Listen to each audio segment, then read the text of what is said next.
Oh my god, after disappearing for 15 years, the child's mother traveled back through time. Breaking news, at 10:23 a.m., flight NA620 of N Airlines lost contact while performing its flight mission over the Pacific Ocean. Water rushing in from all directions. Lin He felt as if her chest was about to explode. The suffocating sensation of drowning made her struggle desperately, her limbs thrashing. Suddenly, she sensed a buoyant force beneath her, lifting her upward. She didn't know how much time had passed, but the sound of crashing waves had disappeared. She jolted awake. Why was she sitting in a bathtub? Lin He clearly remembered that she had been on a flight to country A. Just as the flight attendant was distributing meals, the plane shook violently. Then, someone shouted one of the wings was emitting black smoke. The plane plummeted into the ocean. People scrambled to put on life jackets, but the water rushed in faster than they could react. The water level inside the cabin kept rising. At this moment, Lin He was bewildered. Was this a dream or reality? A tickle in her throat triggered a fit of coughing. Just then, footsteps sounded from outside, and the door swung open. Seeing the familiar face, Lin He's eyes welled up. Pouting in grievance, she reached out for a hug and whined, "Ciao ciao." Her long eyelashes were still dripping with water, and fear lingered in her heart. Was this real or just a dream? Jiang Qiao was Lin He's husband.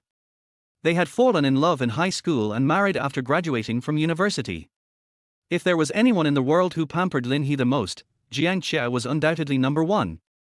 Lin He thought he would scoop her into his arms as he always did, kiss her cheek, and reassure her, telling her it was just a dream, that he was there, and she had nothing to fear. But the next second, she was ruthlessly strangled. It was then that Lin He sensed something was off. The man before her looked like Jiang Qiao, but at the same time, he didn't. Who sent you? You have some nerve copying this face. His cold, sharp gaze landed on Lin He's face, as if he were looking through her, reminiscing about something. Yet that sentiment lasted less than a second before it was replaced by cold malice and ruthless killing intent. Lin He's pupils contracted. She had no doubt that the man before her genuinely wanted to kill her. Two choices: either you change that face yourself, or I destroy it for you. His tone was light, but the oppressive aura made it clear this was no joke.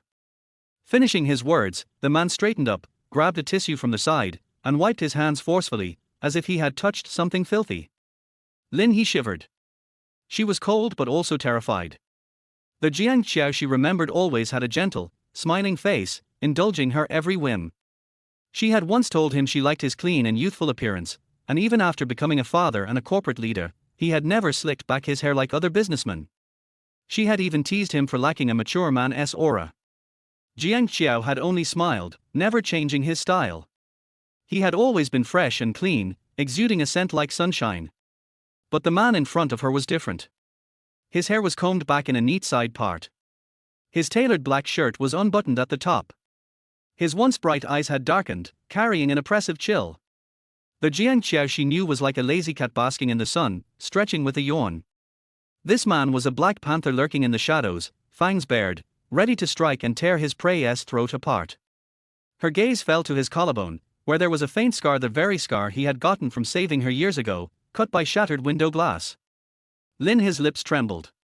Her eyes landed on the fine lines at the corners of his eyes, lines that carried the weight of time. But why do you look older? He had changed so much, but Lin He was certain this was Jiang Qiao. His eagle-sharp eyes narrowed, his expression darkening further. He sneered, "Your voice is quite convincing, but I never settle for substitutes. No matter who sent you if you don't want to die." "Qiao Qiao, you don't recognize me. What the hell is going on? Am I dreaming, or did I time travel? This is insane." She cut him off, slapping the water in frustration. "Are you or are you not Jiang Qiao?" she demanded. Jiang Qiao didn't answer. He simply glared at her coldly. If anyone else saw his face right now, they'd be scared witless, because when CEO Jiang looked like this, it meant he was ready to unleash hell. Lin He had been terrified before. But now, with adrenaline surging and fury overshadowing her fear, she exploded. "Did you used to live in Yun City, Ruian District, East Alley?" she fired off. "Are you ridiculously skilled at everything except singing? Are you allergic to mangoes but forced yourself to eat them because I love them? You." She rattled off a string of memories. Touching her sore throat, her voice wavered as tears streamed down her face. She was furious, scared, and utterly wronged. Crying only made her feel more embarrassed, so she rubbed at her tears childishly. But because it was Jiang Qiao who had choked her, the grievance felt 10 times worse. She didn't notice that the more she spoke, the paler Jiang Qiao's face became. His hands, hanging by his sides, trembled uncontrollably. His eyes turned red not with rage, but something deeper, something heavier. "Who are you?" His hoarse voice carried a choked sob, as if those 3 words had drained all his strength. "Lin He. I'm Lin He. Who else would I be?" She stepped out of the bathtub, tears blurring her vision. Grabbing a bathrobe, she angrily shoved him aside. "Move, you jerk." That was her go-to insult when she was mad at him. Jiang Qiao staggered backward, bracing himself against the wall, gasping for air like a drowning man. Then, as if realizing something, he clenched his fists and slammed them against the wall. His tightly furrowed brows relaxed slightly. The pain felt real. Inside the bathroom, Lin He changed out of her wet clothes, still struggling to grasp the situation. She was sure that the plane crash wasn't a dream. She was still wearing the same outfit from the flight. So how did she end up here? And what was wrong with Jiang Qiao? Just as she was about to go out and talk to him, the door was suddenly thrown open, and she was pulled into a tight embrace. The familiar warmth made Lin He's tense nerves relax slightly. She mumbled, "What the hell is going on? The plane crashed, I was in the ocean, and just now, what was with your attitude?" She trailed off. She felt dampness against her neck. Jiang Qiao was crying? You've been missing for 15 years. I was going insane trying to find you." His arms tightened around her waist. Lin He froze. "What?" Chapter 2, I Am Your Mother. There's a very popular saying that Lin He found quite reasonable. Close your eyes and open them again, and a day has passed. Close your eyes and never open them again, and a lifetime has gone by. But to say that a blink of an eye had taken away a full 15 years. She found that utterly ridiculous. Anyone hearing such a thing would find it absurd. Are you teaming up with that Bratin to film a hidden camera prank? And even pretending to cry? But I have to say, your makeup is pretty convincing. The more Lin He spoke, the tighter Jiang Qiao held her. My waist is about to break. Annoyed, Lin He reached out to pinch Jiang Qiao, a little habit she had since their dating days, which she never changed even after marriage. I'm sorry, he. At his words, Jiang Qiao quickly loosened his grip. Lin He huffed, pulling his hand away, but as soon as she touched it, something felt wrong. She looked down, and her expression suddenly changed. How did you get hurt? His right knuckles were covered in blood, with several torn patches of skin, red and swollen. Lin He grabbed Jiang Qiao's hand and pulled him toward the medicine cabinet most hotels had one in their drawers. Jiang Qiao followed closely behind, his gaze fixed intently on her. What did you do? You were fine when you were grabbing me earlier. Lin He's hand froze while applying the medicine. Something wasn't right. If this was just a hidden camera prank, Jiang Qiao wouldn't have used that much force. She pressed the power button on the phone lying on the coffee table. The date displayed on the screen was crystal clear: 15 years later. These years, where have you been? 15 years ago, a plane crash left 123 passengers missing. The black box was found on a remote island, and over the years, the bodies of the missing passengers had been washing up along the shore. Jiang Qiao had spent years searching for Lin He, both dreading and longing for the moment he might find her. But Lin He couldn't hear his question. She was too lost in her own shock. 15 years, how is this possible? Then wouldn't Tianan be 21 now? And Chu Yi and Shawu also. Lin He suddenly looked up, stubborn determination in her eyes. Call in on video. I need to see what he looks like now. Qiao, call him. If this was real, then what was the meaning of these missing 15 years? Only by seeing Anan as an adult could she believe it. Seeing her agitation, Jiang Qiao immediately soothed her. All right, I'll call him now. He dialed Anan's video call. The other side didn't answer for a long time, only picking up on the third attempt. What is it? 3 cold words. A dark screen.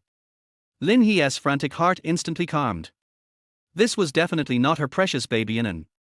Her little one used to sweetly call her Mama every day, always soft and clingy. How could he have turned into this gloomy, distant person? Anan, is that you? She took the phone and held it up to her face. The other side hesitated, then a switch flipped, and the screen lit up.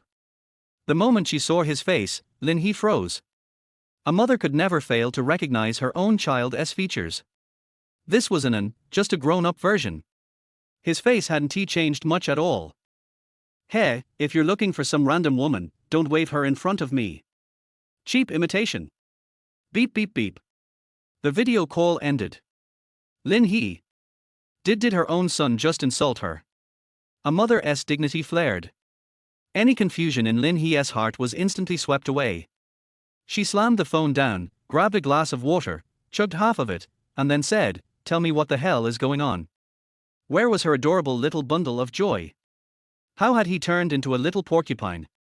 Jiang Qiao lowered his eyes, shoulders drooping, his expression filled with sorrow and helpless regret. After you went missing, I searched the world for you. I neglected the children, and they misunderstood me. I'm sorry, he. Lin He pursed her lips. This bastard. He knew she was soft-hearted for this kind of thing. Even back when he pursued her, he always played the pitiful act. But thinking about it again, if she really had been missing for 15 years, it meant her children had lost their mother, and Jiang Qiao had lost his wife. Their entire family had been torn apart. Lin He felt an unbearable pain in her heart. It was like fate was playing a cruel joke on her. I don't know, Qiao, I don't know what happened. The plane had an accident and crashed into the sea. I tried my best to escape the cabin, but there were too many people. I couldn't get out. The water kept rushing into my mouth. Lin He truly had no idea what had happened. Even now, she still felt dizzy and disoriented. When I opened my eyes again, I found myself in a bathtub. And then, you were strangling me. It hurt so much. She choked out 2 sobs. Wrapped in Jiang Qiao's embrace, she clung to his neck, pressing her forehead against his, feeling the steady beat of his pulse. Only then did her heart settle slightly. This whole series of actions was instinctual. Her dependence on Jiang Qiao was something etched into her very bones. Don't be afraid, he, I'm here. I'll protect you. Jiang Qiao whispered soothingly while discreetly lighting an incense burner on the bedside table. Wisps of white smoke curled into the air, blurring their figures. How could I have just woken up 15 years later? My mind is such a mess, and he has become so cold. He must be been so unhappy all these years. And Chuyi, Shawu, they were just little kids back then. The scent of sandalwood filled the room. Lin He's thoughts grew hazy, her voice trailing off, and she slowly drifted into sleep. Once he was sure she was unconscious, Jiang Qiao dialed a number. Tell Dr. Zhang to come over immediately. After hanging up, he opened his laptop on the bedside table, typed a few commands, and pulled up the hotel hallway's surveillance footage, rewinding to the moment he had stepped out of the room. Through it all, he never once let go of Lin He's wrist, his injured right hand still tightly holding hers. At that moment, in Jiang's room, chaos reigned. He was far from as indifferent as he had appeared in the video. The moment he saw that familiar face, his mind had gone blank. Then, he quickly came to his senses, disgusted beyond belief. Was that fool playing some kind of ridiculous, substitute love game? Fury surged within him. He vented his rage, smashing everything in sight. Anyone who knew Jiang knew one thing: no one could make even the slightest joke about his mother. Not even by accident. If anything even remotely touched upon her, he would erupt like an enraged lion. The ceiling lamp shook under the impact of his outburst, then loosened and fell. Darkness swallowed the room. Curled up on the couch, Jiang clutched a necklace his mother's gift to him on his 6th birthday, personally carved by her own hands. He held it tightly to his chest. It was the only warmth he had left. A faint whimper echoed in the silent room, like a wounded little beast, helpless and lost. Mom and misses you so much. After a long pause, Jiang's eyes snapped open. No. He would never let some fake use his mother's name. Chapter 3, The Eldest Son Gets Angry. Dr. Zhang is a Chinese medicine doctor. He took Lin his pulse with a serious face and an earnest expression. After a while, he took a breath and glanced at the incense beside him when he withdrew his hand. That was the incense he matched, and it was also the reason why Lin He slept so soundly. From the pulse, it seems that there is nothing wrong with his body. His heart and spleen are both weak, and he should be a little anxious and uneasy. Dr. Zhang chose his words carefully. From the moment he entered the room, Mr. Jiang's eyes had never left the person lying on the bed. The sharpness in his brows only softened when he faced the person on the bed. I couldn't help but take a few more glances out of curiosity and was warned. Dr. Zhang looked at the nose with his eyes and the heart with his nose, and didn't dare to glance at it again. When leaving, he thought for a moment and said, "Don't use incense too often." In the past, Jiang Qiao never took Dr. Zhang's instructions seriously, but this time, he immediately pinched the child after a slight reminder. Jiang Qiao's insomnia was too severe, so Dr. Zhang used a very high dosage of incense, but even so, it had little effect on Jiang Qiao. But for ordinary people, such as Lin He, the effect is extremely good and it also has a calming effect. It is okay to use it occasionally. It was the first time that Dr. Zhang saw Jiang Qiao being so obedient and cooperative. He was amazed. Although he was not a gossiper, he suddenly became curious about the origins of this young lady. After leaving the hotel, I was still wondering if there would be anyone to take care of Mr. Jiang, this disobedient patient.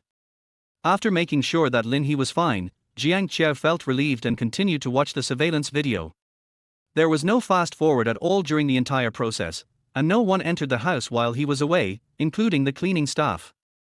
After Lin He appeared, the ecstatic Jiang Qiao still had a trace of rationality in his heart. He was afraid that it was a scam. Over the years, many people with ulterior motives have deliberately found women who look like Lin He to get close to him. Each time they look more like him than the last, and he has dealt with the people behind the scenes time and time again. No one has dared to take action against him in this regard for a long time, but it cannot be ruled out that Chiang's enemies will take advantage of this again. Jiang Qiao half knelt beside the bed, holding Lin He's hand against his face and stroking it gently, looking at the face he had been thinking about day and night, his eyes covered with thick black mist that could not be seen clearly but could not be dispersed. So far no loopholes have been found. If this is really a clever scam, he will admit defeat. Jiang Qiao would rather believe that his He has really returned. Lin He slept very deeply. When she woke up, she saw Jiang Qiao hugging her with blue eyes. She stared at him for a long time. She didn't dare to think about what Xiao Qiao and the children had experienced during the 15 years she was missing. He, good morning. When Jiang Qiao woke up, he was panicked at first, but he relaxed when he realized Lin He was still beside him, with a faint smile on his face. This was the first time Lin He saw the other person smile since last night, even though he used to be such a cheerful person. Lin He remembered what Jiang Qiao said yesterday about the children having a misunderstanding with him. The word "they" was added, which means that not only An, but also Chu Yi and Shu Wu also have conflicts with this father. Lin He was thinking about this in her mind, but she didn't ask too much. She planned to go back and see her children first. After a simple breakfast, the two boarded the plane back home. In fact, Jiang Qiao saw that Lin He was worried about him, but he didn't dare to bring it up, because not only were the children cold to him, but the relationship between the children was also. Lin He has 3 children. When the plane crashed, his eldest son was 6 years old and his twins were 2 years old. Before returning home, she thought about whether she should talk to Jiangan first, but then she thought about her strange situation and realized that she couldn't explain it in a few words, which might cause her son to misunderstand and have wild imaginations. So she decided to wait until they met. Lin He couldn't help feeling sad when she thought about her children who had been without their mother's company for so many years. Lin He was not feeling well here, and so was Jiangan in City B. He was mainly angry. When he rushed back to the old villa early in the morning, he found that a new patch of Damascus roses had been planted in the yard. "This is my mother's favorite flower. That woman even imitated this. Ever since my mother died in a plane crash, the furnishings in the old villa have remained the same for 15 years, and even the vase has never been changed. The place has changed a lot. The sofa was old and replaced with a new one. The stairs were renovated and the carpet and coffee table were all replaced. Is he crazy? He wants to erase everything about his mother for his new love." Jiangan's eyes were filled with anger. "Stop. Don't switch." The servants who were busy cleaning the house were startled and stopped what they were doing, looking at the housekeeper for help. The butler trotted over and said, "Master, this is the master's order." "What did he order?" Jiangan's voice was so cold that it seemed to contain ice chips, causing the butler to shiver. Knowing the eldest young master's temperament well, the butler did not dare to fool him. Clean up the house inside and outside, plant Damascus roses in the garden, and clean the master bedroom on the 3rd floor. The housekeeper's voice became smaller and smaller because Jiangen's face was terribly gloomy. All the servants in the old house knew that the master bedroom on the 3rd floor was a forbidden area. It was the room where the eldest young master's mother lived. Over the years, only the master could enter. The hygiene inside was also cleaned by the master himself, and he never let anyone else do it. This time the master asked the servants to tidy it up, and with these instructions, everyone knew everything. There will be a new mistress in the house. After the butler finished speaking, he signaled to the other servants to continue. He thought the young master would not care after hearing that. I told you not to move, didn't you hear me? Jiangen was not that understanding. He could accept his father being with other women, but he didn't want to be so disgusting. Since there is a new person, just move away. Why should we erase the place where my mother once lived?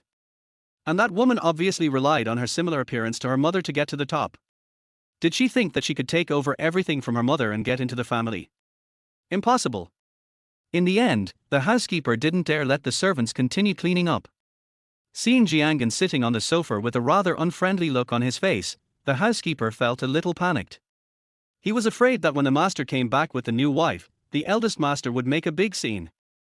During this period, the housekeeper kept trying to contact Jiang Qiao, but the call was unsuccessful until he heard the sound of a car outside. The butler's mouth trembled twice. Their master is back. The servants in the house were silent as if they were mice that couldn't hear a word. The air pressure in the house was too low. The butler hurried out to greet her, and when he saw the new lady in a light green dress, he was stunned for several seconds. He came to the Jiang family 10 years ago. Although he had only seen the wife's appearance in photos, he could tell that the new wife in front of him looked exactly like that one. Originally, the housekeeper thought that a man who could stay faithful to his wife for 15 years was already doing very well.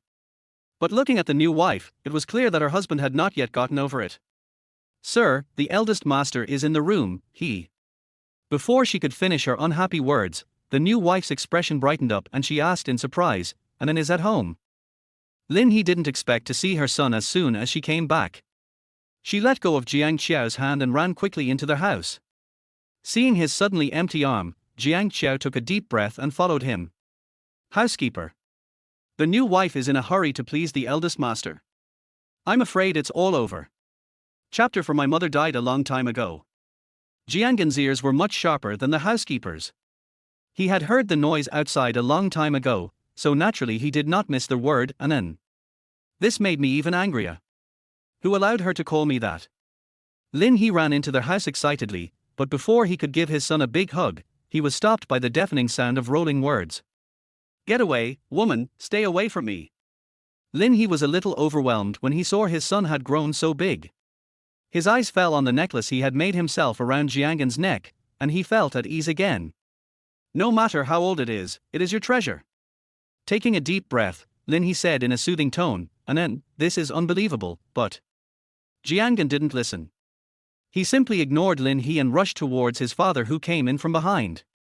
The 20-year-old boy was already as tall as his father. Why are you doing this? My mother is not someone you can just find a random woman to replace. Is she worthy? Are you crazy? Angry Jiangen smiled sarcastically. Yes, you've been crazy for a long time. They were clearly the closest father and son, but now they seemed like old enemies. Their hatred in Jiangen's eyes frightened Lin He. Jiang Qiao had a calm expression. He first walked to Lin He and took her hand and put it on his arm. Then he said to Jiangen calmly, "Come to the study and talk." It turns out that things that are so bizarre and outrageous are hard to believe. In the study, Jiangen was still angry after hearing the explanation. You can even come up with such a ridiculous excuse to let her in. Jiangen didn't understand why his father treated him as a fool. Seeing his son's reaction, a thought suddenly flashed through Lin He's mind. Does Jiang Qiao really believe in him? She is your mother. Jiang Qiao held Lin He's hand tightly and said with certainty. My mother died a long time ago. Jiangen never admitted in his heart that his mother had passed away, but when he saw his father like this, he shouted such words for the first time. Looking at the young woman in front of him who was not much older than him, Jiangen shook his head. She was crazy, really crazy. Anan, do you remember our little secret? We carved a necklace together as a birthday present for Dad, and you said you wanted to write our names on the back of the necklace. Jiangan looked suspicious. This was indeed the agreement between him and his mother, but the servants heard it at the time, so they could have found out. Jiangan didn't believe this kind of absurd thing at all, and didn't want to dwell on it too much. He looked at Jiang Qiao and said word by word in a strong voice, I don't care who you want to be with, but don't get involved with my mother. This villa belongs to my mother. You move out with this woman, and you are not allowed to touch anything related to my mother. When talking about his mother, a trace of fragility flashed across Jiangan's face, which was soon replaced by cruelty. He could do anything when pushed into a corner. The young face exuded a threatening tone, and the voice was stern, like a wolf cub who was surrounded and forced into a desperate situation. Facing Jiangan like this, Jiang Qiao's expression did not change at all, but Lin He's eyes were filled with tears. Jiangan frowned, what a good actor. How have you raised your child all these years? The fact that he can say these things shows that you, as a father, have not given him enough sense of security. Mayanan is the most obedient and good baby. He should grow up in a honeypot, not in such a miserable state. Lin He was sad. Her son must have suffered a lot these years. Jiang poor little and was dumbfounded. Because he saw Lin He crying while twisting his father's ear and scolding him, with such force that his ear was deformed. No one dared to do this to his father. The key is the father's attitude. He allowed the other party to bully him. Not to mention being angry, he didn't even reach out to pull him away. He still whispered to coax him not to be angry. What do you mean I'm not angry? I'm so angry that I'm dying. Don't eat dinner later. Tell me about the children's situation. Lin He felt that he should have asked earlier and shouldn't have felt sorry for this bastard. Towards Jiang Qiao, Lin He was as cruel as the autumn wind sweeping away fallen leaves, but towards Jiangan, she became a loving mother as gentle as the spring breeze. Anan, I know this is hard to accept, but this is the truth. I am really your mother. You must have suffered a lot since she wasn't around all these years. I'm sorry, baby. Jiangan told himself that the woman opposite was acting crazy and stupid. The women outside would resort to any crazy means to get close to the Jiang family. But when his eyes met that tolerant and gentle gaze and he heard the name, baby, again, his nose couldn't help but feel sore. The sudden feeling of grievance made him take a step back at a loss. Lin He sniffed sadly and pulled out a few strands of hair and placed them on the table. Baby, it's good that you're on guard. This is my hair. Take it to an institution you trust to have a DNA test. The data report won't lie. During this time, think carefully about what is known only between us mother and son. After you see the report results, you can come to me to confirm it, okay? Mom will be at home the whole time. Lin He coaxed his son gently and patiently, and the enlarged version of his son was no different from when he was little Tuanzi, and his eyes and movements still showed the shadow of his childhood. Seeing Jiangan's little finger slightly bent, Lin He knew that his son had heard it. Jiangan tried to convince himself to accept that statement, but it was too outrageous. He took 2 steps back, and finally, as if he had made up his mind, he strode over, picked up the hair, and walked away without saying a word. After his son left, Lin He began to interrogate Jiang Qiao. She doesn't care about other people and things, she just wants to find out about the growth experiences of her 3 children. After the plane crash, the bodies of dead passengers were found one after another near the black box location. Up to now, dozens of people on board are still missing, neither alive nor dead. Lin He is one of them. Jiang Qiao always held on to hope, believing that Lin He was still alive, so he personally led a team and a boat to search, and this search continued uninterruptedly for a year. At first, Jiangan was brought up by Jiang Qiao, but the young Jiangan was unable to adapt to life on the boat, so he had to be sent back to the villa to be taken care of by a nanny. The twin boys and girls are placed in kindergartens and are cared for by professional staff throughout the whole process. Jiang Qiao's life was divided into 2 parts from then on: work and looking for Lin He. People have limited energy, so the children were neglected, and gradually the relationship between father and son became more and more distant. Jiangan has been attending boarding schools since he was a child. He also lived on weekdays in the 1st and 15th grades of junior high school. I hired 10 private housekeepers to take care of their daily lives. I know I was wrong. It was me who didn't take good care of them. Please don't be angry, okay? From now on, our family will live happily together and never be separated again. Jiang Qiao reached out and tugged at the corner of Lin He's sleeve, his eyes full of caution. I need some quiet time. Lin He didn't expect that Jiang Qiao would behave so badly after she disappeared. So when the children lost their mother, it was equivalent to losing their father at the same time in many senses. Lin He drove Jiang Qiao out of the study and sat on the floor alone, looking through the children's photos, report cards, private butler records, etc. in the cabinet. She tried hard to retrieve every bit of information about her children. At the door of the study, Jiang Qiao, who was kicked out, sat on the ground. He wanted to stay here to feel at ease. That night, the Jiang family villa was brightly lit. Chapter 5, Finding Trouble. Lin He didn't know when she fell asleep, and she was awakened by the falling of the photo album in her hand. It was daybreak outside. She walked out of the study without looking down and was almost tripped by someone on the ground. It was Jiang Qiao who was guarding the door. Before the two of them could say anything, the housekeeper came upstairs with a cell phone. Sir, it's the eldest lady's call. Lin He looked at his phone with burning eyes. It was his daughter. The older twin sister, Chuyi. Jiang Qiao took the phone and tactfully pressed the speakerphone button so that Lin He could also hear his daughter's voice. Dad, can you give Special Assistant Zhang more authority? Next time, I won't ask for your permission if the amount is less than 10 million, okay? Otherwise, it will be very troublesome. I need 8 million now. Please use my domestic card. Don't make a mistake. I'm going to be busy now. Bye.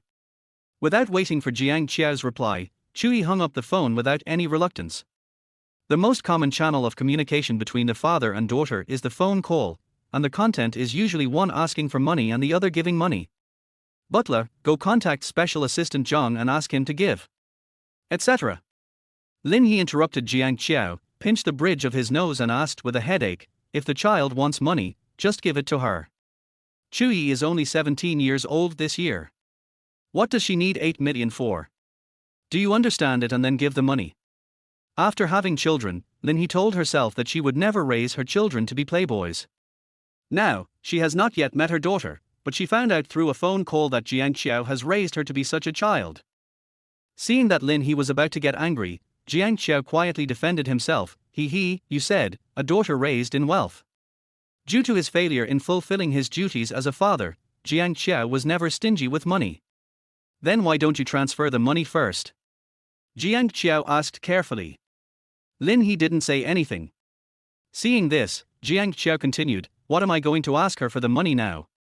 Chuyi on the other end of the phone was quite surprised when he saw the caller ID. It was the first time his father called back after he asked for money. What do you want that money for? Chuyi was stunned. This was the first time his father asked him for money. Just use it.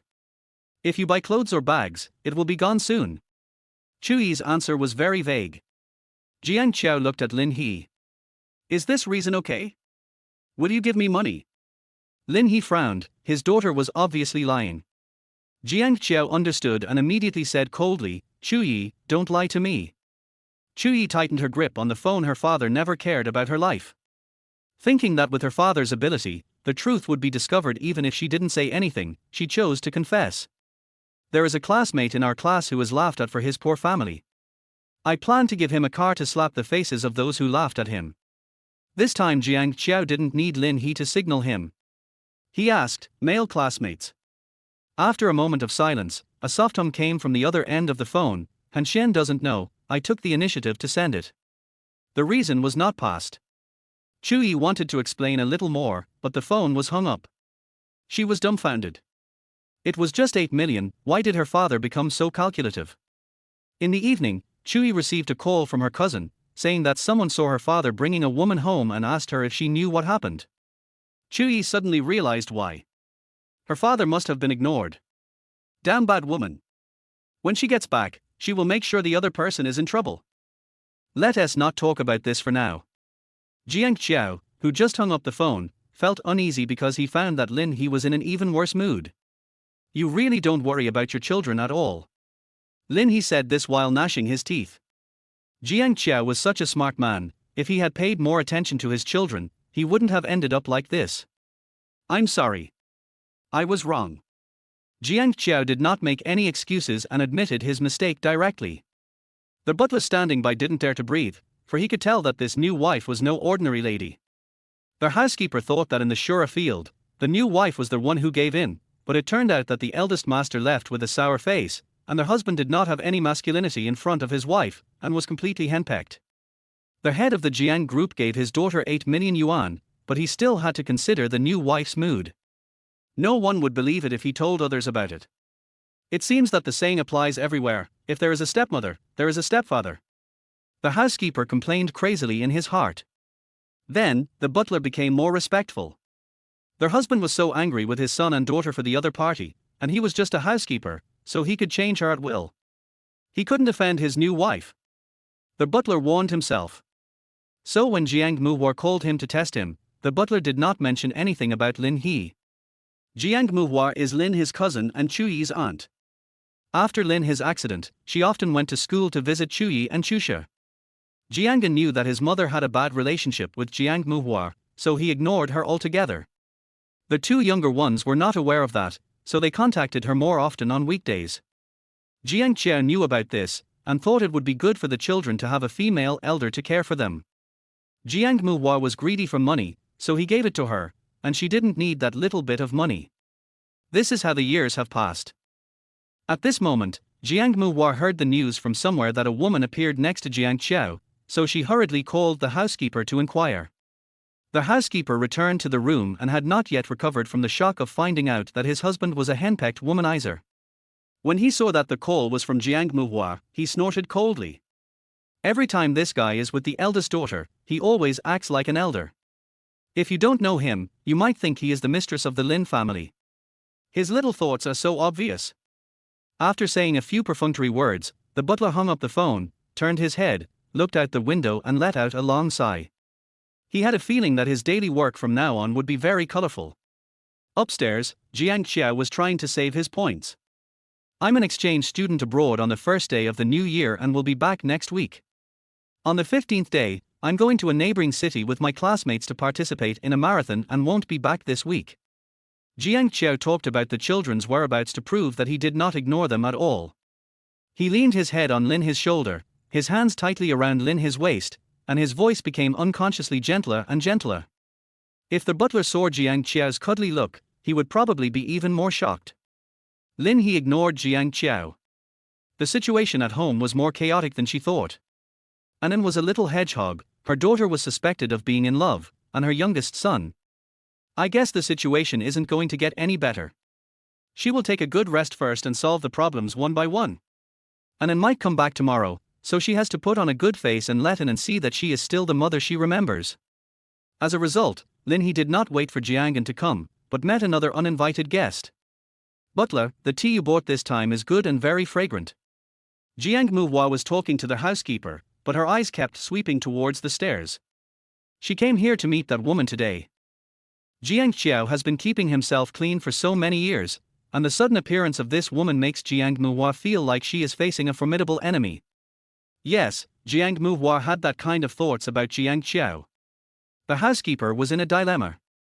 He wanted Jiang Muhua to leave, but it was not his duty to chase him away, especially since the other party was claiming to be delivering something for the eldest lady. This paintbrush is a gift I gave to Chu Yi. This kid is forgetful and forgot to bring it. Oh, butler, I heard that. There was no news over the phone, so Jiang Muhua came in person. He came so early in the morning and he didn't believe that he wouldn't be able to see that woman. Butler, who's here? It's so noisy. Jiang Muhua stopped talking abruptly, and his expression became a little stiff as he looked at the graceful woman walking down from upstairs. Although she was wearing a facial mask, it was not difficult to tell from her facial features that she was a beauty. She has a slim waist, glowing white skin, big breasts and a nice butt, and a smooth neck without a single wrinkle. Jiang Muhua looked at him with such a discerning gaze, her fingers holding the teacup turned white from pinching them.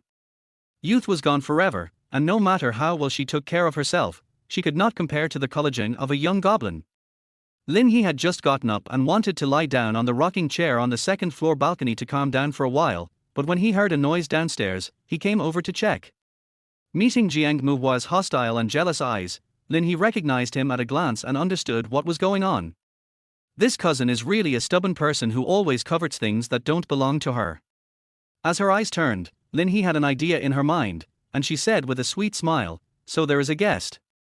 I'll let honey get some more sleep before we go downstairs. He's been too tired lately. If you have anything to say, lady, please tell me first and I'll pass it on to you." Realizing that Jiang Muhua didn't recognize her, Lin He began her performance. Seeing Ms. Jiang's livid face, the housekeeper beside her silently gave her a thumbs up. The new wife was amazing. She could make the other party break down with just one sentence. Chapter 6: The Real Mistress. "Butler, who is this?" Jiang Muhua did not respond to Lin He's words. He resisted the urge to go forward and grab Huer's face. He asked the housekeeper beside him, deliberately showing how familiar he was with this family. The butler was stumped. The gentleman didn't explain anything yesterday. To be precise, their husband was always circling around the other person and had no time to pay attention to her, but it was also obvious that this was the new hostess. But he couldn't introduce it that way until the gentleman said the title. The housekeeper hesitated and did not answer, which made Jiang Muhua lose face. Especially when coupled with Lin He's chuckle, the sarcasm value was maxed out, and Jiang Muhua was so angry that his face turned from blue to red. Lin He's next remarks were so infuriating that it was almost fatal. "Auntie, are you honey's elder? What should I address you?" "Aunt." Jiang Muhua felt her head buzzing, and when she saw Lin He straightening his collar, her head buzzed again. "You guys slept together." Lin He paused, and following the other person's gaze she realized that the other person had misunderstood. Her hair felt a little itchy on her neck, so she adjusted her collar, revealing the marks left by Jiang Qiao's pinching. Lin He's skin was delicate, and the originally blue marks had turned slightly red and purple. They were faintly visible through the collar, and looked like the traces left by love. "Ouch, sorry, I made fun of you, Tilda." Lin He didn't explain. She smiled brightly, but in her heart she was cursing Jiang Qiao. She then continued to adjust her collar to cover up the mark. Jiang Muhua saw the other person's smugness through their mask and thought he was showing off. "I felt resentful in my heart. What an uneducated, shameless, damn vixen. Not every woman can enter the Jiang family. You should know yourself and don't make things so ugly that your family members can't hold their heads up. There are so many women who have come before you, and none of them ended up being happy. You will only end up hurting yourself."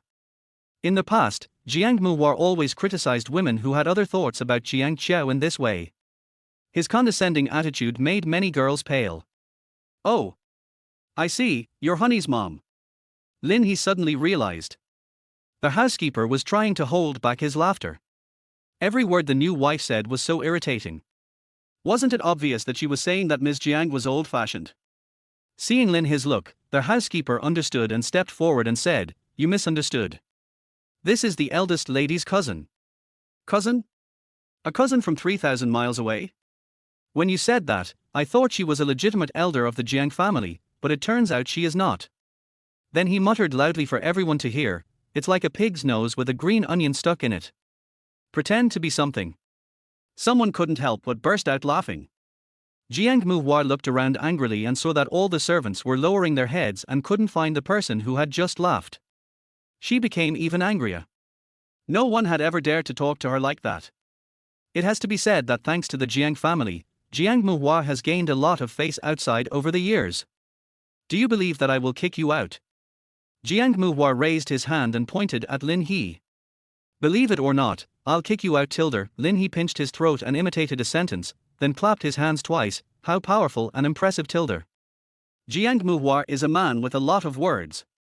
There are all kinds of women who have feelings for Jiang Qiao, including career women, cute interns, gentle and bookish teachers.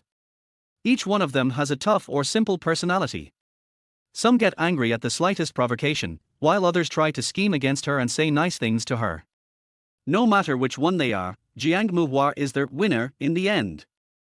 Because those women didn't get any attention from Jiang Qiao, but she, Jiang Muhua, could come and go freely in the Jiang family. The twins of the Jiang family were also close to her. This is also her support, and it makes other women dare not be too presumptuous to her. In all these years, there has been no one like this vixen in front of me.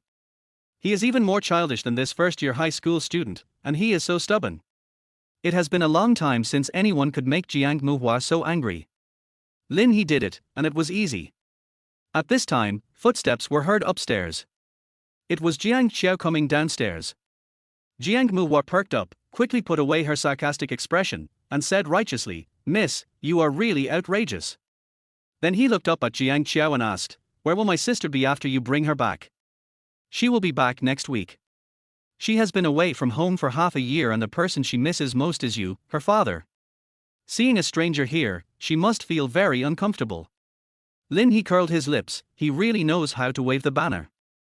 Jiang Qiao walked down the last step of the stairs just as Jiang Muhua finished speaking.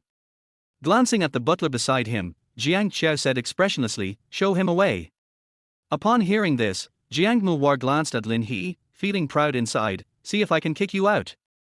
Then she was asked to leave. "Ms. Jiang, this way please." Jiang Muhua felt that the housekeeper didn't understand what she said. How could she be the guest who was to be sent away? That woman was. Honey Tilder, who is this person? Can she represent the Jiang family? Lin He sat on the sofa and waved to Jiang Qiao. At the end of the sentence, she said with a tense face, "She wants to kick me out. She is not an important person, and she cannot represent the Jiang family. You have the final say in this family, and only you can drive people away." Lin He is a dramatic actor, and Jiang Qiao is his best partner. Others cannot keep up with Lin He's emotional outbursts, only Jiang Qiao can cooperate with him tacitly. Of course, this is also Jiang Qiao's true words. Jiang Muhua was stunned. He was so shocked that he was half pushed out of the villa by the housekeeper and stood at the door for 3 minutes before he came to his senses. Oh my god! That vixen was extremely cunning and was completely won over by Jiang Qiao. This was something Jiang Muhua had never expected. Knowing that she would get nothing good if she went back in, she took out her cell phone and called Chuyi. For the first time, Jiang Muhua felt threatened. This little goblin was different from the previous women. "I have to put on some eye drops on the first day of the new year." Inside the villa. It seems that Mr. Jiang has been very lucky in recent years. Jiang Qiao felt terrible in his heart, thinking that Jiang Muhua must have said something nonsense. "What, Mr. Jiang? He, I'm Honey." As they were talking, Jiang Qiao took the opportunity to sit next to Lin He and be close to him. All these years Jiang Qiao, who was about to prove his innocence, was interrupted by a phone call. The landline in the living room rang. Lin He raised his chin, motioning Jiang Qiao to answer the call first. "Never mind, our business is more important, Tilder." Lin He said nothing, just looked at Jiang Qiao quietly. In less than 3 seconds, Jiang Qiao gave in and obediently went to get the phone. As soon as he said, "Hello," Jiangan's cold voice came from the microphone. "Let her answer it." Chapter 7: Son vs. Mother. Madness is contagious, otherwise Jiangan couldn't understand why he would actually take his hair for testing. As he grew older, Jiangan gradually accepted the fact that his mother would not come back, although he didn't say it out loud. "I thought I had forgotten the memories, but when I recalled them I suddenly found that every one of them was extremely clear." How much memory does a 6-year-old have? Too many. He remembers his mother making pinyin cards for him, taking him to the zoo, and every idiom story his mother told him. Jiangan sat on the sofa in a daze, as if he could not feel the passage of time. All he could see before his eyes were memories of the past. The feeling of being in another world made him feel empty inside. "That woman looks so much like my mother, even the tone of her voice when she calls baby is exactly the same." This brings back more and more memories. At 8 o'clock in the morning, Jiangan received an email with the expedited test report. He told himself that he was only doing the test to see what the woman was up to.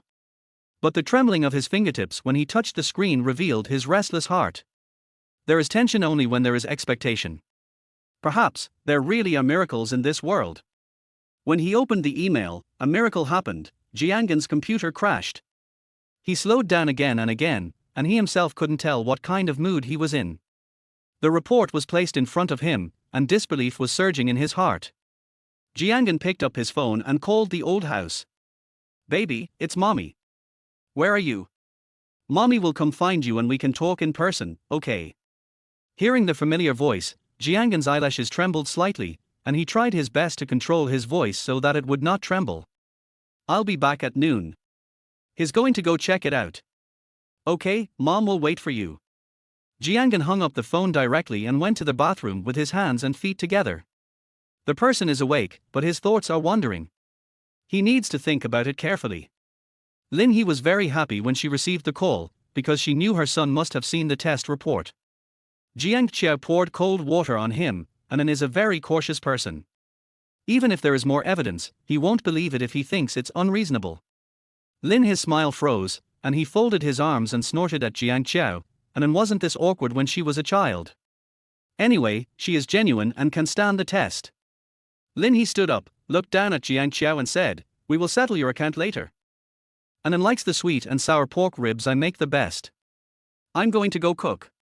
After saying that, he walked towards the kitchen and ignored Jiang Qiao. Jiang Qiao had a sour face. He also likes sweet and sour pork ribs. He used to say that he was the favorite in the family, but it turned out that she was lying. Just as Jiang Qiao said, Jiangan did not recognize Lin He when he returned home. He still maintained the attitude of keeping people at a distance.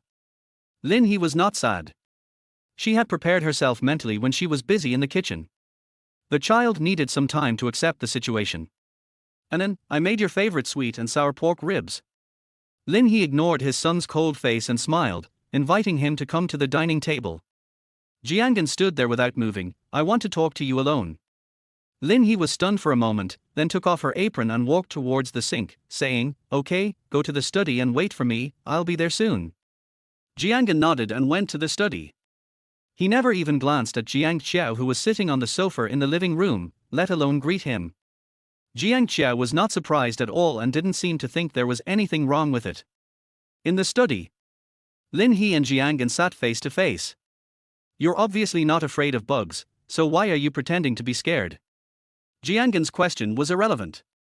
Lin He smiled and said, "When you were 5 years old, you would scream and jump 3 meters away when you saw a bug. At that time, I thought, if there are girls who scream when they see bugs, you can't compete with them to see who screams louder, right? My son must be the hero who saves the girl. I pretended to be scared, and you would stand in front of me and say, 'Mom, I will protect you,' and then you would pick up the bug and throw it away.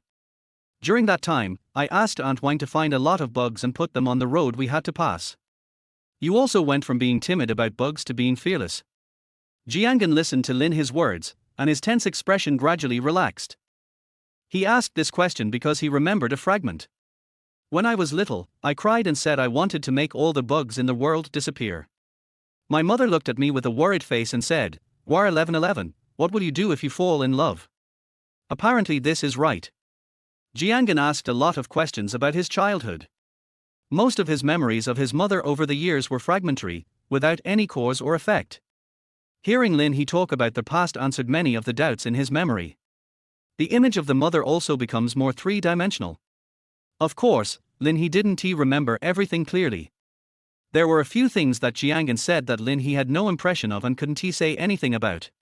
Do you believe me?" Lin He clasped her hands together unconsciously. She felt nervous. Jiangan pursed his lips. "I don't know." Lin He actually felt more stable because of this answer. His son was willing to express his true emotions, which meant he accepted it. "I need to think about it again, so I'll leave first." After saying that, Jiangan quickly left the study and walked out of the villa, as if he was afraid of being caught. Jiangan already had a vague belief in Lin He's identity, but he didn't know what attitude and mentality he should adopt to face it. He couldn't hug his mother's thighs and act like a spoiled child like he did when he was a child. The passage of 15 years has brought so much strangeness and alienation. Jiangan's mind was too confused and he needed to calm down. Lin He understood his son, but still couldn't help feeling a little disappointed. No agreement. Jiang Qiao, who had just been working on the phone on the balcony, walked over to Lin He and saw his son driving away. It's normal for a child to be unable to accept the sudden appearance of his mother who had been missing for 15 years and brought a fantasy time travel story. It's not just a question of acceptance or not, the mother and son also need a new way to get along with each other. Lin He sighed, her baby was no longer 6 years old. Jiang Qiao held Lin He in his arms and comforted him. "It's okay, it's just a matter of time, my son will accept it sooner or later." Jiang Qiao pulled out a chair for Lin He to sit down. He turned around and saw the dishes on the table, and his words suddenly stopped. "Where's the sweet and sour pork ribs?"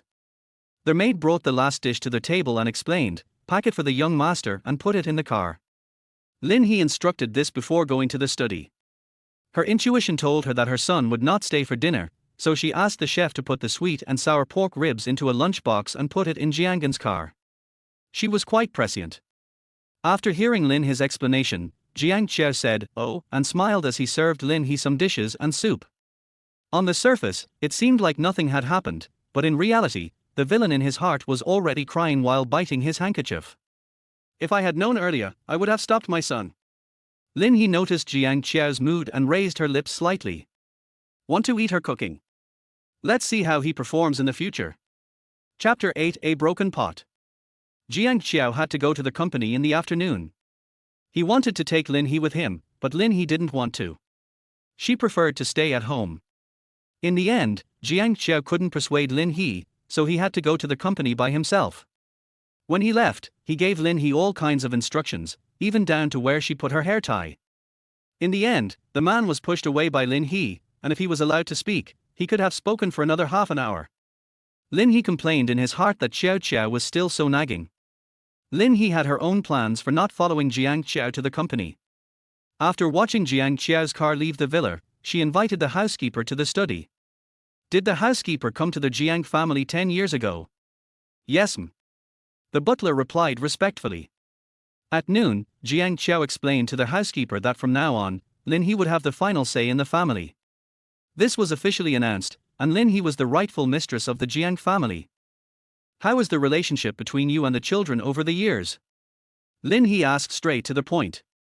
When Jiangen came over, the father and son had no communication at all, which made Lin He's heart sink again.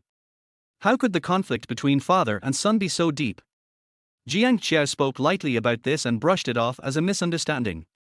Lin He felt that he was hiding something from her.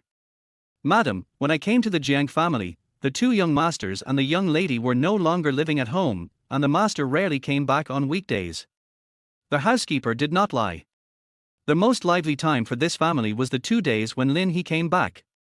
In the past, when Jiang Qiao came back, he would go directly to the room where the lady lived on the 3rd floor.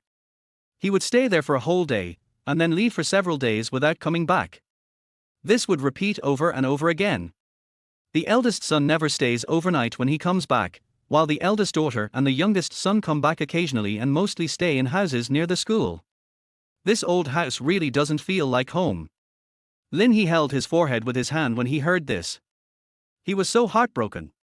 Lin He, who has accepted the reality, is no longer sad about the situation. It doesn't matter, she is back. Finding that she couldn't get the information she wanted from the housekeeper, Lin He was about to tell the housekeeper that he could leave when she heard him say in a very relieved tone, "Madam, I only saw Mr. Smile after you came. This is the first time in 10 years that I've seen Mr. Smile so happily."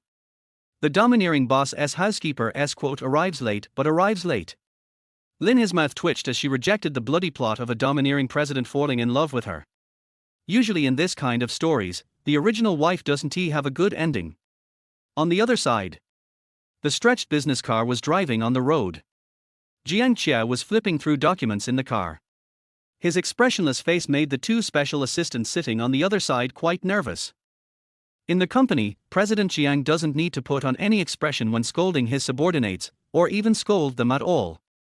He just points out the problem calmly, and a stern look is enough to make the person who made the mistake sweat profusely and dare not do it again next time. Some people don't need to release their aura deliberately, just their presence is enough to make them irresistible without words. What the butler said was not a compliment, he really meant it from the bottom of his heart. The Jiang Qiao beside Lin He looked different than anyone in the company, and even more so than the housekeepers and servants at home. Now Jiang Qiao's Chunliang is a Lin He limited edition, and no one else can get any of it, including his own son. Jiang Qiao called Jiangen and said, "Don't disturb her these days." "Oh, what are you afraid of?" Jiangen, who was inexplicably asked, wanted to make a few more sarcastic remarks, but he heard the other party's voice on the phone said calmly, "If you want her to disappear again, then make a fuss." Jiangen stopped talking abruptly and his face turned pale.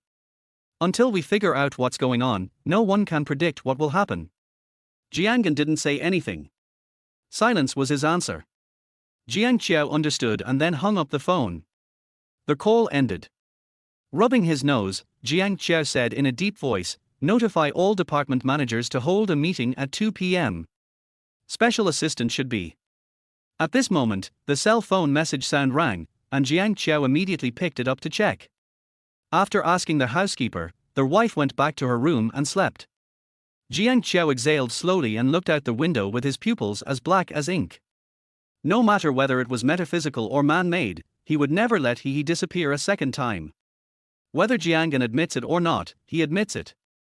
When Jiang Qiao saw Lin He crying in the bathroom, he already believed that He had returned.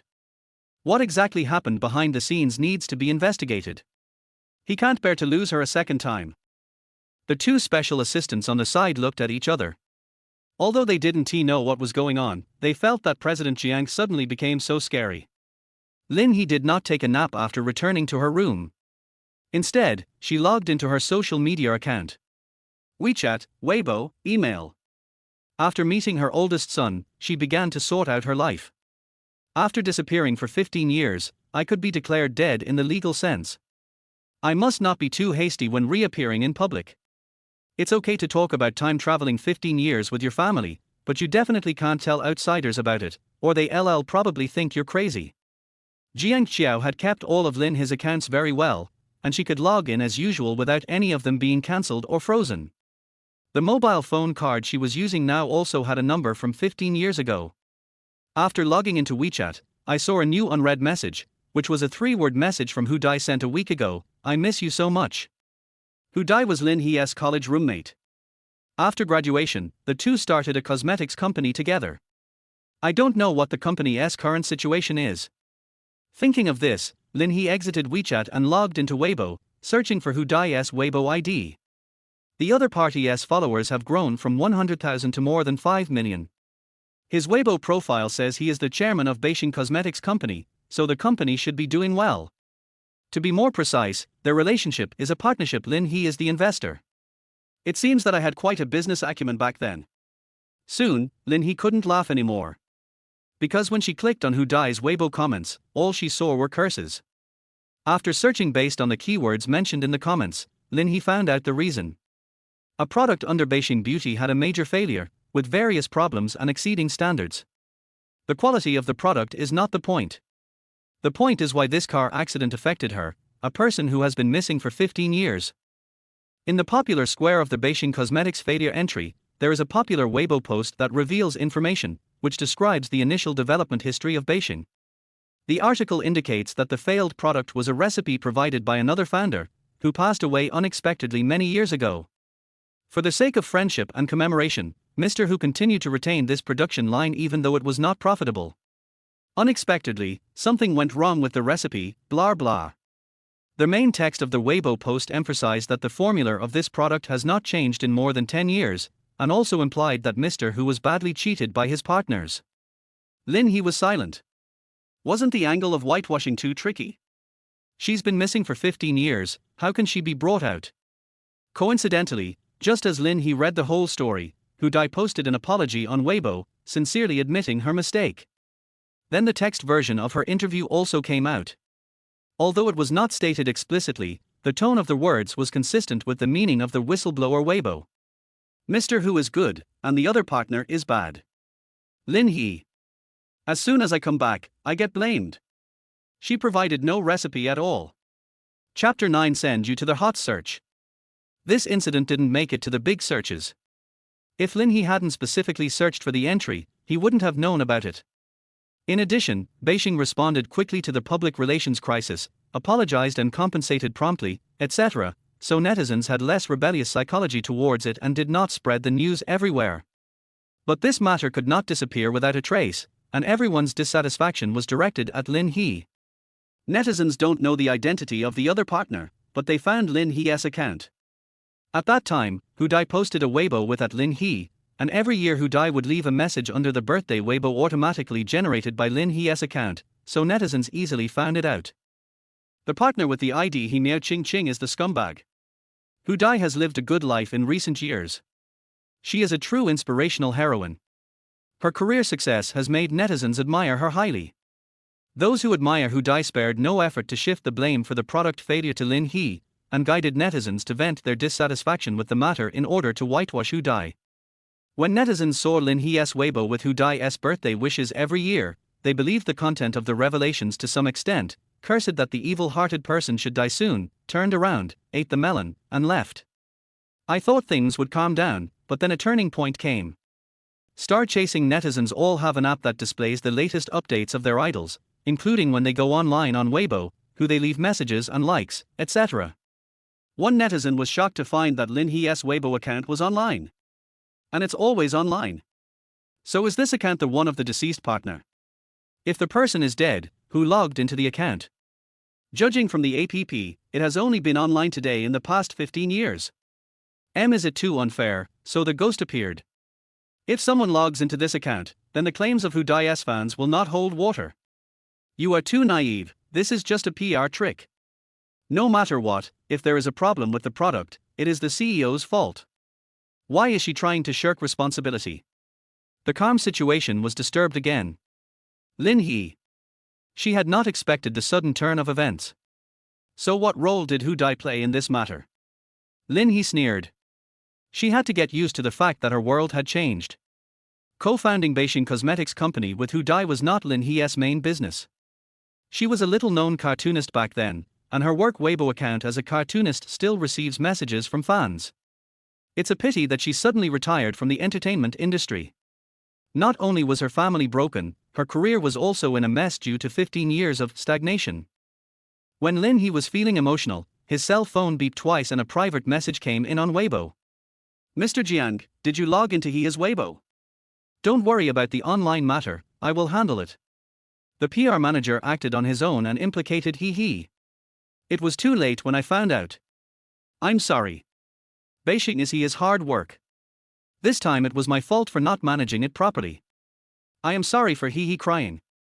There are too many things going on with the foreign agent, and Pierre is a very difficult person to deal with. I didn't take this into consideration in China, so I didn't expect this to happen.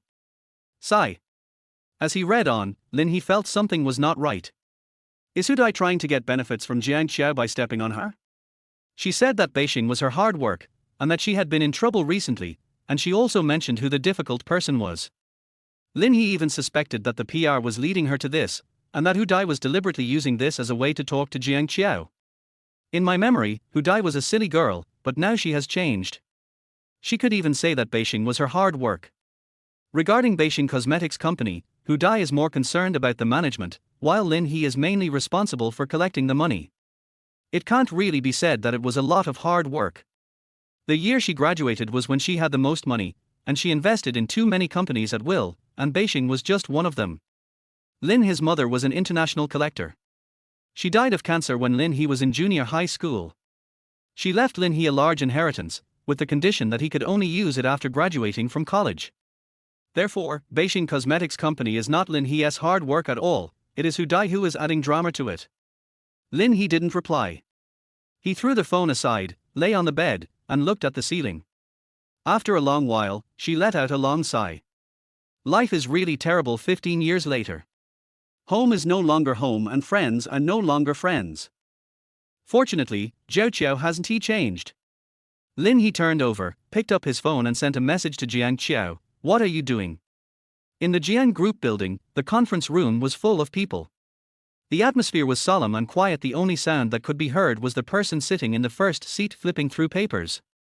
Jiang Qiao closed the folder and threw it in the middle of the conference table. He glanced coldly at the middle-aged man in a blue suit on his left and said, "Is this the emergency plan you came up with?" The man's forehead was covered with sweat, and he wanted to explain something, but he remembered that Mr. Jiang didn't like to hear excuses, so he swallowed and said, "Mr. Jiang, please give me another 2 hours, and I will submit a new plan that satisfies you."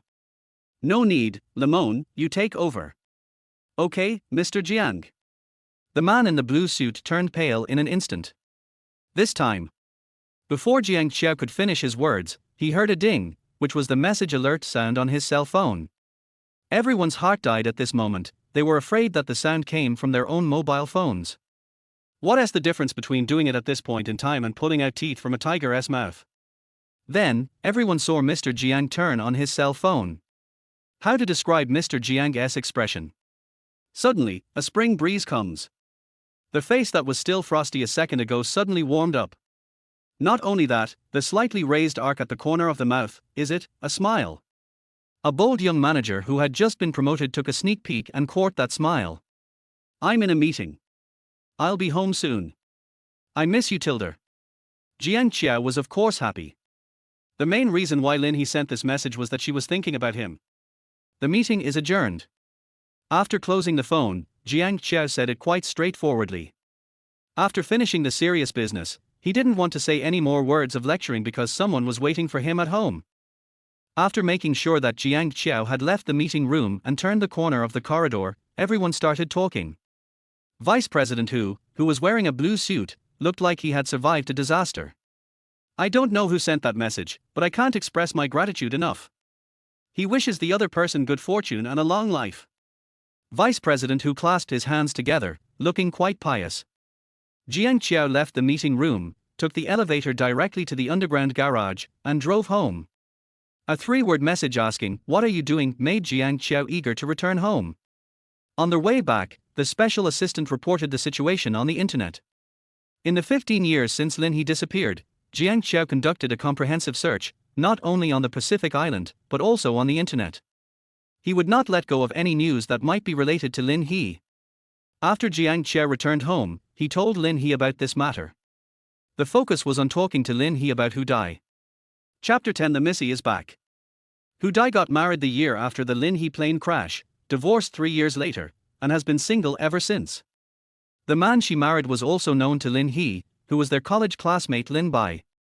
After the divorce, Hu Dai focused on her career and ran the North Star Cosmetics company successfully. In the second year after her divorce, she proposed to buy back the shares in your name. Hu Dai used Lin He to play the emotional card, saying that this was also Lin He's hope for her, blah blah, and Jiang Qiao agreed.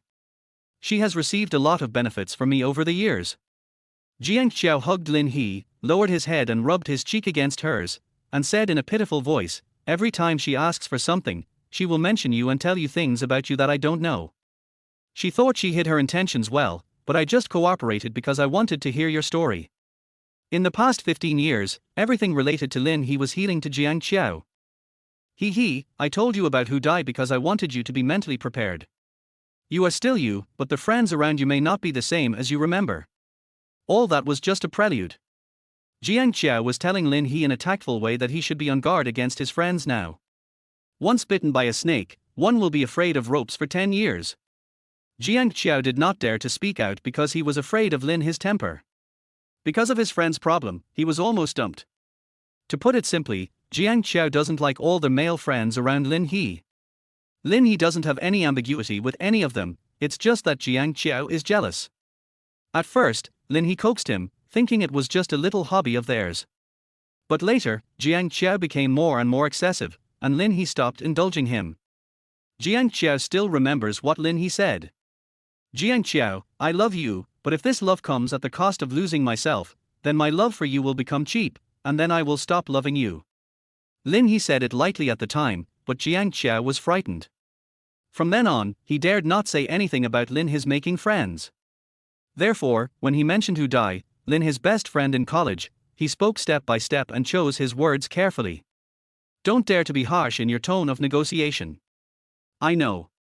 I read what happened online. Lin He touched Jiang Qiao's face, then handed him the phone. The screen showed the content of Hu Dai's private message. I don't want to be used by her anymore. Lin He nestled in Jiang Qiao's arms, her tone somewhat depressed. For her, the dinner appointment with Hu Dai was just a few days ago, but in the blink of an eye, everything has changed. She was also used as an emotional ATM by Hu Dai for 15 years, and she continued to benefit from Jiang Qiao. Okay, I'll listen to He.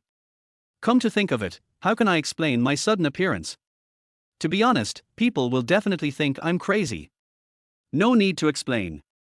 Jiang Qiao hugged Lin He and patted him gently, speaking slowly. If outsiders ask, you don't need to explain anything to them. You can say that you have been recuperating abroad for these years, or you can give some other reasons. You don't need to give them any explanation. Lin He sat up straight and looked at Jiang Qiao, holding his face with both hands and said, "The sky is falling down. I'll take care of it." Jiang Qiao continued with the second half of the sentence, and the two smiled at each other, as if they were back in the afternoons at university when there were no classes, and the two of them lay on the grass in the playground, watching the clouds roll by and unfold in their leisurely days. Jiao Qiao, I'm glad you haven't changed. I'm glad I have you. Lin He jumped forward and hugged Jiang Qiao's neck, swaying back and forth softly and coquettishly. Jiang Qiao smiled and hugged back, lowering his head and burying it in Lin He's neck, full of affection. Beneath the feathery eyelashes, the deep eyes were dark and inexplicably dark. Lin He was very busy for the next few days as she was adapting to the world 15 years later. In today's technologically advanced society, a big change happens every 3 to 5 years, let alone after 15.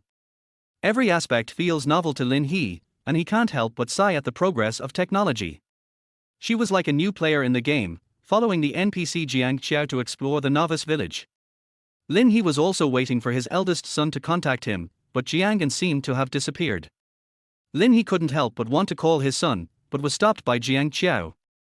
Anin is working on a project with his tutor recently and is very busy.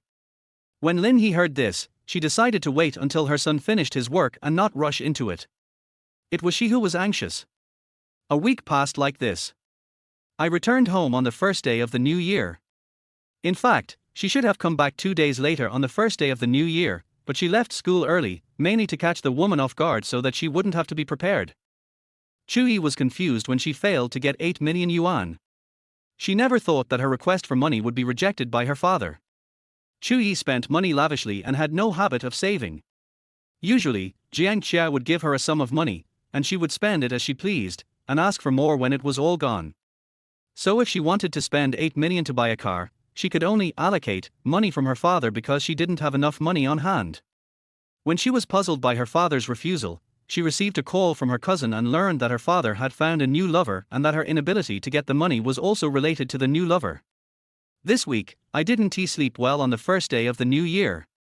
She asked around with people in the same circle around her, and found out that many of them had fathers who found stepmothers, and after the stepmothers gave birth to children, they sowed discord in various ways, using many disgusting methods. Chu couldn't stay any longer, she had to go back to take a look. Just after landing at the airport, Chu received a call from Han Zun before he could go home. As soon as the call was connected, a strange voice came from the microphone. In the private room on the second floor of my restaurant, in less than an hour, Han Zun's leg was broken. What? How dare you? I'm coming over now. Chu hurriedly took a taxi and left, his eyes red with anxiety. I blocked her. I guess she thought it was you who did it. Anyway, I don't want to bother with her.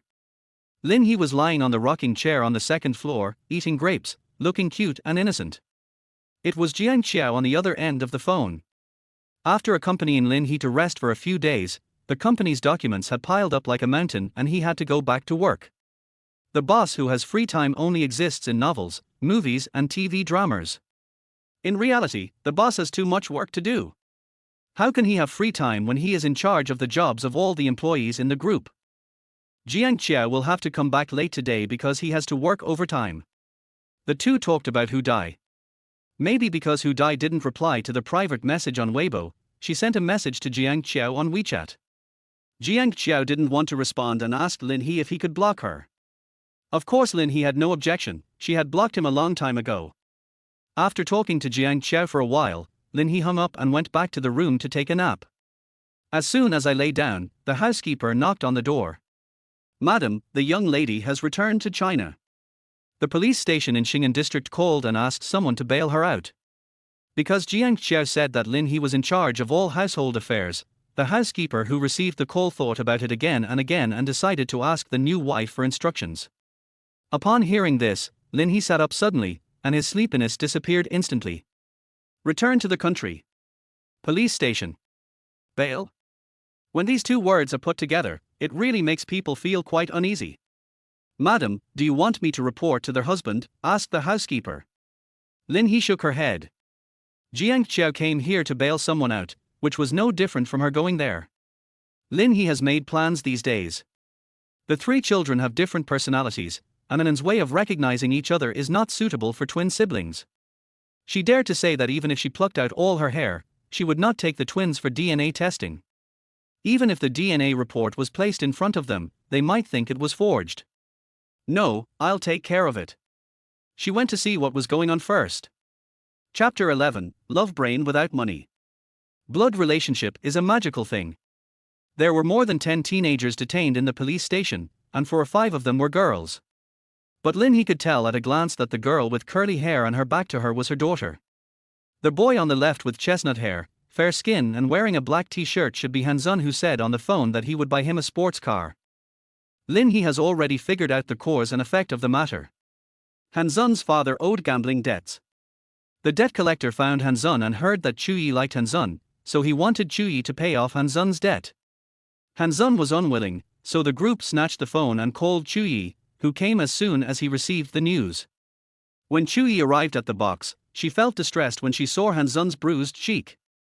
She said she could pay back the money, but she had to take revenge, which meant making sure the person who beat Han Zun was punished.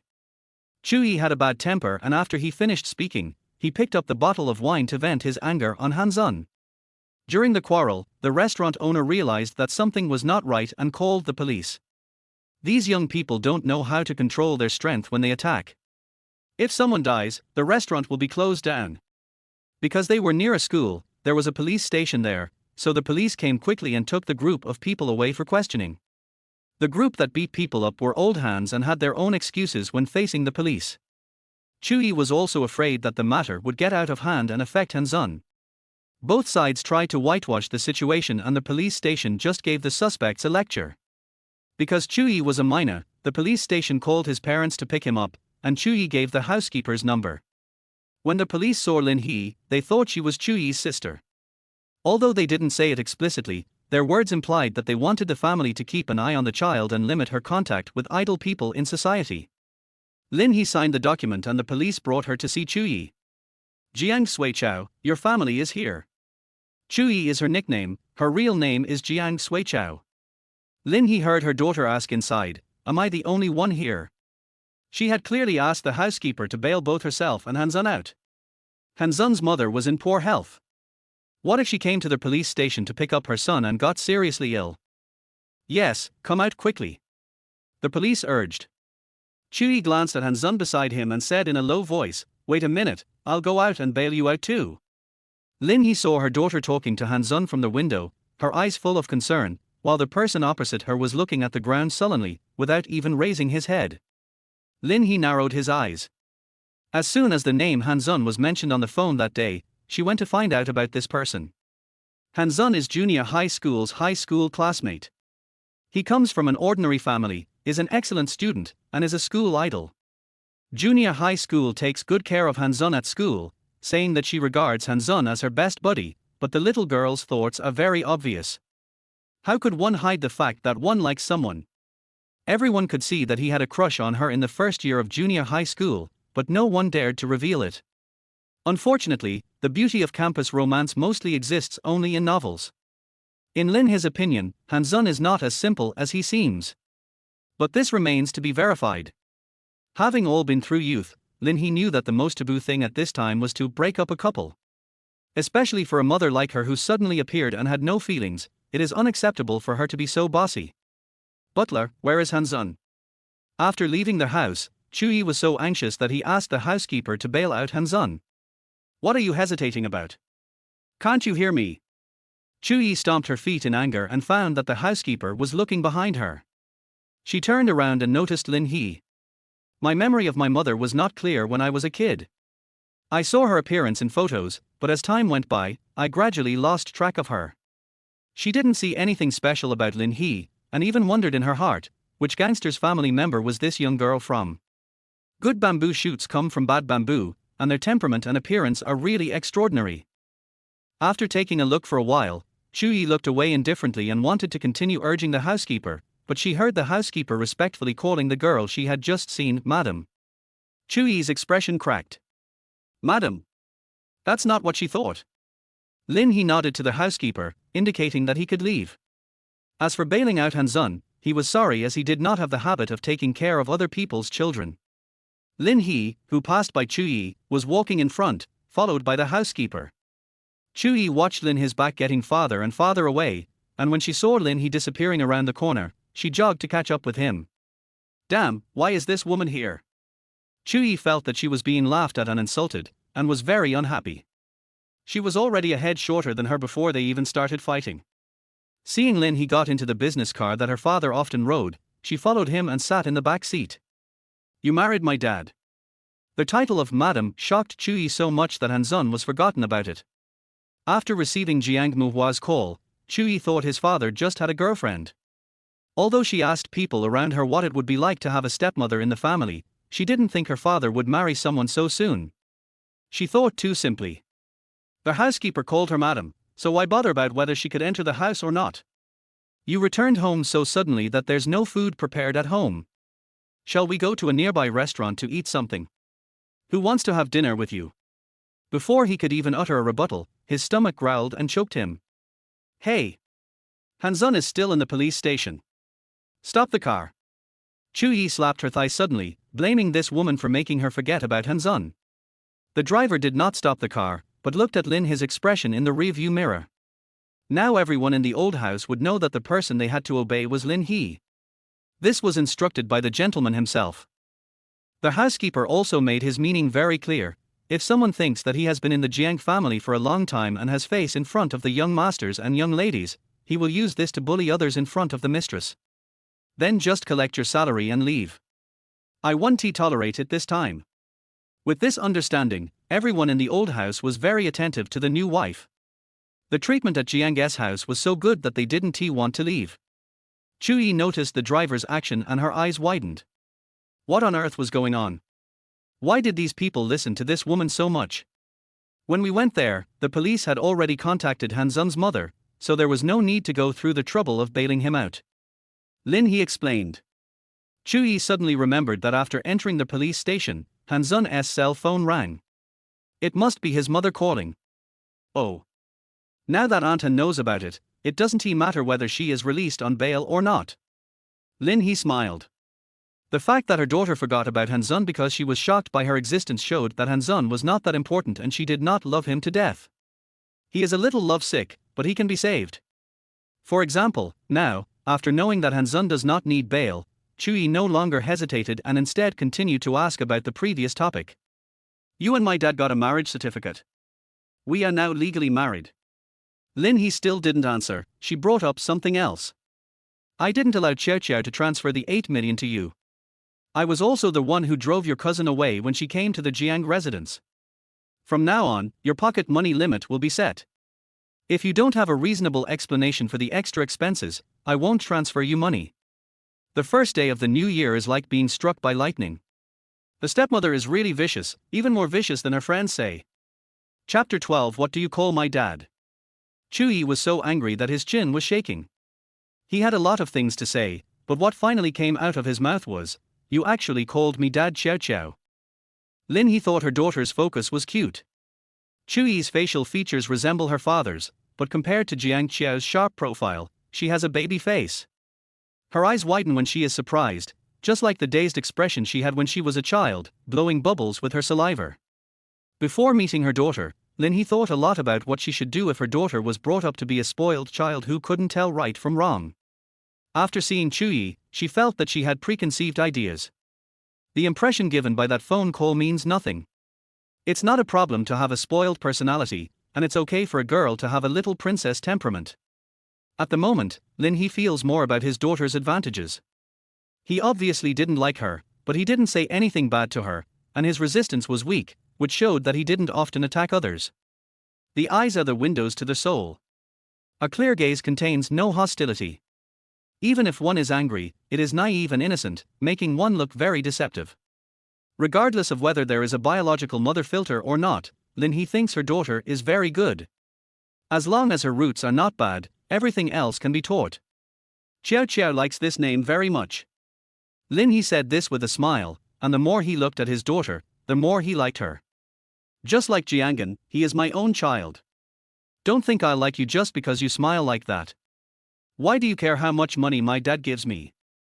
As long as I'm around, you can forget about becoming the mistress of the Jiang family. Chuyi thought his harsh words were very powerful. She felt that when Lin He heard her rejection, his face would turn pale, and then he would explain that he was in true love and go for the cute little white flower route. But it was no use. She was not someone who could be easily deceived. She was not the kind of silly girl who would be taken advantage of by her stepmother. But I am already the mistress of the Jiang family. How to defeat the psychological construction of the first grade in junior high school with just one sentence. Arrogant. Too arrogant. That's because I didn't express my opinion to Dad. If I had, you would have been kicked out by Dad. While saying these words, the car drove into the Jiang residence. Lin He looked calm and composed with a faint smile, and was not affected by Chu Yi's words at all. Don't you think I'm kidding you? You know which is more important, a blood-related daughter or a woman outside, without me telling you, right? You have entered the Jiang family's gate now, but can you stand firmly? I tell you, not steadily. Lin He was walking in front, and Chu Yi was following behind her and talking non-stop. By the time they entered the study, Chu Yi's mouth was dry from talking, and he pinched his waist and said loudly like an ultimatum, "Anyway, don't think about it." As soon as she finished speaking, a photo frame was stuffed into her arms. Who told you to take my mother's photo? Chu Yi said angrily and walked to the cabinet to put the photo frame away again. When I was a child, I could often see my mother's photos, but I don't know when my father put them away. She saw it less often, but she still remembered this photo frame. It was originally placed on the cabinet on the left side of the living room. Chu Yi, do you still remember your mother? My mother died when I was 2 years old. What impression do I have? Chu Yi paused in the middle of his muttering, glared at Lin He and snorted, "Why am I telling you this? Stop asking about my mom. There's no comparison between you and her. From now on I will live at home every day, and you can see if you can live in peace." After saying that, Chu Yi skipped away. She didn't want to waste any more time talking to this woman and would wait until her father came back to talk. Lin He chuckled, "This silly girl." That night, Jiang Qiao worked overtime until 11 o'clock in the evening, and it was almost midnight when he got home. After going downstairs, Chu Chu didn't even go back to his room. He sat in the living room watching TV, just waiting like that. After taking a 7-hour flight, Chu Yi went to the police station as soon as he returned.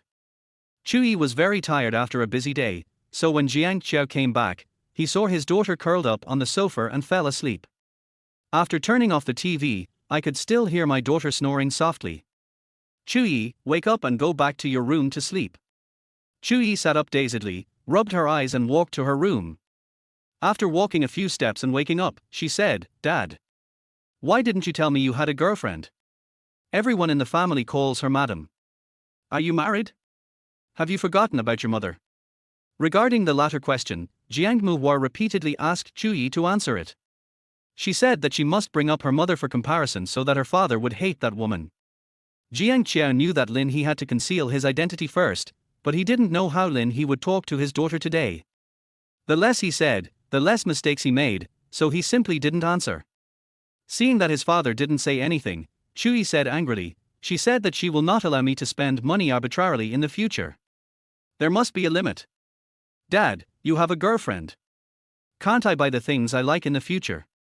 Speaking of this, Chu Yi felt like he was the poor kid in the cabbage field, with tears in his eyes and feeling extremely aggrieved. Dad will not lack food and clothing for you. Jiang Qiao's words showed his tacit agreement. Chu Yi was about to cry. She didn't expect things to turn out like this. Why would her father stand on the side of the bad woman? She is his biological daughter, isn't she? Although she didn't rely on her father much and didn't have deep feelings for him on a daily basis, when she and an outsider were on the same scale and she was the one who was not chosen, Chu Yi knew what sadness was. How could Dad do this? In my memory of the first year of junior high school, my father was a man who didn't like to laugh. He spoke in a cold tone to everyone and the atmosphere at home was rather serious. Chu Yi didn't think there was anything wrong. The fathers of several of her friends in the circle were even stricter. Most fathers are not good at expressing themselves and do not express their emotions strongly, but their actions are loving and they never restrict their daughters from spending money. Now, Chu Yi can't feel that love anymore. "I hate you." After saying this in a crying voice, Chu Yi ran back to his room. Jiang Qiao's expression remained unchanged, and he showed no emotion towards his daughter's accusations, until he looked up and saw Lin He standing at the stairs, and he instantly became depressed. Chu Yi is having a quarrel with me. Lin He could hear a sense of both grievance and a desire for credit in the tone of the statement. Looking at the man who walked up to her and reached out for a hug, Lin He leaned over softly and rubbed her forehead against Jiang Qiao's chin. There was no need to say words of comfort, just the puppy-like gesture was enough to make the man soften his heart. And he said very consciously, "What should we do next? Just tell me, I will obey you, Tilder." Chuyi ran back to his room and slammed the door. After waiting for a long time, he found that his father did not catch up with him. Did her father really not want her as his daughter anymore? I carefully opened the door a crack, wanting to see if my father had gone back to his room to rest or was standing in the corridor wanting to talk to me but didn't know how to start. It's not like she can't give herself a way out. Chuyi was thinking this when he opened the door and saw his father and that woman being affectionate at the stairs. She quietly closed the door, heartbroken. Dad was so obsessed with that woman that he lost his soul. He really didn't even want his daughter anymore. Chuyi felt more and more aggrieved the more he thought about it. He opened his phone, found Jiangen's name, removed him from the blacklist, and then sent him a message. The mother's position at home has been taken by someone else. Jiangen protects his mother the most. If he knew that another woman had entered the house, he would be very angry. He has a good brain, and he can join forces with her to deal with that woman. For the first time, Chuyi felt powerless in his own home. Chapter 13. I just want to post every day. Hudai felt that her career luck suddenly declined sharply. First it was the issue of the foreign agent. Pierre's attitude had softened, but now he even refused to answer her calls.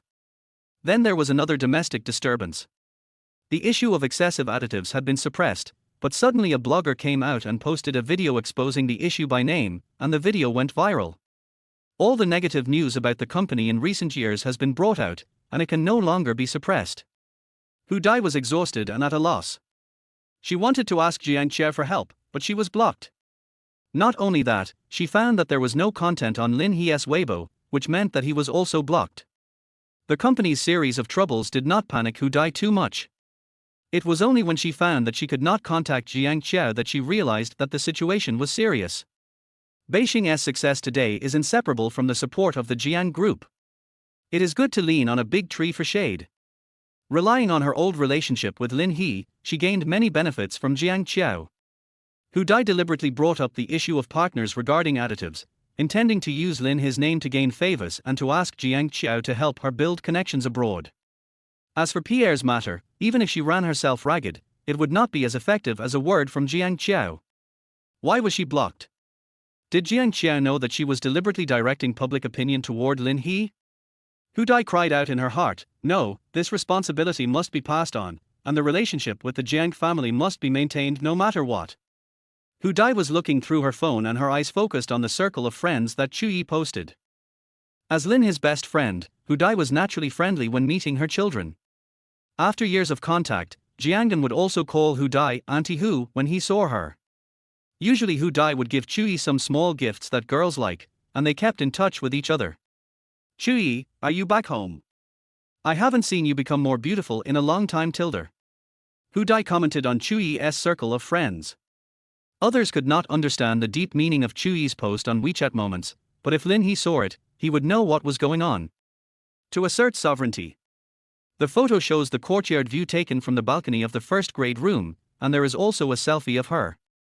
The copy reads two words, "My home." Less than a minute after Hudai posted her comment, Chuyi responded, "Yes, I'm back home." Seeing that Chuyi replied so quickly, Hudai opened the chat box and sent a voice message to Chuyi, asking about her recent life and saying that she would go out for dinner when she was free. These are not the main points. Hudai also asked around about Jiang Qiao's mood, whether he was at home, etc.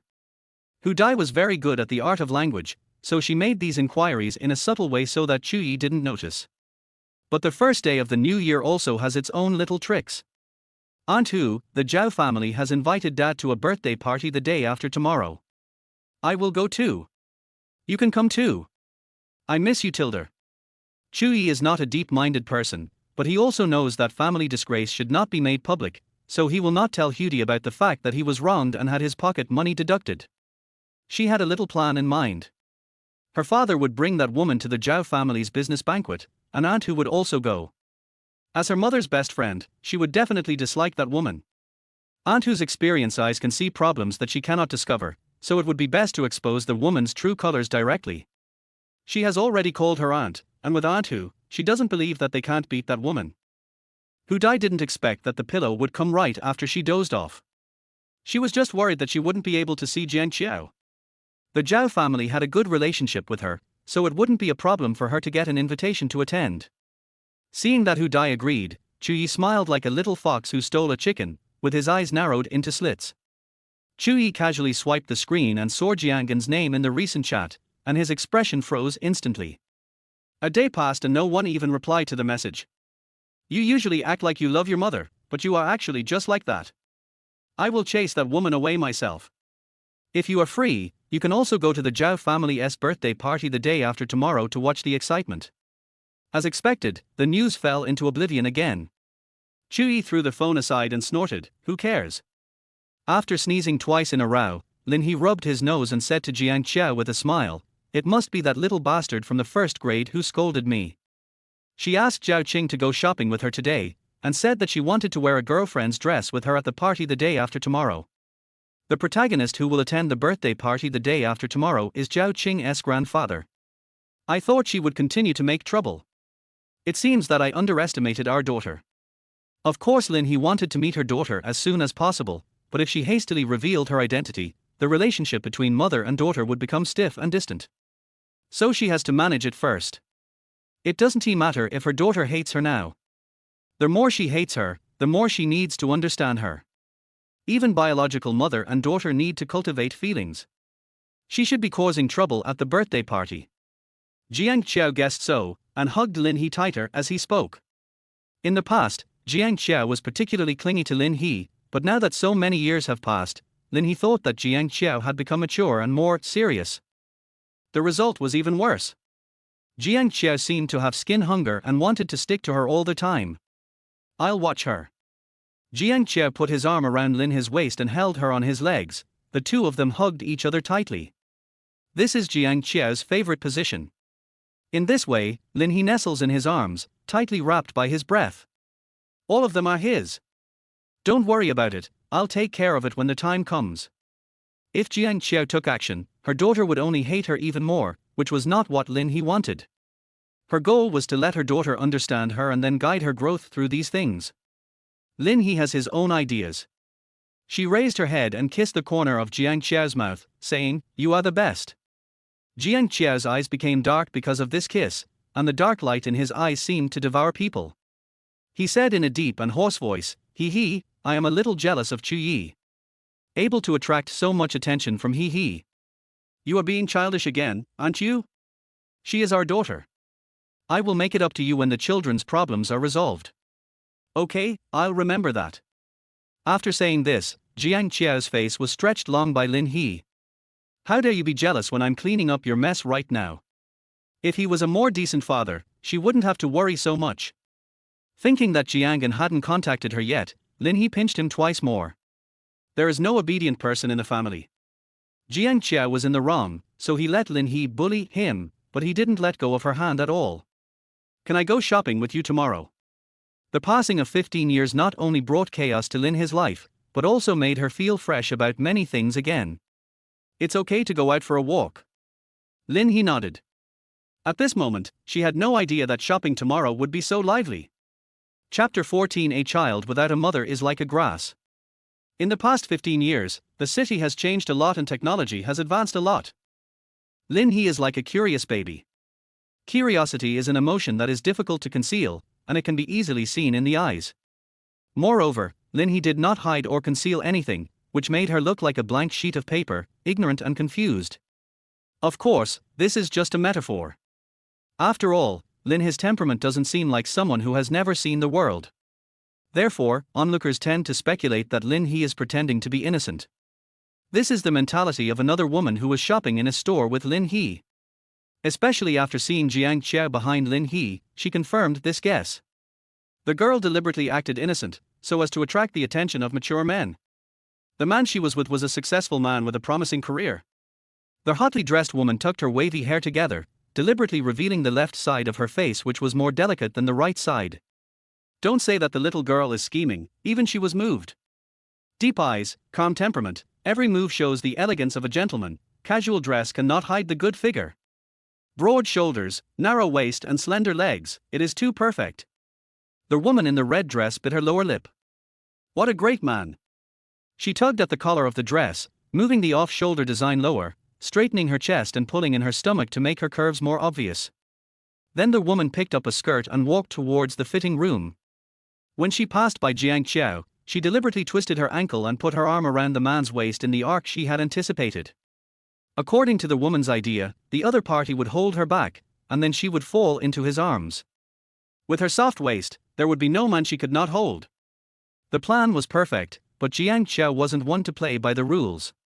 The moment the woman in the red dress sprained her ankle, Jiang Qiao had already dodged and pulled over a sofa and pushed it over.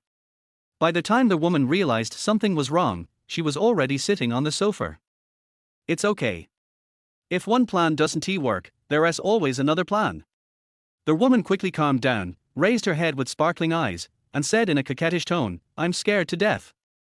The next sentence the woman intends to say is to thank you, and then use the opportunity to chat for a while, and of course it would be better if they could exchange contact information. It's a pity that Jiang Qiao didn't give him a chance. He took out a black card and said to the clerk who came over after hearing the noise, "Clear the place." How could a salesperson in a brand name store not be able to see clearly? She could tell at a glance that this couple were not just rich people.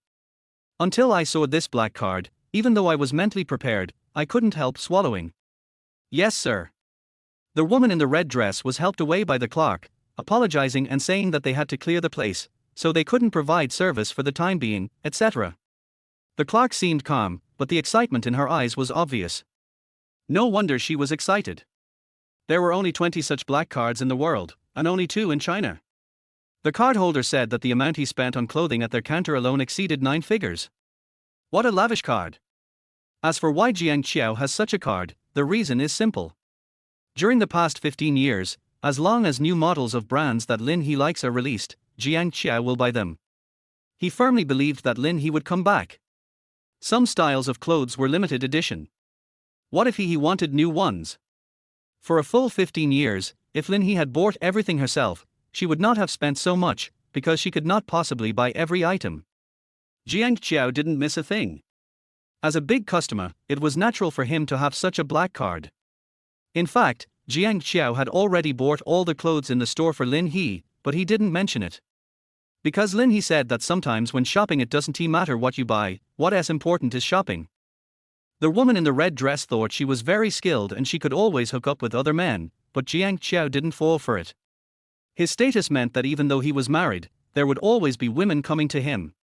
With so much experience, Jiang Qiao has become immune to women's little tricks of seduction. To be more precise, he can see through them at a glance. The only woman in this world who can make him willingly take the bait is Lin He. There weren't many customers in the store today, so Lin He didn't notice anything different in the store when he came out of the fitting room. She also heard some noise in the fitting room, but she couldn't hear it clearly because of the soothing music playing in the store. Who just fell down? She seemed to hear someone exclaim. The man was helped up by the clerk, so he should be fine.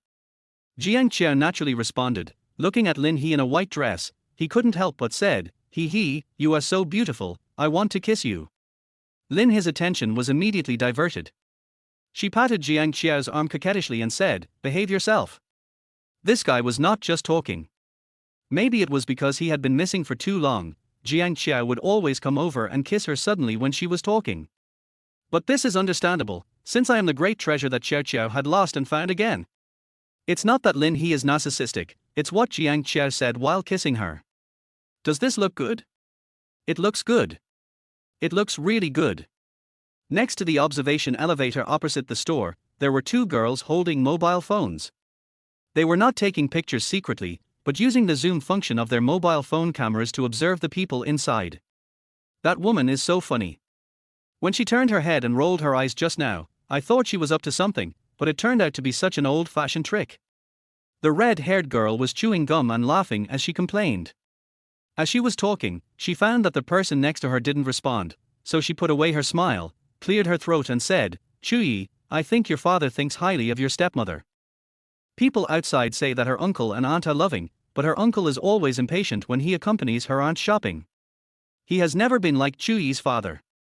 Although I don't know what the two of them are talking about, I can tell at a glance that they are deeply in love. I repeat again, she is not my stepmother, she is my dad's girlfriend who can break up with him at any time. Chuyi's face was gloomy. The two of them, who didn't buy satisfactory clothes while shopping yesterday, made an appointment to go to the mall again today. After finishing her meal upstairs and preparing to go to another store to continue shopping, Chuyi saw her father. She wanted to go over and say hello, but she stopped when she saw Lin He. Then he pulled Zhao Qing aside to peep. Chuyi was in a bad mood. His father had never accompanied him shopping, but he went shopping with that woman and seemed to be in a good mood the whole time. As a daughter, she didn't even have a black card of that brand, but her father took it out for that woman. At first, I didn't see clearly what the card my father gave the clerk was. I only realized it after I saw the clerk started to clear the area. Zhao Qing sighed and said, "Your dad actually has a black card, so you had to wait for half a month to get a bag last time. You can just use the card to order it." This statement undoubtedly added fuel to the fire. Considering that Zhao Qing was there, Chuyi held back for the sake of face. If she were alone, she would have been wiping away tears by now. So this is what it means when a child without a mother is like a weed. If the mother hadn't died, what would that woman have to do with it? Chuyi glared at Lin He, who was standing opposite him, then turned to Zhao Qing and said, "You must help me at the banquet tomorrow. With our relationship, I promised you that I would definitely do it. Don't worry, I'm on your side." Zhao Qing made an okay gesture. Chuyi nodded, took a deep breath and looked across. She must drive this woman away. Chapter 15. Oh my God, Mom. As night falls, luxury cars gather in front of the brightly lit hotel. Today is Mr. Zhao's 80th birthday, and the Zhao family is hosting a banquet here to entertain relatives and friends.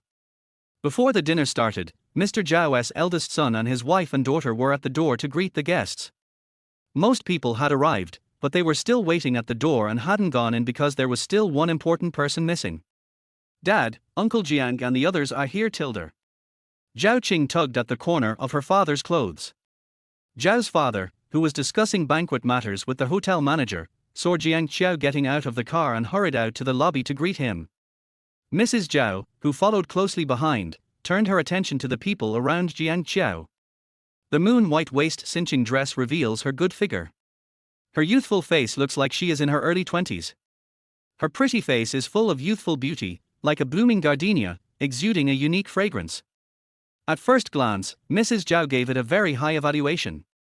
She thought this girl was a friend from the first grade who came along to play, until she saw the same cloud pattern on Lin He's dress as on the pockets of President Jiang's formal suit, and suddenly surprise flashed in her eyes. This girl is Mr. Jiang's female companion. There has never been a woman around Mr. Jiang when he attended banquets in recent years. He has been alone since his wife passed away unexpectedly. People in the circle say that Mr. Jiang is a lovesick man.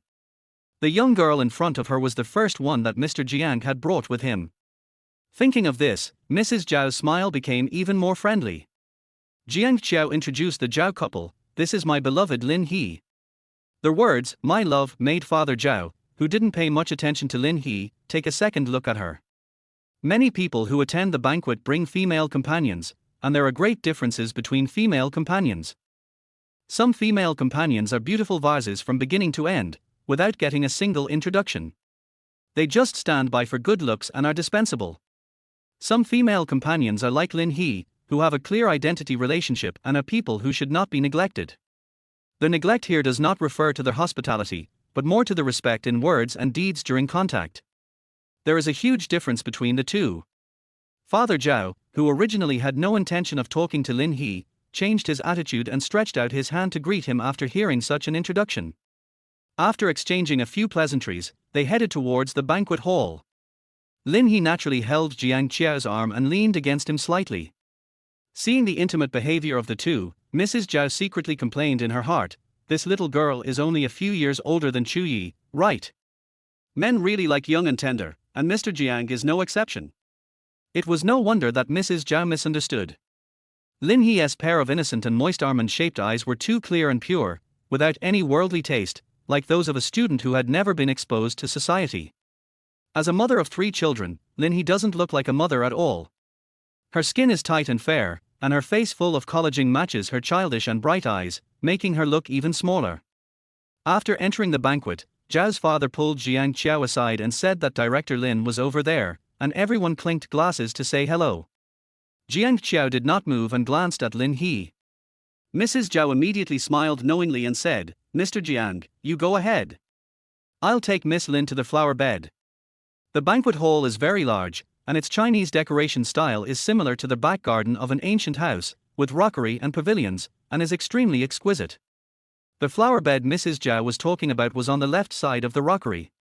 Ladies from various families gathered there, enjoying the flowers and chatting. It was very lively. "You go ahead. I'll go with Mrs. Zhao." After hearing what Lin He said, Jiang Qiao left. Before leaving, he told her that he would come to see her after meeting director Lin. Mrs. Zhao was surprised by the affection between the two. It turned out that Mr. Jiang had such a side to him. "Although I am not familiar with Mr. Jiang, I have met him many times at banquets. He always has an icy face that keeps people at a distance. He has never spoken to me as gently as he does now, with eyes that seem to be about to shed tears." This Miss Lin was able to win over Mr. Jiang. She's got something. The other people present seemed to be doing their own things, but in fact they had already paid attention to the door. It was the first time they saw a woman attending the banquet with Mr. Jiang's arm around her. It was so novel.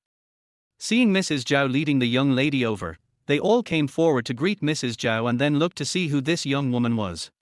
After hearing Mrs. Zhao introduce Lin He as Jiang Qiao's lover, everyone's attitude became more warm. "She is so beautiful." Looking at Lin He, who was being treated like a star, Chu Yi, who was sitting beside the pillar, was angry. "You know how great your father is, they will definitely support you." The word stepmother almost came out of Zhao Qing's mouth again, and she quickly changed her words and said, "Hold that bad woman." If Jiang Qiao hadn't introduced Lin He as his lover, these ladies wouldn't even look at her. The word lover is so valuable. She is the first person who can blow the wind in your ears. I don't know if it is good to have a good relationship with Mr. Jiang's lover, but it will definitely not be bad. So these rich ladies were quite enthusiastic about Lin He. "Have you arranged your people?" Chu Yi asked. "It's all arranged. It's absolutely reliable." Zhao Qing patted her chest and was about to say something else when she exclaimed, pointed to the door and said, "Chu Yi, your brother is here. Zhao Qing's cousin Zhao Jun and Jiangan are classmates. They have a good relationship and Jiangan came here with Zhao Jun." Chu Yi raised his eyebrows. "Are you really here to watch the fun? Is that Mr. Jiang's eldest son?" "Let me see, it's him. I saw him last year." Others also noticed Jiangan, and their eyes turned meaningfully when they looked at Lin He. It's hard to be a stepmother. Although Miss Lin has taken the right path, it's not so easy to take care of the Jiang family's children. Mr. Jiang's daughter, who came with us, didn't talk to Miss Lin the whole time. I guess there will be some trouble later. No, we might see a commotion right now. Everyone looked at Jiangan, who was heading straight for Lin He, and their gossip radars were set on high, waiting for the show to begin. "Anan? You're coming to the party. Why didn't you tell Mom that you were coming? I should have asked your dad to pick you up." Lin He was very happy to see her eldest son. Does this mean that her son has calmed down, is willing to see her, and is trying to accept her? One sentence turned the whole audience upside down. Everyone was dumbfounded. My God, Miss Lin is so amazing. No, she is crazy. She actually called herself a mother in front of the eldest son of the Jiang family. Regarding the eldest son of the Jiang family, the most profound memory left by everyone is the incident 7 or 8 years ago when he punched the youngest son of the Liu family and broke his nose. It was also at a birthday party that the youngest son of the Liu family said that he wanted his aunt to be Jiangan's mother and teach him well in the future. It seemed like childish words without restraint, but in fact it was a deliberate test by the Liu family, who wanted to marry Jiang Qiao. As a result, the youngest son of the Liu family was beaten up by Jiangan. Afterwards, Jiang Qiao was even more ruthless and directly broke off cooperation with the Liu family. The Liu family lost more than they gained. So, Miss Lin won't get beaten, right? Young people are so brave. Do you think you can say that in public? You are so naive. Last time, the youngest son of the Liu family was also beaten in public. Chapter 16. What? Scared away. Jiangan paused when he heard Lin He's words, and he heard the people around him gasp. Thinking of Lin He's current situation, Jiangan clenched his fists and moved his lips but said nothing. After taking a breath, Jiangan spoke again. Mom, come with me, I have something to tell you. Everyone. Mom. Lin He was also stunned. After saying that, seeing her son's evasive expression, Lin He knew that Anan was not ready to face her and she had taken it for granted. Just as I was about to say something else to ease the tension, I was caught off guard when I heard my son calling me mom. Her eyes were a little moist. Lin He knew that her son called her mom because he didn't want to embarrass her in public. Anan's personality has changed as he grew up, but his nature remains the same as when he was a child. He is a kind and protective baby. You have to be careful about Chuyi. When he reached the balcony, Jiangan saw that there was no one around, so he quickly got down to business. After receiving Chuyi's message, Jiangan realized that Chuyi said that because he didn't know his mother's true identity. Although I don't know why they kept it a secret, they must have their reasons. Jiangan decided not to get involved and did not reply. Then he received a second message. Chuyi acts rashly and without considering the consequences. She does things without considering the seriousness of the matter, which makes Jiangan a little worried. One reason why he didn't contact Lin He was because he took his father's warning into consideration. The other was that Jiangan still didn't know how to face Lin He. Jiangan told himself that his father would protect his mother well and Chuyi would definitely not be able to surpass his father. After thinking it over, Jiangan felt that he didn't need to intervene, so he went to bed early and prepared to rest, and he wanted to sleep before the sun set. Then he suffered from insomnia. The master was beaten to death with random punches. What if the father failed to protect the mother and let Chuyi succeed in his plan? No, he has to come and see. You didn't tell her the truth, did you? She thinks you took advantage of her. Jiangan paused. He's taking up a seat, and is trying every way to get you out. There's a lot of people at the banquet, and you never know what might happen. You have to be careful. After thinking for a while, Jiangan added, it's best to stay by your father's side all the time. Seeing his son's awkward and concerned look, Lin He smiled and couldn't help but rub his son's hair like he did when they were little. Sensing Lin He's movements, Jiangan subconsciously wanted to dodge. After taking a step back, he stopped abruptly. He did not dodge until Lin He's hand touched his hair. Thank you, Anan, for caring about mom. Anan is so nice. The tips of Jiangan's ears hidden under his hair turned slightly red.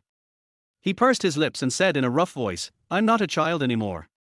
Although he said this in such a dissatisfied tone, he actually let Lin He touch his hair. It was not until Lin He withdrew his hand that he avoided it with an expression of unbearable pain. Lin He's eyes curved even more when she smiled, and she looked like a silly Anan with soft hair and a soft heart. Jiangan. Chuyi walked over with gritted teeth, looked at the traitor with a look on his face and asked in a low voice, you call her mom? Knowing that everyone's eyes were on him, Chuyi's back teeth were almost worn out, but he managed to put on a smile. She intended to show the harmony of her family to the outside world, but Jiangan didn't care about that. He glanced at Chuyi and said calmly, what's it got to do with you? Having said that, he turned around and walked away without looking back. Lin He frowned when he saw the interaction between the siblings. The relationship between Anan and Chuyi. What did you do to make him call you mom? Did you threaten him? What did you threaten him with? Chuyi didn't understand. She didn't understand at all. She thought Jiangan should be the one who opposed it the most. One day, you will be willing to call me mom. Lin He raised his chin and walked away with an expression that imitated his daughter's proud little swan. Chuyi was so angry that she was about to die, but she didn't show it like she did at home. She nodded with a smile, as if the two of them had understood something and were in harmony. Then Chuyi walked to the other side. From an outsider's perspective, the Jiang family's children were very friendly to Miss Lin.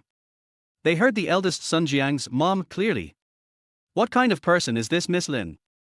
Not only did she win the favor of Mr. Jiang, but she also managed to take care of the children at home.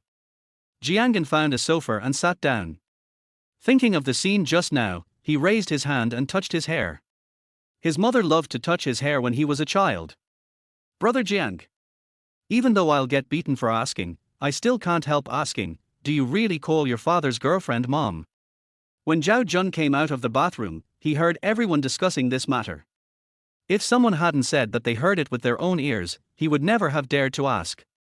Even with such irrefutable evidence, he still wanted to verify it because it was too magical. Following behind Zhao Jun were three young boys with various expressions on their faces, some curious and a little shocked.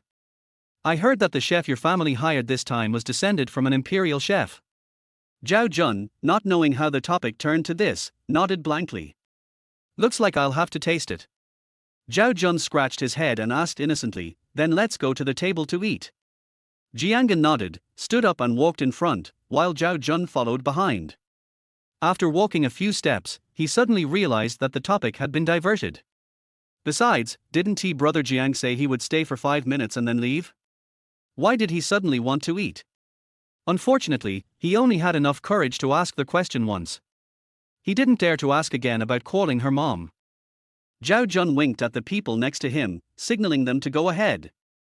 The others were even more timid and shook their heads. In the end, no one dared to ask. As some of the people who witnessed how Liu Sai's nose was broken, they knew how hard Jiangan's fist was. It was enough to see it once.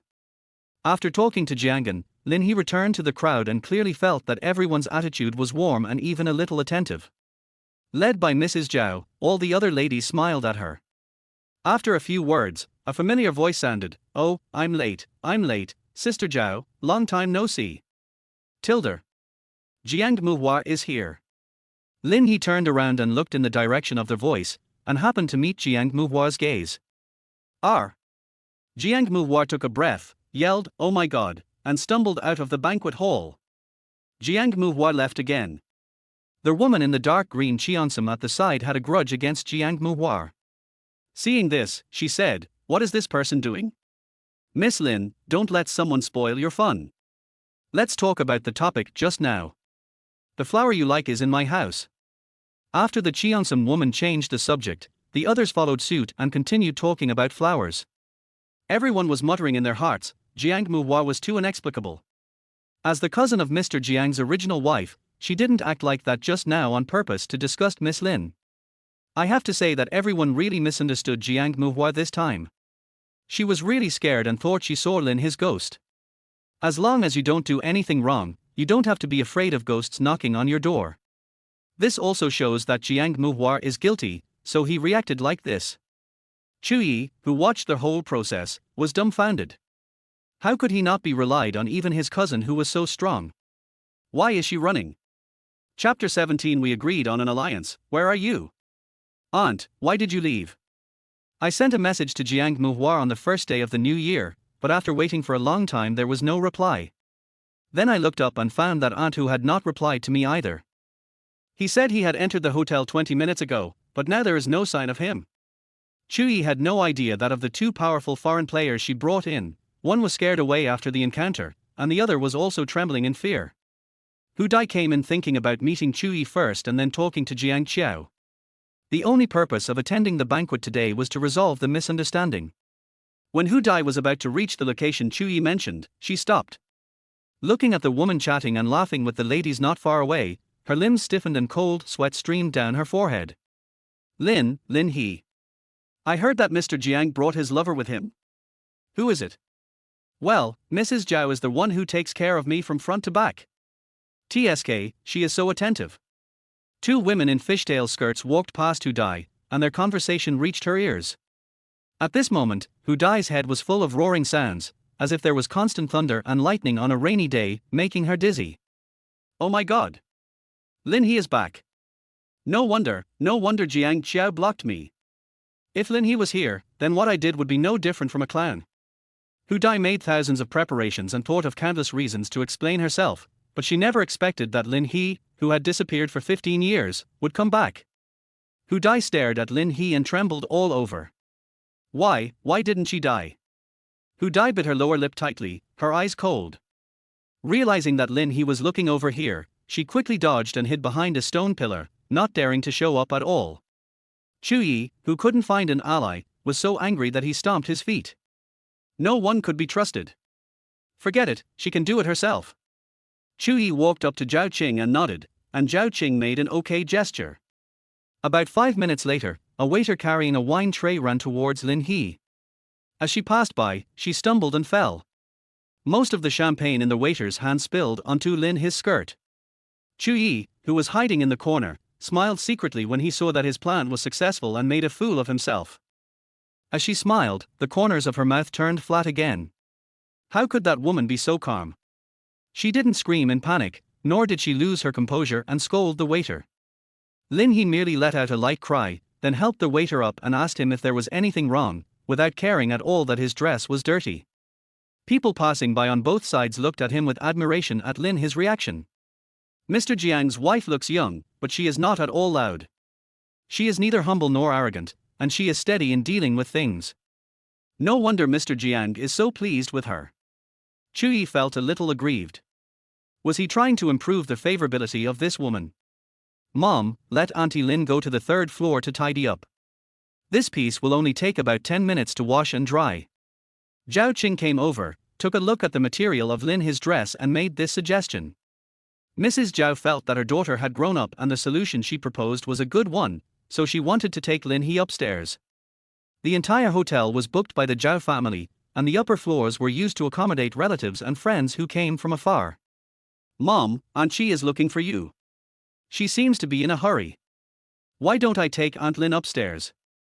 How could the Chi family's wife be as important as Mr. Jiang's wife? Mrs. Zhao was about to refuse when she heard Lin He say, "Your daughter is so cute and I like her very much. Let her take me there." Mrs. Zhao thought it was a good idea, so she gave Zhao Qing a few words and left. "Auntie Lin, let me help you." Zhao Qing stepped forward obediently. Lin He put his hand over. "Thank you, can I call you Qing Qing?" "All right." After walking a few steps, Lin He asked in surprise, "What's this wrist?" Zhao Qing lowered her head and discovered that the tattoo on the inside of her wrist was exposed.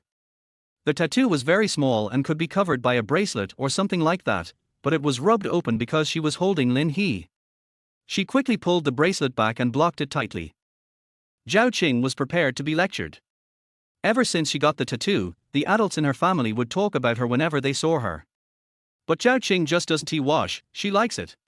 "It's Yi." Zhao Qing widened her eyes and asked with some surprise, "Aunt Lin, do you know Yi?"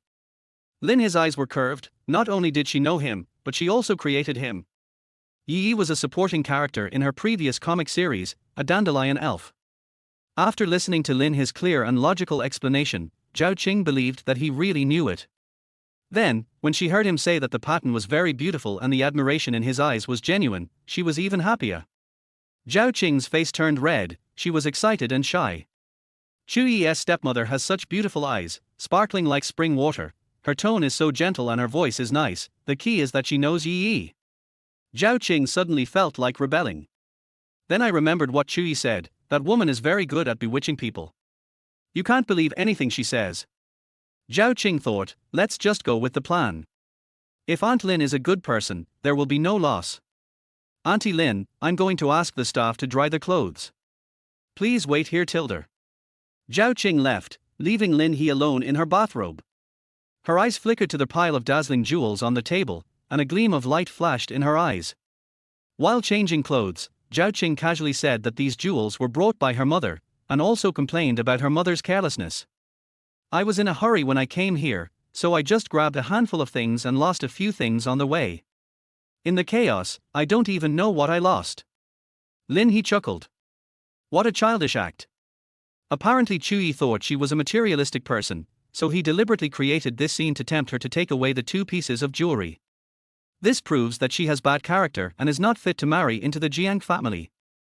About 15 minutes later, Zhao Qing came back with the dried dress, and the wine stains on the hem had been cleaned up. After changing her clothes, Lin He didn't rush to leave. She waved to Zhao Qing with a smile. Call Chu Yi here. Zhao Qing blinked. Brother Jiang, are you full? Zhao Jun handed over a tissue in a servile manner and helped Jiang wipe his hands after he put down his chopsticks. I'm full. Then can I ask? Zhao Jun still didn't give up. He just asked around and was sure that Brother Jiang really called her mom. What he wanted to ask now was what Brother Jiang thought. Zhao Jun couldn't figure out what made Brother Jiang change. Just last month, Brother Jiang was in a state of panic when his mother was mentioned, but now he can call his stepmother mom. Zhao Jun was so curious. He was interrupted before he finished his question. Jiangan suddenly stood up, looked around and frowned. Where did they go? Zhao Jun, who had been following Jiangan as a follower for many years, knew tacitly who Jiangan was referring to when he said, they. He replied, Miss Lin's clothes were spilled with wine by the waiter, so she went upstairs to tidy them up. It seems that Chu Yi also went upstairs. Just now when he was walking around, he heard someone mention it. Jiangan cried out in dismay upon hearing this and quickly ran upstairs. Chapter 18. The status is very high. How unreliable. From brisk walking to jogging, Jiangan complained about his father in his heart. When Jiangan came to the corridor on the third floor, he didn't know which room his mother was in. When he wanted to try calling her, he heard his father knocking on the door at the end of the corridor. After the socializing, Jiang Qiao found Mrs. Zhao and asked where Lin He had gone. When he learned that Lin He was at 310, he immediately looked for him. Jiangan ran up to Jiang Qiao, panting. Behind him were a few young boys. Behind the boys was a group of people, including Mrs. Zhao and the wives of several CEOs. What is this for? Jiang Qiao frowned. Jiangan turned around and found so many people following him. He realized it was his fault and his face turned dark. He brought these people here. The group of people led by Zhao Jun were originally chasing Jiangan. As for Mrs. Zhao and the others, they saw a group of children running upstairs in a hurry, especially Jiangan in front, whose expression was very heavy. I thought something had happened, so I hurried over without caring about anything else. At this moment, there was a click and the door opened. Seeing the crowd rushing to the door, Lin He was stunned. What's wrong? Behind Lin He, Chu Yi was standing next to the sofa. His eyes were red and it was obvious that he had been crying. Jiangan was relieved to see that Lin He was fine, while Jiang Qiao took Lin He's hand and brought him close to him, his close attitude being self-evident. Lin He thought for a moment and explained. The child was ignorant and said a few words to her, so she got angry. Others. Miss Lin probably doesn't know Miss Chu Yi's temperament. If she was in a bad mood, how could she be so quiet? She would have smashed the door long ago. It's clear that I was educated. Everyone's evaluation of Lin He became even higher. Every woman who becomes a stepmother is very cautious. It is not good to be too involved, and it is not good to be too superficial. This aspect accounts for most of the difficulties of being a stepmother. How could a spoiled daughter be someone who would swallow her anger? The fact that Chu Yi cried so honestly showed that although Lin He was a stepmother, she could act like an elder and suppress the younger generation. Looking at the attitudes of Mr. Jiang and Jiangan, they showed no displeasure at all and allowed Lin He to educate his daughter's sister. Miss Lin is not simple. Everyone ignored the other person in the room, Zhao Qing, who was squatting next to the sofa in the corner. Her expression was not much better than Chu Yi's. Although Lin He didn't say a word to her from beginning to end, she felt awe-inspiring as if she was being killed as a warning to others when she saw him scolding Chu Yi. The story began 20 minutes ago. Facing Lin He's questioning, Zhao Qing chose to play dumb. As a result, Lin He explained their plan in a few words, and Zhao Qing could no longer pretend. There should be a camera next to the jewelry. Chu Yi, you are watching in real time, right? Don't hide, come here. Chu Yi from the next room came over. I've been discovered by you. You're one step ahead of me. Now that I'm here, what can you do to me? Chu Yi was not afraid at all. What could Lin He do to her? Stupid. Chu Yi was stunned by the scolding. After being stunned for several seconds, he was dissatisfied and wanted to refute, but he was stunned again by Lin He's next long speech. You plan to lure me in and then release the surveillance video, letting everyone know my character and thus end my chance of marrying into the Jiang family. Have you ever thought about where your father is going? We came to the Zhao family to celebrate Mr. Zhao's 80th birthday. Are you ruining the party by making such a fuss?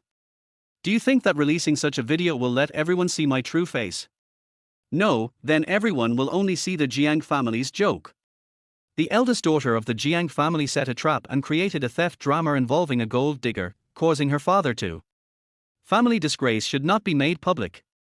Your behavior just now shows that you know this. Then why did you make such a plan? If you had done it at your own home, I would have praised you for having such an idea. Not only did you cause trouble at someone else's elder's birthday party, but you also brought their granddaughter with you to do it. Do you think that if this matter gets out, others won't laugh at you? Everyone present is smart and can tell at a glance that it was your trick. What will they think of you? Chuyi was moved to tears. No one has ever trained me like this since I was a child. She told her aunt about her plan before the trip, and she only did it because her aunt thought it was feasible. From Lin He's words, Chuyi realized what kind of situation the Jiang family would let her father and herself fall into if her plan succeeded. She felt helpless, wronged, and terrified. Chuyi's inner emotions were quite complicated. She wanted to say something to refute, but found that she couldn't say anything. She realized that she had been impulsive. Zhao Qing's face also turned pale. Thinking of the trouble her mischief would bring to her family, she couldn't help but shiver. Reality is not a TV show. The plot of a cool drama is too far-fetched. If it happens in real life, there will be too many troubles and problems in the future. They didn't think about the consequences. Okay, stop crying, it didn't happen. Lin He comforted her, and Chuyi cried even harder. Seeing her daughter crying like this, Lin He felt very distressed, but she had to do it. Everything has been smooth sailing for me since I was a child. Of course, there is nothing wrong with that. Life does not necessarily have to be full of hardships. The problem is that no one gave her positive teaching and guidance during her growth in the first grade of junior high school. She can recognize Chuyi, but after becoming her biological mother, her teachings will only make Chuyi reject her, and the relationship between mother and daughter becomes distant, and the rift becomes bigger and bigger. So Lin He would rather have a bad identity from the beginning to change Chuyi's temper. At least what happened today happened. I will think more about what I do after the first day of the new year. After saying this, Lin He, who wanted to say a few more words of comfort, heard someone knocking on the door. She came over to open the door, and the scene at the beginning appeared. A boy following behind Zhao Jun had a crush on Chuyi since childhood. Seeing Chuyi crying like this, the boy asked angrily, "Chuyi, did she bully you? It looked like I was going to support you no matter what, if your father and brother don't support me." Chuyi, who had just been taught a lesson, was probably at his clearest mind at this moment. No. This is our family matter. After saying that, she turned around and went to the restroom nearby. It was so embarrassing for so many people to see her with swollen eyes from crying. The boy said, "Oh," awkwardly, then looked up and met Jiang's gaze, and froze for a moment. Finished. This was just a small incident and everyone dispersed and continued to attend the banquet. The news that Mr. Jiang's wife, Miss Lin, held a high position in the Jiang family spread like wildfire. The following banquet went very smoothly. Jiang Qiao accompanied Lin He throughout the whole process. Chuyi followed behind the two of them obediently, absent-minded. After Jiangan was sure that nothing would happen to Lin He anymore, he left secretly. The fast did not end here. After the banquet, when the family of three drove back to the gate of the villa, the car was blocked. Chuyi got off the car first after seeing clearly, pointed at a large area in front and asked, "Aunt, what are you doing?" Chapter 19 Jiang Qiao's Indifference. There was white flour-like substance scattered on the ground, and there were incense sticks and candles on both sides of the road, as well as several unknown square objects covered with red cloth.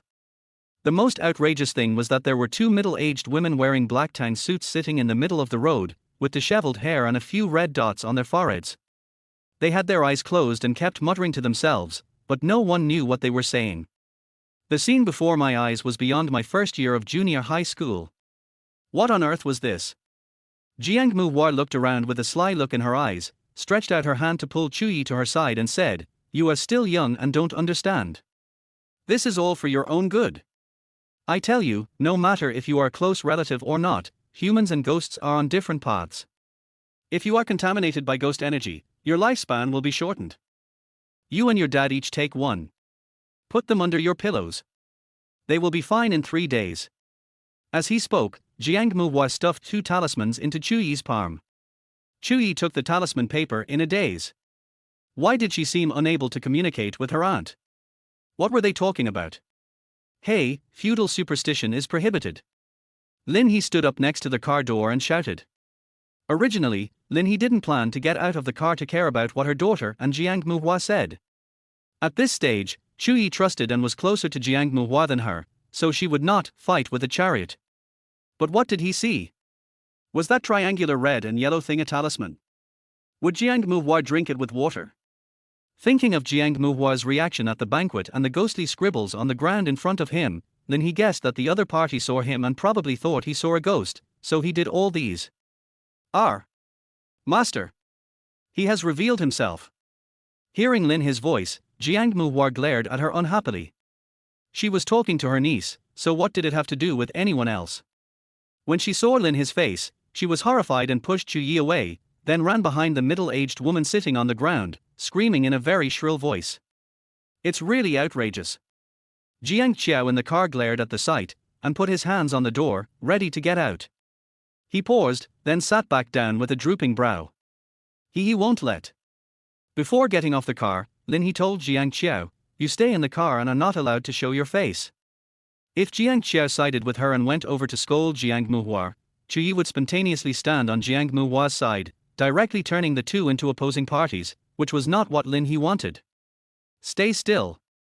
Lin He raised his index finger to emphasize it again, and after hearing Jiang Qiao say, "Oh," he closed the car door and walked towards Chu Yi. The driver in the car secretly glanced at the rear-view mirror, and after meeting Jiang Qiao's sharp eyebrows, he withdrew his gaze like a frightened bird, sat up straight and looked straight ahead. He looks serious on the outside but is secretly complaining in his heart. It turns out that even a rich man would be afraid of his wife. "Ghost, ghost, ghost. Help, help, help." Seeing Lin He getting closer and closer, the terrified Jiang Muhua could not speak a complete sentence and could only utter single words. The two middle-aged women also looked terrified. "Is there a ghost? Is there really a ghost?" The two looked around and saw that Jiang Muhua was pointing at Lin He.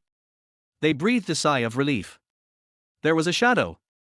After confirming that it wasn't a ghost, the two men quickly regained their mysterious demeanor. "Aunt! What's wrong with you? She's not a ghost." The two middle-aged women also echoed Chu Yi's words, saying that Lin He had a shadow or something like that, and Jiang Muhua finally calmed down. When Jiang Muhua learned that the person in front of him was the vixen he had fought against before, he murmured, "Is Jiang Qiao crazy?" Yes, Jiang Muhua's first reaction was that Jiang Qiao found a woman to look like Lin He and then use her as a stand-in. Especially after learning that the little vixen was also called Lin He, I became more certain of this. Looking inside the car again, Jiang Qiao didn't get out even though they were making such a fuss. He had made a mistake, but Jiang Qiao missed Lin He like crazy. This also shows that Jiang Qiao finally accepted the reality of Lin He's death. What kind of feelings can a stand-in talk about? Her chance has finally come. Jiang Muhua's eyes were filled with excitement, and his pupils were flashing with the ambition to win. She had no doubt that the Lin He in front of her was herself. After all, it was impossible for him to be as young as he was 15 years ago when he reappeared after disappearing for 15 years. Looking at Chu Yi again, how could the biological mother not recognize her daughter? Jiang Muhua left, and before leaving, the look in his eyes when he looked at Lin He was full of meaning. "You will be defeated by me." After returning to their villa, Chu Yi went back to his room in a depressed mood. He was already in a bad mood, and after seeing his weird aunt, he became even more irritated. Lin He did not try to comfort his daughter. He had already said everything that needed to be said in the room on the third floor. The rest was for her to think about on her own. On the second-floor balcony, there were 2 glasses of red wine on the table. Lin He and Jiang Qiao were sitting on a double lounge chair, looking at the full moon in the sky. After attending a lively banquet, the tranquility at this moment is particularly relaxing. Anan is so cute. His tone of voice is like a warning, but in reality it is full of concern, just like when he was a kid and got upset. Although Chu Yi is reckless, he listens to advice and has a naive personality. Listening to Lin He talking about the fragments of his life today, Jiang Qiao tugged at the collar of his shirt. His exquisite hair was now hanging messily in front of his forehead, and the smile on the corner of his mouth was lazy and ruffian. He held Lin He's hand in his palm, feeling the warmth of the touch.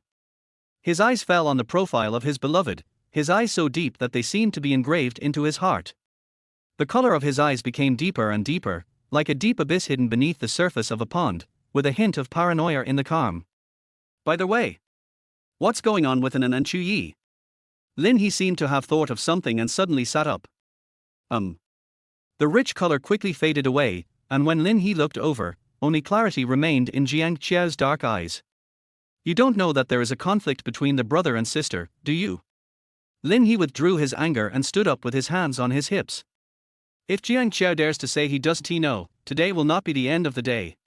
He wanted to pull the person back into his arms but was dodged. Jiang Qiao sighed and told him what he knew. Anan, the first and 15th siblings, had a very good relationship when they were young, until they were in middle school. Jiang Qiao remembered that it was a summer vacation when the three siblings suddenly had a quarrel and their original plan to go on a trip together ended in a bad mood. They drove away the servants when they quarreled, so no one knew what they were quarreling about. The housekeeper tried to ask the reason, but the three children kept their mouths shut and no one said anything. The housekeeper later reported the matter to Jiang Qiao, who called back and asked what happened to the three children. As a result, the three of them said in unison that it was nothing, and they even denied that they had a quarrel, saying that it was just a few words and nothing serious. From then on, the relationship between the three children became increasingly cold, and later they would confront each other whenever they met. So you heard them say that they didn't quarrel and left it alone. Jiang Qiao was silent. Lin He took a step back. She didn't understand. When she was around, Jiang Qiao was obviously a very responsible father, and he took care of the three children no less than she, as a mother. But in the 15 years since she disappeared, Lin He felt from the information he had received these days that Jiang Qiao had become indifferent to his father's identity. Why? Lin He asked. Chapter 20 The Secret Past. Seeing that Jiang Qiao remained silent, Lin He laughed angrily, but couldn't help feeling a little aggrieved. Okay, now you're using the cold shoulder on me, right? Seeing Lin He's eyes moisten, Jiang Qiao panicked and said quickly, He, I can't take care of it at that time. How can you not take care of it? What kind of thing could be more important than a child? Can't you even spare a little time to care about it? If there had been an elder to mediate the conflict at that time, and an Chuyi would not have been like that at the banquet today. They should have been close siblings who cared for each other. Thinking of this, Lin He was about to cry. At that time, on Fungjia Island on the left side of the Pacific Ocean, we found the ID cards of the passengers of the plane crash and traces of people living there. I went to Fungjia Island and searched the area nearby for 3 months. The signal over the Pacific Ocean was poor, and the calls Jiang Qiao made were intermittent. In the end, Jiang Qiao returned from Fungjia Island empty-handed. Every time a clue brings Jiang Qiao hope, it also means another loss, and he falls into endless grief. I'm sorry I didn't take good care of our child during the time you were gone. Jiang Qiao choked up, looked at Lin He expectantly, opened his lips and closed them again, wanted to say something but swallowed it back. He lowered his head with a feeling of being abandoned, like an unwanted puppy. Blame me. I'm sorry. Lin He looked up at the moon. She was on a night flight when the plane crashed, and the moon was as round as it is today. I don't blame you. Lin He reached out to hug Jiang Qiao, who lowered his head. Jiang Qiao buried his head in front of Lin He's waist and abdomen, his hands tightly around her waist. His eyes fell on the top of Jiang Qiao's head. Lin He stroked his neck and whispered, This plane crash is unfortunate. It separated our family for 15 years. Lin He sniffed, but couldn't hold back her tears. She continued, It's also lucky that we meet again after 15 years of separation. She is still alive, which is a blessing in disguise. Compared with Jiang Qiao's dereliction of duty, how about her disappearance of 15 years? He himself was involved in a plane crash. The 6-year-old Anan was confused and unaware, and the 2-year-old twins were still unaware. Jiang Qiao was the one who suffered the most. How could she blame him? Qiao, our family must live well in the future, okay? Good. The two hugged each other like this for a long time. The moonlight was beautiful and the wind was gentle. Late at night, listening to the even breathing of the person beside him, Jiang Qiao slowly opened his eyes and looked at Lin He with a weary look. Thinking of the conversation just now, Jiang Qiao stepped forward and gently placed a kiss on Lin He's forehead. His he is still so soft-hearted. Then he gently picked up the phone on the bedside table and sent a message to Jiangan. Seeing you and Chuyi getting along, she felt sad and cried. At that time, Jiangan had not slept yet. He had just separated from Zhao Jun and his gang and had just sat on the sofa after returning home. After seeing this message, Jiangan was silent for a long time. He knew that what his father wanted to express was definitely not to confront him directly. I don't want to talk about the past and I'm too lazy to talk about it, so you can rest assured. After replying like this, seeing that there was no reply from the other end, Jiangan sneered and threw the phone away, realizing that he had guessed right. With his hands behind his head, Jiangan stared blankly at the ceiling, thinking of the scene of Lin He touching his head at the banquet. That smile was so familiar, and it coincided with the scene he always dreamed of. Jiangan dreamed countless times that his mother touched his head and smiled, saying that she was back. I got up and walked to the refrigerator. There was only a box of dumplings in the empty freezer. Jiangan took out 2 pieces of ribs from it. This was the portion that Lin He had packed for him and put in the car. Jiangan carefully placed the ribs one by one as if they were some precious ingredients and put them in the refrigerator. With a ding sound, the ribs are heated in the microwave. Jiangan lowered his head and ate in small bites. His eyes became redder and redder, and then big tears dripped onto the table. It seems like mom is really back. The next day, when Chuyi woke up, he had 2 big dark circles under his eyes. Chuyi tossed and turned in bed last night, unable to fall asleep because of what happened at the banquet. When he was finally about to fall asleep, his cell phone rang twice, immediately disturbing his sleepiness. Aunt Hu, who had disappeared all night, replied. On the first day of the new year, your mother came back. When did it happen? Very good, this is a piece of news that makes people angry. If it was any other New Year's Day, she would have ignored it, but the word mom was too glaring, so she replied angrily. Not my mom. I'm going to sleep. After replying, Chuyi turned off his phone. Hudai was puzzled as to what she meant by she's not my mother. She sent another message but Chuyi didn't reply. So she asked the acquaintances who were attending the party. Only then did I realize that everyone thought that was Mr. Jiang's new girlfriend. Hudai realized it later. Yes, if it was Lin He, how could he not have aged at all? She was so shocked that she left in a hurry. If she had known, she should have stayed and observed for a while. Thinking about this matter in her mind, Hudai went straight to the door the next day. She dared to come because she was basically sure that the person she saw was not Lin He. Furthermore, I also wanted to quickly clear up the misunderstanding. If the overseas procedures were not completed within 5 days, the company would lose a large sum of money, and the fines this year were particularly severe.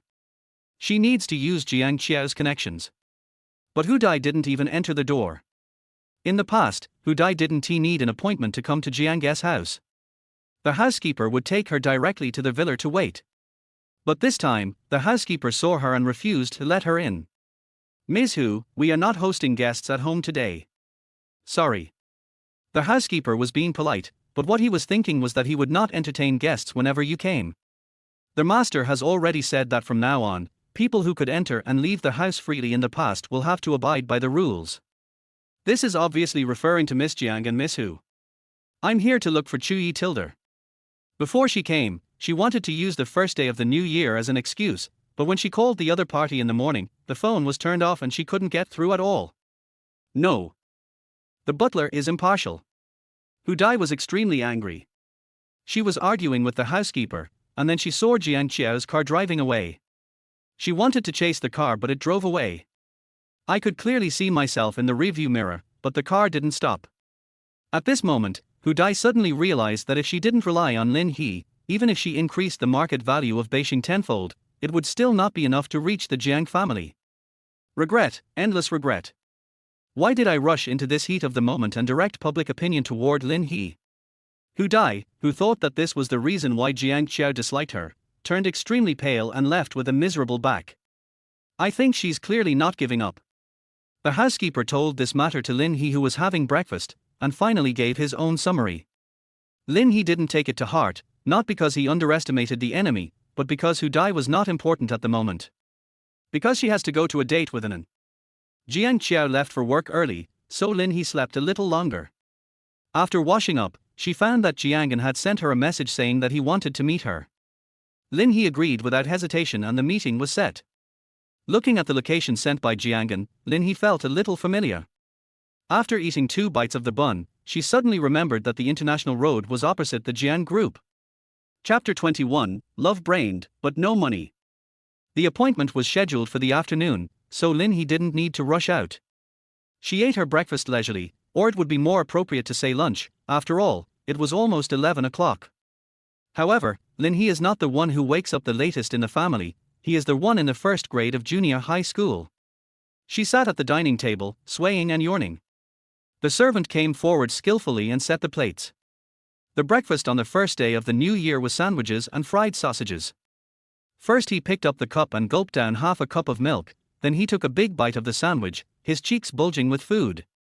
She deliberately ignored Lin He. Before going downstairs, Chui received a message from Zhao Qing, who first expressed concern for her and then said that she didn't think Lin He was a bad woman. Chui, who was somewhat grateful to Lin He because of what happened yesterday, immediately changed his mind after reading Zhao Qing's message. I almost got fooled. That bad woman did it on purpose. After this incident, she seemed to understand the greater good and gained enough favor and trust from her father. Now everyone thinks she is a good person. I thought to myself at first that I must not be eroded by the sugar-coated bullets. I must hold on. Butler, transfer 1 million to my card. I want to go shopping today. CS Clothes have new styles. Dad said I won't be short of food and clothes. He will definitely agree to give me money to buy clothes. The former Chui would never explain the latter sentence, now he was just saying it for Lin He to hear. It's true that my father agreed to limit my pocket money, but if you stop me from buying clothes, he won't stand by you. After all, I'm his biological daughter. Thinking this in his heart, Chui, who felt righteous, glanced at Lin He and snorted softly. How could the housekeeper dare to agree to this? It was fine because there was no mistress before, but now their husband has said that everything in the house is decided by his wife, including the education of the children. Butler, give her my card.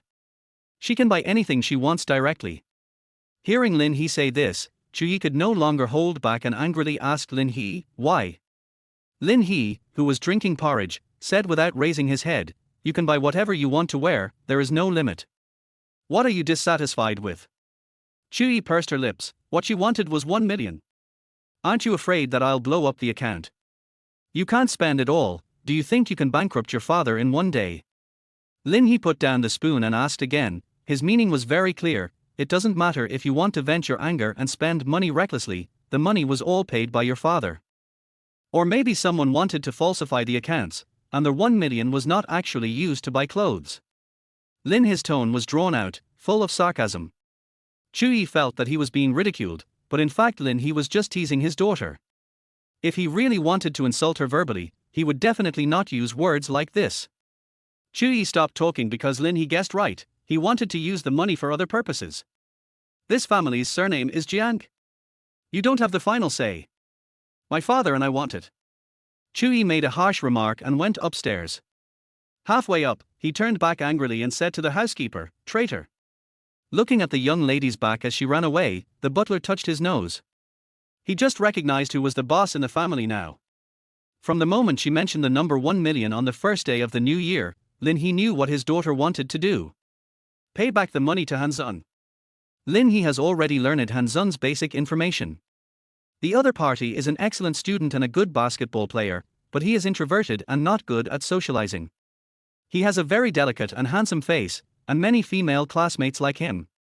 A month ago, Hanzun's father came to the school to make a scene, and the classmates then learned that Hanzun's family was poor, his father was a gambler, and his mother worked odd jobs in a factory to support the family. Hanzun was recruited to this high school because of his excellent performance in high school. All tuition and miscellaneous fees were waived, and he also received subsidies and scholarships, so his life was not difficult. The incident caused by Han's father gave some classmates who disliked Hanzun and thought he was pretentious a reason to mock and bully him, causing a wave of disturbance in Hanzun's originally peaceful campus life. But there is no such thing as school violence, it is more of an insult to one's personality. After Chui, who was abroad, heard about this, he felt very distressed and planned to buy a sports car for Hanzun, saying that he bought it with the money he earned from stock trading. As a result, he died before he could accomplish his mission. Not only did Chui not get the 8 million, he also put his own pocket money into it. The group of scoundrels in my restaurant wanted to collect a debt of 950,000 yuan from Hanzun. It is easy to imagine what Chui wanted the 1 million yuan for. Lin He didn't care where the 1 million went. If it could really help a poor child, she would be happy. The key is whether this child is worth helping. Chui usually takes good care of Hanzun, but Hanzun doesn't appreciate it and his attitude is hot and cold. The interaction between the two is mostly one-sided enthusiasm from Chui. Under the premise that Hanzun was unaware, forced, and unwilling, Chui helped him solve many problems. Everything seemed to be going smoothly, but Lin He felt a sense of disobedience. Without investigation, there is no right to speak, so she thinks she still needs to observe. If you want to see something, you have to control the money on the first day of the new year. Without Chuyi's help, how would Hanzun face the difficulties? Lin He watched. There are tall buildings everywhere and the bustling city scene is in sight. This is the business center of City B. The most iconic building here is the Jiang Group building. Lin He was sitting in a tea house on this street filled with the misty Jiangnan style, reading the message sent by the housekeeper. The housekeeper said she was gone for about 10 minutes, and the eldest lady also went downstairs and out. Lin He sighed, and it was obvious that he had gone to find Hanzun. A girl's feelings are always poetic. Lin He sighed. Again, she would not stimulate her daughter's rebellious psychology. What she should do more is to teach her daughter to see through the truth, learn to make choices and find the essence. While thinking about these things, Lin He didn't notice Jiangan coming over. It wasn't until the person sat down that he reacted, then he smiled and said, "Here I come, Tilder." Yeah. Jiangan still looked indifferent. Lin He was not scared off by her son's cold face and continued to smile. "Mom didn't order anything for you. See what you want to drink." Regardless of whether her son recognizes her or not, Lin He has to call herself mother. To enhance the relationship between mother and son, one person has to take the initiative, so as a mother, she of course has to coax her son. Warm water is fine. Jiangan doesn't like drinking tea. Anan, do you still remember that mom loves to drink tea, so she booked it here? I'm so happy, thank you Anan Tilder. Lin He doesn't like coffee or other drinks. She likes all kinds of tea, scented tea, longjing, de hongpao and so on. Jiangan scratched the hand holding the cup, feeling a little overwhelmed by the confession. Lin He is a very extroverted person. She laughs when she is happy and cries when she is sad. She will say directly what she likes. She is very good at expressing herself. Just like now, because of Jiangan's actions, introverted people would be quietly happy, but Lin He directly expressed strong signals of happiness. You're welcome. When Jiangan saw Lin, his bright eyes filled with joy, the corners of his mouth unconsciously curled up slightly when he replied. Obviously I didn't do anything remarkable. Lin He's affirmation made Jiangan feel favored, the kind of favor that makes your mother proud of you no matter what you do, which is something he has never had in the past 15 years. The memory of my mother became clearer again. So, what he is going to do next is right. Jiangan raised his eyes. Shall we go to Jiang's? Chapter 22, Jiang's group checks out. Why do you suddenly want to go to Jiang's? Although Lin He was a little confused about his son's proposal, he still agreed. Jiangan continued, pack a cup of drink for dad. Lin He was delighted. Did his son want to ease his relationship with his father? Should we talk to your dad? Jiangan smiled softly. No, give him a surprise. Of course Lin He had no objection. In fact, she was quite looking forward to it. This was her first time going to the Jiang building. You haven't been there. This time it was Jiangan's turn to be surprised. The two did not mention the topic of the mother-son relationship during their conversation. Jiangan did not call her mother, and Lin He did not dwell on it. Lin He called herself mother, and Jiangan did not refuse. Rather than saying that this meeting was a recognition of relatives, it would be more accurate to say that it was a mutual understanding. Jiangan didn't know much about his mother based on his memory when he was 6 years old, and Lin He didn't know how her son had grown in the past 15 years. Their mother and son had not seen each other for 15 years, and the unfamiliar distance needed to be narrowed. Don't think your father is so impressive now that he is called Mr. Jiang. He made a lot of trouble in the first year after taking over the company. He was embarrassed to ask me to come and see him before he made any achievements. Later, when things got back on track, I started to get busy with my own work again. What Lin He said was something Jiangan could not understand. After their mother disappeared, their father never told them about this. In Jiangan's memory, he can no longer remember what his father was like before he was 6 years old. Lin He was not in a hurry to go to Jiang Group. She talked to Jiangan about the past, and it was mostly her talking while Jiangan was listening. Jiangan listened very carefully. His expression was obviously softer than when he first came in, especially when he talked about some things from his childhood. The little sparks in his eyes were as bright as stars. When we were little, you used all kinds of tricks to stop me from drinking milk. One time, you even said that the milk missed home and went to look for its mother, but in fact, you secretly poured it into the sink. Having said this, Lin He paused for a moment. Your sister is different from you. This morning she drank half a cup in one go. I don't know if 15 likes to drink milk. The child won't be back until next week. Lin He tried to mention the twins in front of Jianghan. She wanted to find out the conflicts between the children. Unfortunately, Jianghan didn't give him a chance. As soon as Lin He brought up the topic, he said, let's go over now. Jianghan was obviously unwilling to talk much about his younger brothers and sisters. He didn't even ask why Lin He concealed his true identity in front of Chuyi.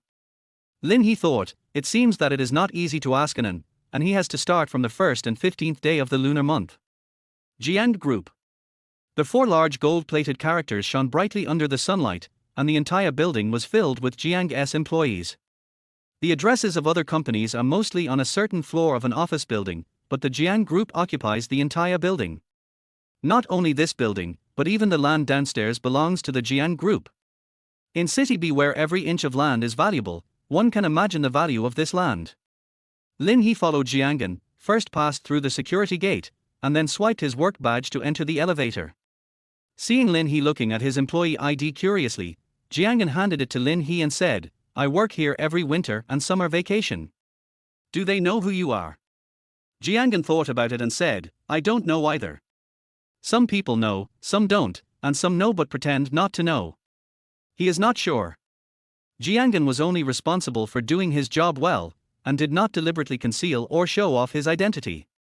So far, no one has asked him whether he is Mr. Jiang's son. But it can be seen that he is a relative. Let's go to your workstation first. Lin He was very interested and wanted to see where his son worked every day. Assistant Fang in the corridor saw Jianghan about to walk over to say hello, and then his eyes widened when he saw Lin He walking side by side with Jianghan. Jianghan always keeps a distance from his female colleagues in the company, so walking with their shoulders touching like this is considered a very intimate gesture for Jianghan. Assistant Fang rubbed his eyes and looked at Lin He, thinking that he was unfamiliar. He must not be an employee of the company. Otherwise, he would have attracted attention long ago with such good looks. Jianghan brought his girlfriend here. Assistant Fang, why are you standing here like an idiot? Secretary Li patted Assistant Fang on the shoulder while holding a document. Hey, Jianghan seems to have brought his girlfriend here. After saying this, Assistant Fang found that the 2 people he was looking at were looking at him. He immediately covered his mouth with his hand. Oops, he failed to control the volume. Not my girlfriend. Jianghan frowned. Lin He continued, you misunderstood. I am the elder in his family. He felt that the explanation was not enough, so he added, we are related by blood. Assistant Fang knew that he had made a misunderstanding, so he smiled awkwardly and quickly apologized, I'm sorry, it was my fault. Where's President Jiang? Mr. Jiang is in a meeting upstairs. Jianghan nodded and left without any intention of introducing him. Did I offend him? Assistant Fang sighed. It was all his fault for his mouth. Secretary Li patted Special Assistant Fang on the shoulder again and said, take care. As the secretary and special assistant of President Jiang, these 2 are the few people who know Jianghan's true identity. Others thought that Jianghan was Mr. Jiang's relative, but they didn't know that Jianghan was Mr. Jiang's biological son, a real prince. The 2 people who knew about this naturally wouldn't make a fuss about it. They pretended not to know and continued to treat Jianghan in a normal manner. Assistant Fang was really overthinking it. Jianghan didn't take it seriously at all. He was showing Lin He his workstation. A desk, a chair and a computer. It's dead simple. I've been in class lately. I'll come next month when school is free. Jianghan explained why his workstation was so barren. Lin He smiled and said, I plan to buy some potted plants in a few days. How about I buy you 2 pots then? Jianghan hummed, and the corners of his mouth curled up again. He took Lin He around to see the working environment. When Lin He asked, Jianghan told him what he did every day. Jianghan's workstation is next to the secretariat. There are few employees on this floor. Except for the 2 people he just met, the rest of the employees are in the conference room upstairs. Jiang Qiao's office is also upstairs. Lin He and Jianghan came to Jiang Qiao's office. Secretary Li knew that Jiangan was Mr. Jiang's son and had gone into weight like this before, so he didn't stop them. She just needs to report to Mr. Jiang after the meeting. Their meeting should be over soon. You can sit here and rest for a while. Jiangan pointed to the spot next to the coffee machine, where there was a single sofa. This place is blocked by a screen, so people coming in from outside won't be able to see it unless they come around to make coffee. Jiangan has his own little thoughts. Seeing Lin He sitting down, Jiangan's eyes flashed, and he waited for someone to come. Chapter 23. You are really pretentious. Jiang Qiao did not go back to the office alone. The 3 employees following him looked like eggplants hit by frost. They came to the office to continue being scolded after being criticized in the meeting. All 3 of them are vice president level managers. They usually act very imposing and authoritative in front of their employees. But now, they are like mice seeing a cat. They are not only trembling with fear, but also trembling with fear. The 3 people had wandering eyes and sweat on their nervous foreheads. Jiang Qiao came in and saw Jiangan sitting on the sofa fiddling with tea sets. He glanced at him without saying a word. He did not notice Lin He, and Jiangan did not remind him. Lin He deliberately hid in the back and didn't make a sound. The 2 of them planned to do something weird and wait for Jiang Qiao to come back and suddenly jump out to scare him. As for why Jiangan fiddled with the tea set, he said his father never drank packaged drinks with straws, so he had to pour them into the cup. Lin He raised his eyebrows. When did Jiang Qiao develop this habit? You know, when they were in college, that guy often snatched her juice from her, and they took a sip through straws so many times that he really enjoyed it. But think about it, Jiang Qiao is such a big boss, and suddenly picked up the yellow cup with a blue straw to drink sweet water while planning the strategy, which is indeed a bit inconsistent. Hearing the footsteps of several people, Lin He shrank back and hid quickly. Through the gap in the screen, he saw Jiangan still calmly fiddling with the drink in his hand. Lin He held his forehead with his hand. The air of a relative shouldn't be too strong. The 3 of them noticed Jiangan in the room, but President Jiang didn't let anyone out, so how could they dare to show any attitude as they were busy taking care of themselves at the moment? How many years have you been in Jiang's? Jiang Qiao's voice was cold and clear. It was clearly a question, but his tone was flat and contained a sense of oppression and coldness. Jiangan heard his father's tone and glanced at the coffee machine calmly. Look, this is what he looks like on a daily basis. The prerequisite for you to achieve results is that you cannot engage in malicious internal competition and violate company regulations. Where there are people, there will inevitably be struggles, and this is also true within the Jiang group. As long as it does not violate company regulations, appropriate and healthy competition is beneficial. But if it exceeds that limit, the benign condition will turn into malignant condition. Not only did these 3 people cause an ugly scene, they also created a huge mess. Seeing that they could no longer cover it up, they were dragged before the boss and executed. The 3 people spoke of their own difficulties, talked about their contributions and hard work over the years, and pleaded for themselves earnestly. They knew that President Jiang's attitude could determine whether they stayed or went. Leaving the Jiang family means unemployment in middle age, and it will be bad for your reputation to find a job after such an incident. But these are not things that Jiang Qiao needs to take into account. Adults should be responsible for their own actions. Jiang Qiao is not a sentimental person. Faced with the 3 people swearing to the sky and even kneeling on the ground to beg, Jiang Qiao did not even blink an eye and called the security guards to drag them out.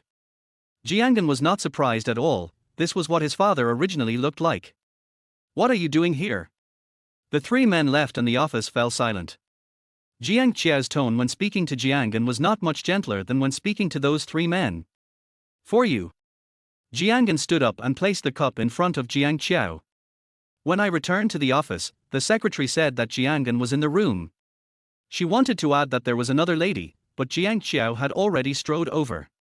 Looking at the depressed looks of the 3 vice presidents following behind her, she closed her mouth in disappointment. It's better not to go and bring bad luck upon yourself. Mr. Jiang will be able to see it when he opens the door anyway. So Jiang Qiao didn't even know that Lin He had come to the company. Don't you want me to come over? Jiangan's question stopped Lin He, who was about to come out and shout something funny. Jiang Qiao rubbed his temples. If it weren't for those 3 idiots causing trouble, he wouldn't have to come to the company today. He would rather stay at home with He. Let's go if nothing else. There was still a lot of work to be done, so Jiang Qiao began to order Jiangan to leave, speaking in a businesslike tone, as if Jiangan was not his son. "Dad, do you hate me very much?" Jiangan asked. Jiang Qiao looked at his son with his eyes half closed. He was not surprised that his son asked this question, but the tone of his voice. "Wronged? It has been many years since I heard the word dad from my son's mouth. He usually has a very rebellious attitude, and the cold word father makes him feel like he is putting himself in the coffin. How could she be like a love-deprived child, asking if he hated him?" Jiangan knew his father's nature, and likewise, Jiang Qiao understood his son. The father and son looked at each other, and the air seemed to freeze in an instant. At this time, Jiang Qiao moved his ears and looked at the screen behind him. The floor of the office was made of white tiles.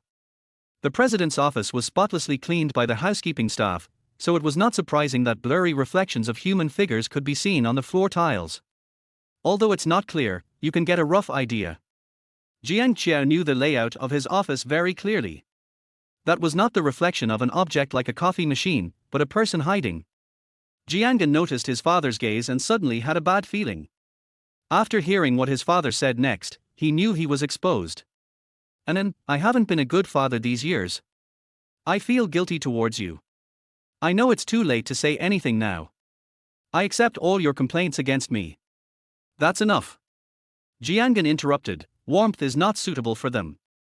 Lin He, who had not found a suitable opportunity to show up, so that the atmosphere between father and son was not right and they seemed to be about to quarrel, so she quickly showed up. "Jiao Qiao, here I come Tilda." He. Jiang Qiao was surprised, then he looked at Jiangan and said with emotion, "Are you bringing your mother along to surprise me?" Jiangan simply turned sideways and couldn't help rolling his eyes. He was really pretentious. He pretends to be young in front of his mother, speaking with a raised tone, not being disgusting despite his age. He usually speaks so coldly that it can freeze people to death. Jiangan brought Lin He to the company because he wanted her to see her father's true face.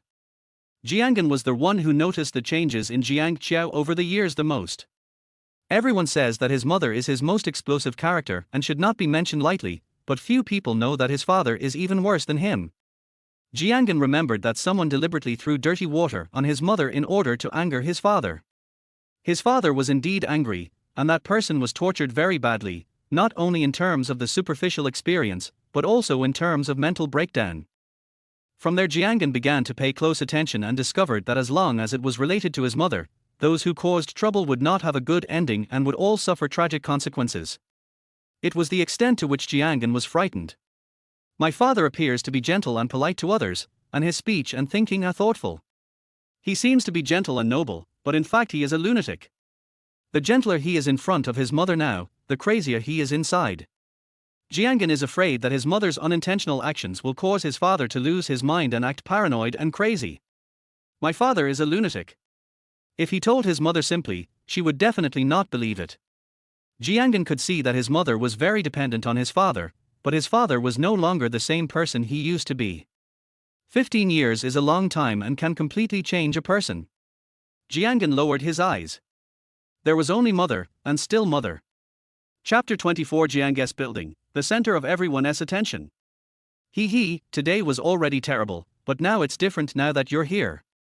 I'm very happy that you and Anan thought about me and came to the company to see me. This cabinet is filled with your favorite snacks.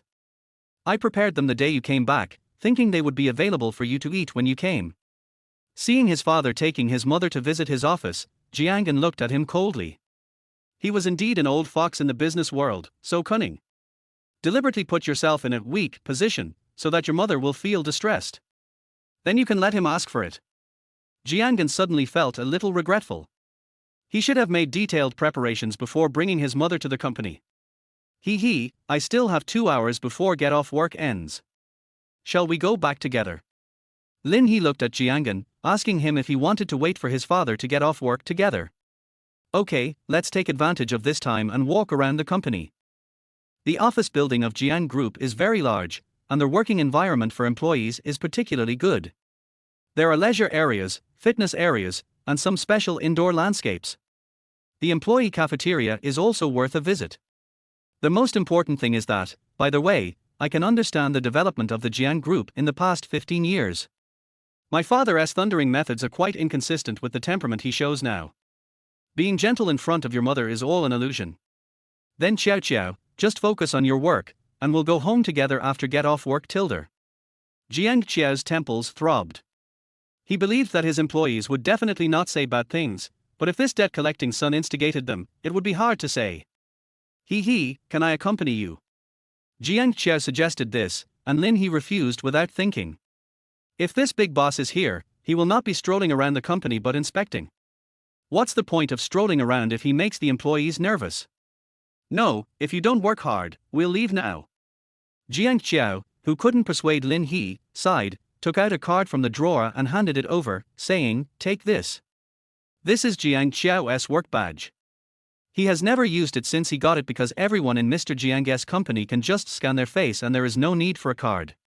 I have a card." Jiangan raised his employee card. My card can be used freely in all areas of the company. With just one word, Jiangan shut up. He couldn't. As an intern, the elevator could only go to the floor where his workstation was located. Lin He and Jiangan took the card and left. Jiang Qiao looked at their backs and smiled meaningfully. Of course Jiangan had to leave his father in the office so that he wouldn't be disturbed. It would be convenient for him to tell any story in any work area he passed by.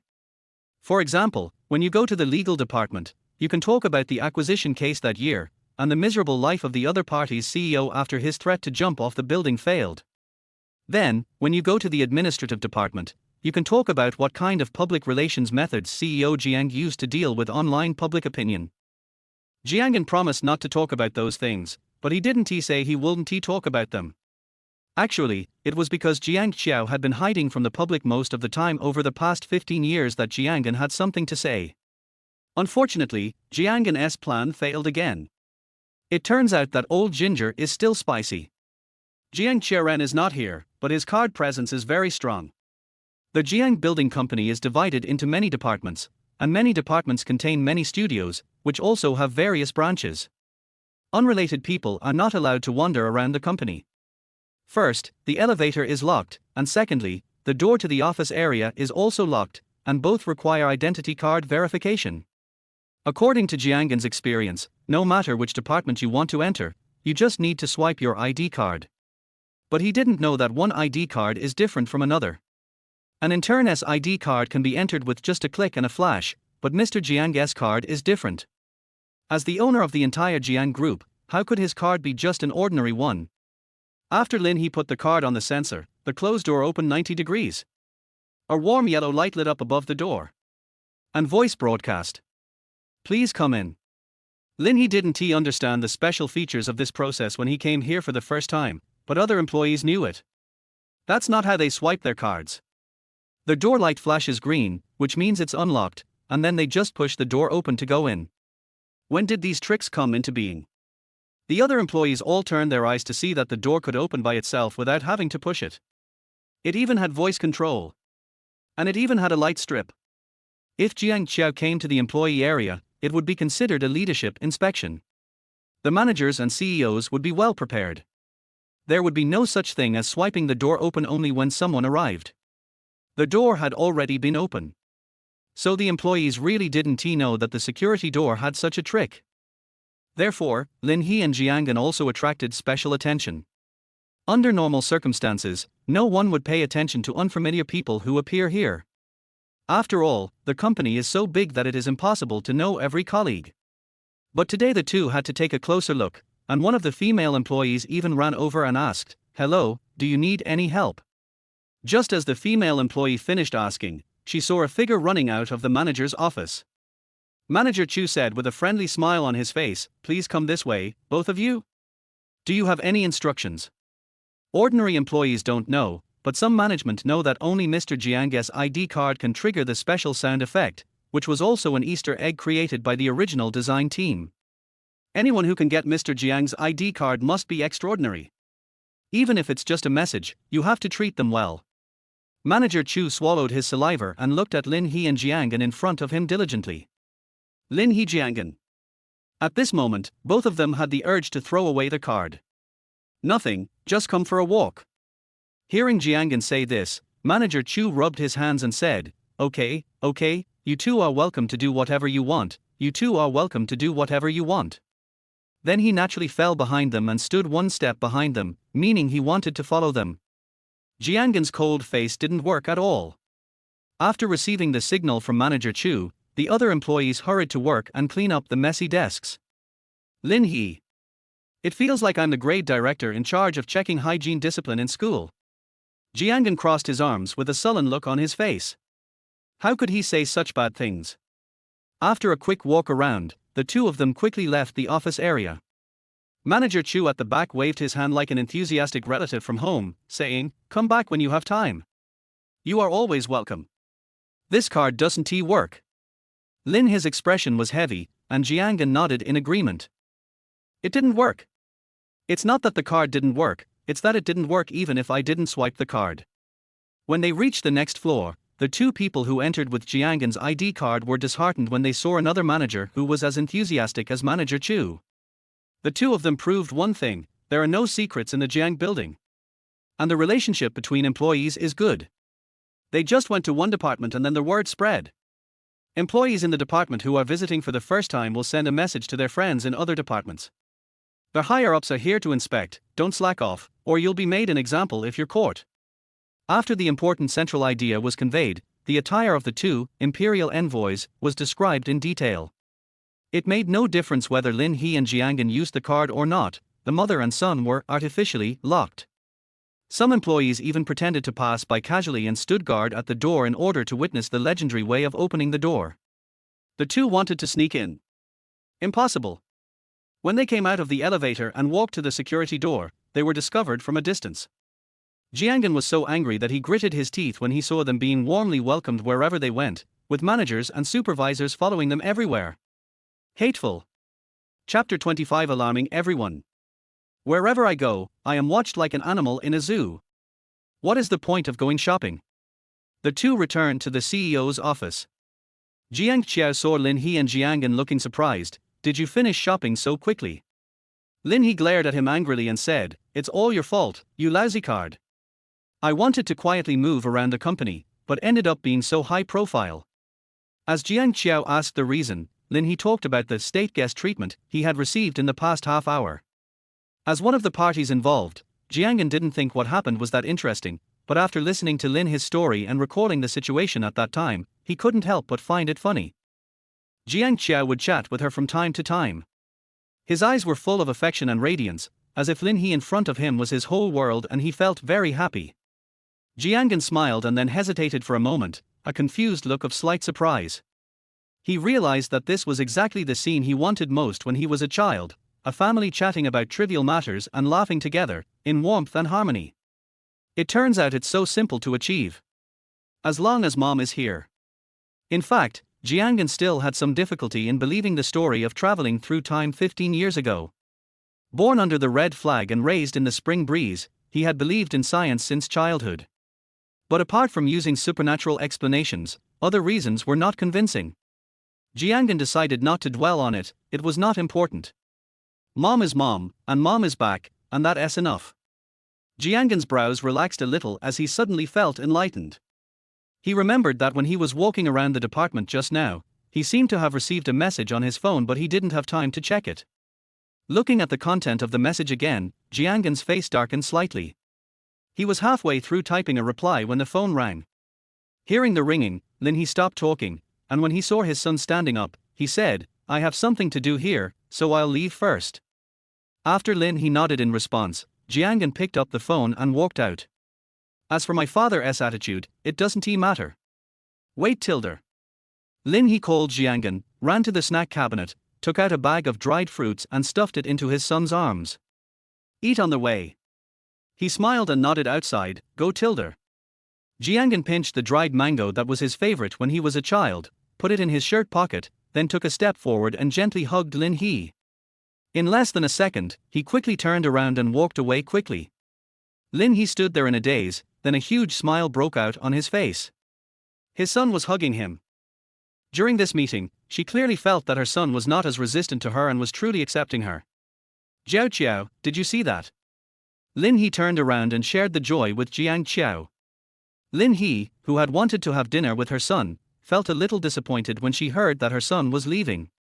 But after their hug, she instantly felt happy. Yes. Jiang Qiao felt a little jealous. He wasn't that happy even when he hugged her.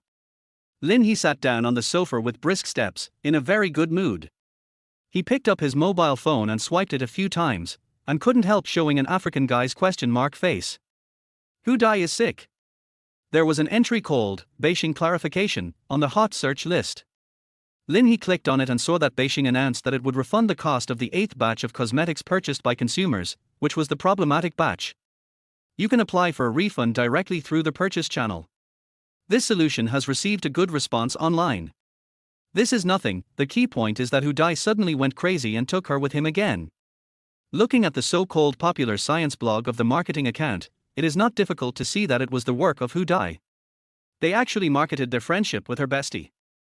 Originally, netizens were not clear about the identity of the other partner. Now they not only know Lin He's name, but also know that it was she who co-invested and founded the Beijing Cosmetics company. Hu Dai also hypocritically said that she was sad to see netizens blaming Lin He, and that it was her failure to handle the situation well that led to everyone's misunderstanding. This time Beijing was very humble and Hu Dai took all the blame on herself. Online public opinion is better than last time. Netizens are very satisfied with Hu Dai's attitude of just standing there and taking the blame when she does something wrong. Most of the reactions that anger netizens are usually stubborn or looking for excuses to pass the buck.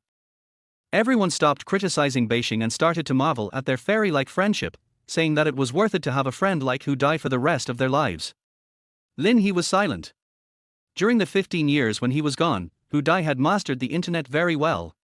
She came home this morning, but the housekeeper didn't let her in. Jiang Qiao frowned, thinking that Hu Dai was just a clown. He said, "I asked someone to remove the trending search." As he said this, Jiang Qiao had already thought of a way to make Hu Dai disappear. Of course, this disappearance did not mean breaking the law, but it was meant to make the other party give up and not dare to provoke him again. Learn this lesson from this. Lin He waved his hand. "No, we don't want to waste that money. You continue working, I'll take care of it." Lin He was not complaining, he was simply complaining to Jiang Qiao. Look at Lin He lying on the sofa, holding a piece of dried fruit in his mouth, typing on his mobile phone with a serious expression. Jiang Qiao smiled. Well, he would take care of it no matter what. He would just let He be happy first. Lin He's approach was simple and crude. He directly posted on Weibo using his own Weibo account, the same account that Hu Dai used to leave messages on every year. "Not familiar, thank you." She originally typed a long paragraph, but felt that saying too much would only embarrass Hu Dai, so she decided to only send for words in the final version.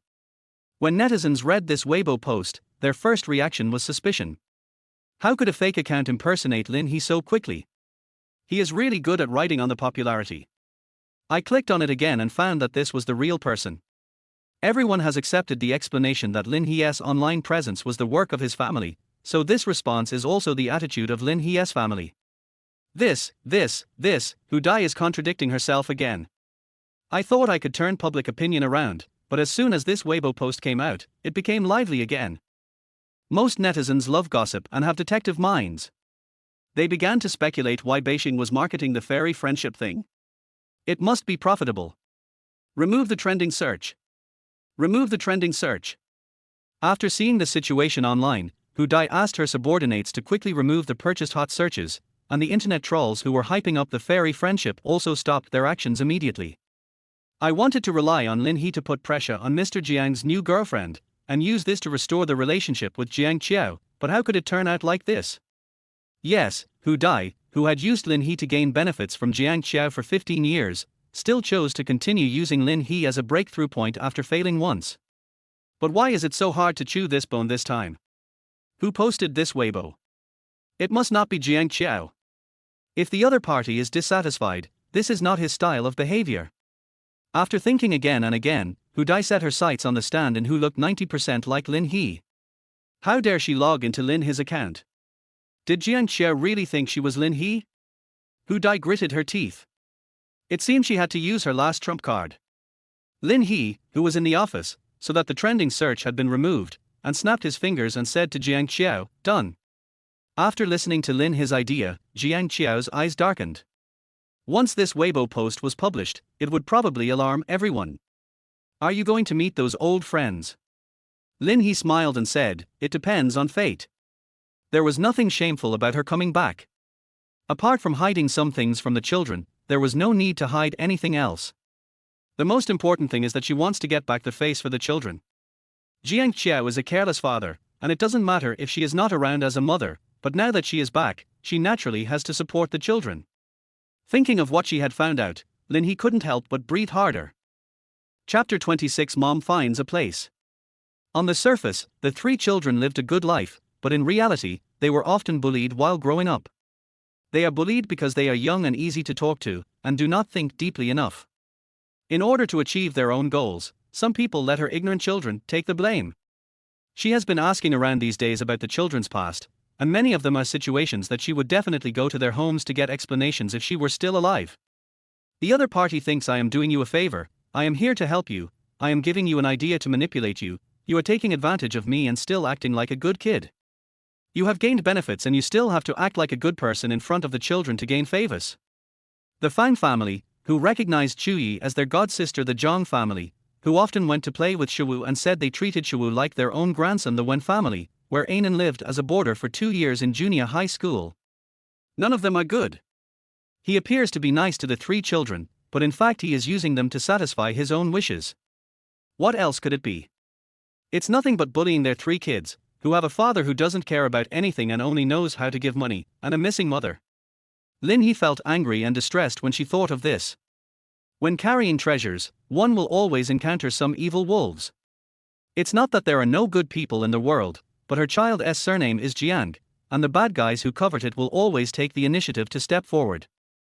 After the Zhao family banquet, the news that Jiang Qiao has a new girlfriend will spread quickly, and those who have ulterior motives will inevitably take action. She is waiting. She settled all the accounts for the past 15 years. Lin He was thinking about others, and others were also thinking about her. As she expected, the news that Jiang Qiao had a new girlfriend spread in the circle on the night of the banquet held at the Zhao family. Families who were friendly with the Jiang family all asked about the identity of this new girlfriend. I didn't find out his actual identity, but I did hear a lot about his deeds. I heard that this new girlfriend was very prestigious in front of Jiang Qiao, and even passed the test of the eldest son of the Jiang family, who directly acknowledged her identity and called her mom. Even the eldest daughter of the Jiang family was respectful to her. When she heard that she was blamed by her new girlfriend for doing something wrong, she cried out of guilt. It is said that the aunt of Mr. Jiang's first wife was scared away when she saw his new girlfriend. Oh my god! Who on earth is that person? The fact itself sounds hard to believe, but after being spread from one person to another and exaggerated, Lin He's image has completely taken on a fantasy flavor. It has been rumored that her origin is mysterious and that she might be a witch specially trained by some family. Now some people could no longer sit still, and one of them was Fang's eldest sister-in-law. She contacted Chu Yi directly. In the first grade of junior high school, Fang Luo, the younger sister of the Fang family, was my deskmate. They got along well. Chu Yi often came to the Fang family to play with Fang Luo, and Fang Luo's sister-in-law Minute Jun always entertained him warmly. Later one day, somehow the topic came up and they mentioned godparents. Under Minute Jun's guidance, Chu Yi said, "You're so good to me, I can be your goddaughter, too." Fang Luo clapped her hands and said that it would be more convenient as a family, and it would be okay for him to stay at her house for a few more days when he came to visit on the first day of the new year. And just like that, the godparents were arranged. Originally, matters like godparenting had to be discussed between the two families, and the child was in the first grade of junior high school, so how could one take a child's words seriously? Who can blame the Fang family for being so shameless that they insisted on establishing a godly relationship and announced to the outside world that they had recognized Mr. Jiang's daughter as their godsister? So, after hearing about the new girlfriend, Minute Jun called Chu Yi, wanting to invite him home for dinner to ask him what was going on. If the Jiang family has a new mistress, their pattern will change. The Fang family will have to see what kind of character the other party has, and then decide whether to make friends with her or not. The call went through, but Chu Yi refused. In response to Minute Jun's invitation, Chu Yi made an excuse that he was busy with homework recently and would go in a few days. Chu Yi said so, and Minute Jun's character as a caring older sister certainly couldn't be forced, so she showed some concern and then hung up the phone. In fact, Chuyi lied. It was not that she had heavy schoolwork, but that she was not in the mood to go to Fang's house. She had just met Hanzun, who was beaten. Because she had no money to pay back, all the valuables in the house were taken away. Her mother was so angry that she was hospitalized. Chuyi wanted to help him pay it back, but he didn't have the money at all. No matter how many words of comfort she said, they were all in vain. Facing Hanzun's silence, Chuyi felt indescribable pain for not being able to help him, so she took out all the cash she had on her. More than 5,000 yuan is a drop in the bucket compared to the gambling debt, but Hanzun can buy some supplements for his mother. Afraid that Hanzun would not accept it, Chuyi stuffed all the money into his pocket and ran away, saying before leaving, "I'll find a way, wait for me." Chuyi didn't see how the proud man, who she thought was so proud, made a disgusted sound after pinching the thickness of the money. Chuyi was very depressed after leaving the Han family. She had never worried about money, but for the first time she felt how difficult it was to have $1 million. Because she is under 18, all property transactions under her name require the signature of her guardian. She cannot sell brand name bags and jewelry secretly.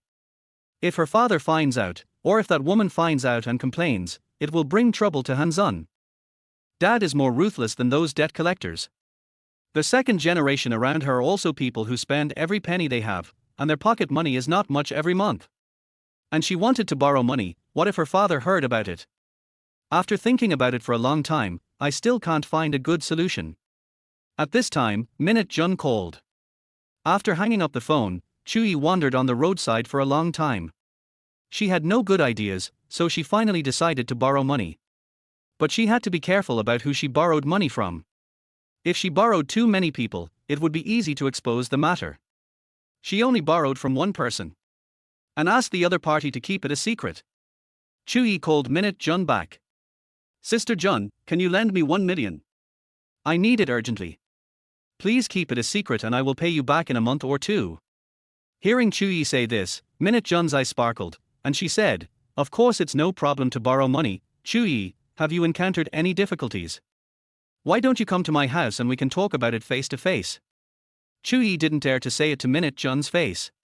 She was the kind of person who couldn't keep secrets. She was afraid that she would let the cat out of the bag, so she used academic issues to get around it and asked Minute Jun to transfer the money directly into his card. After hanging up the phone, Minute Jun transferred the money quickly.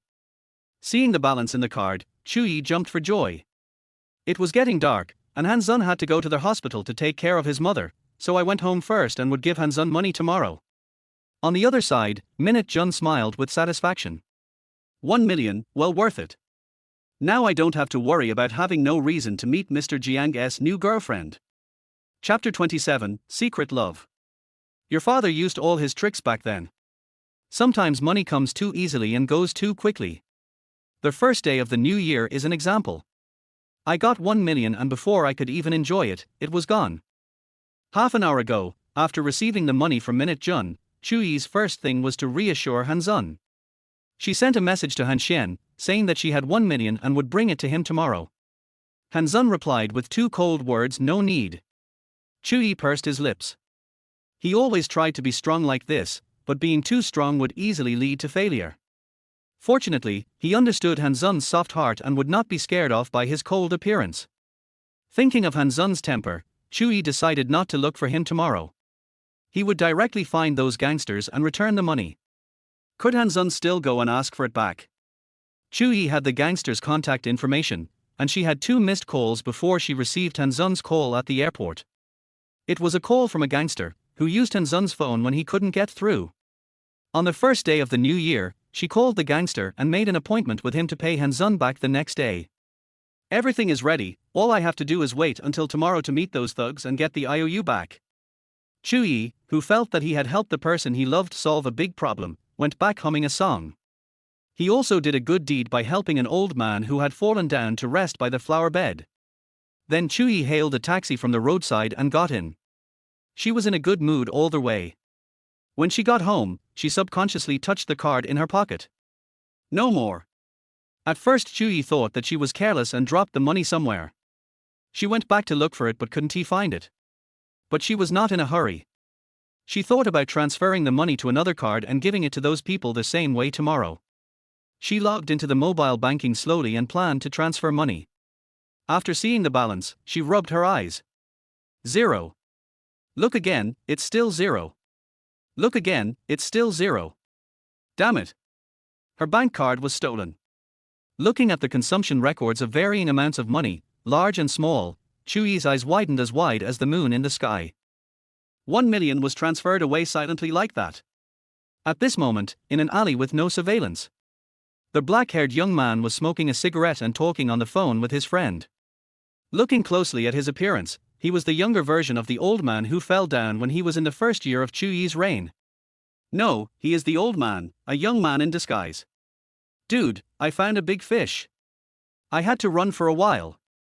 That idiot was on the side of the road talking to someone on the phone. He said he would bring a card with a 60 PIN number to the appointment. The money was in it, so I stole it. Fuck, 1 million. After losing the money, Chuyi went to the police station to report it. The police opened a case. The transaction records showed that the stolen money came from overseas, which would be very difficult to investigate. It will definitely not be recovered in a short period of time. Chuyi was heartbroken after hearing this. Why is she so unlucky? Faced with such a reality, she could only accept her fate and let the money she had earned fly away.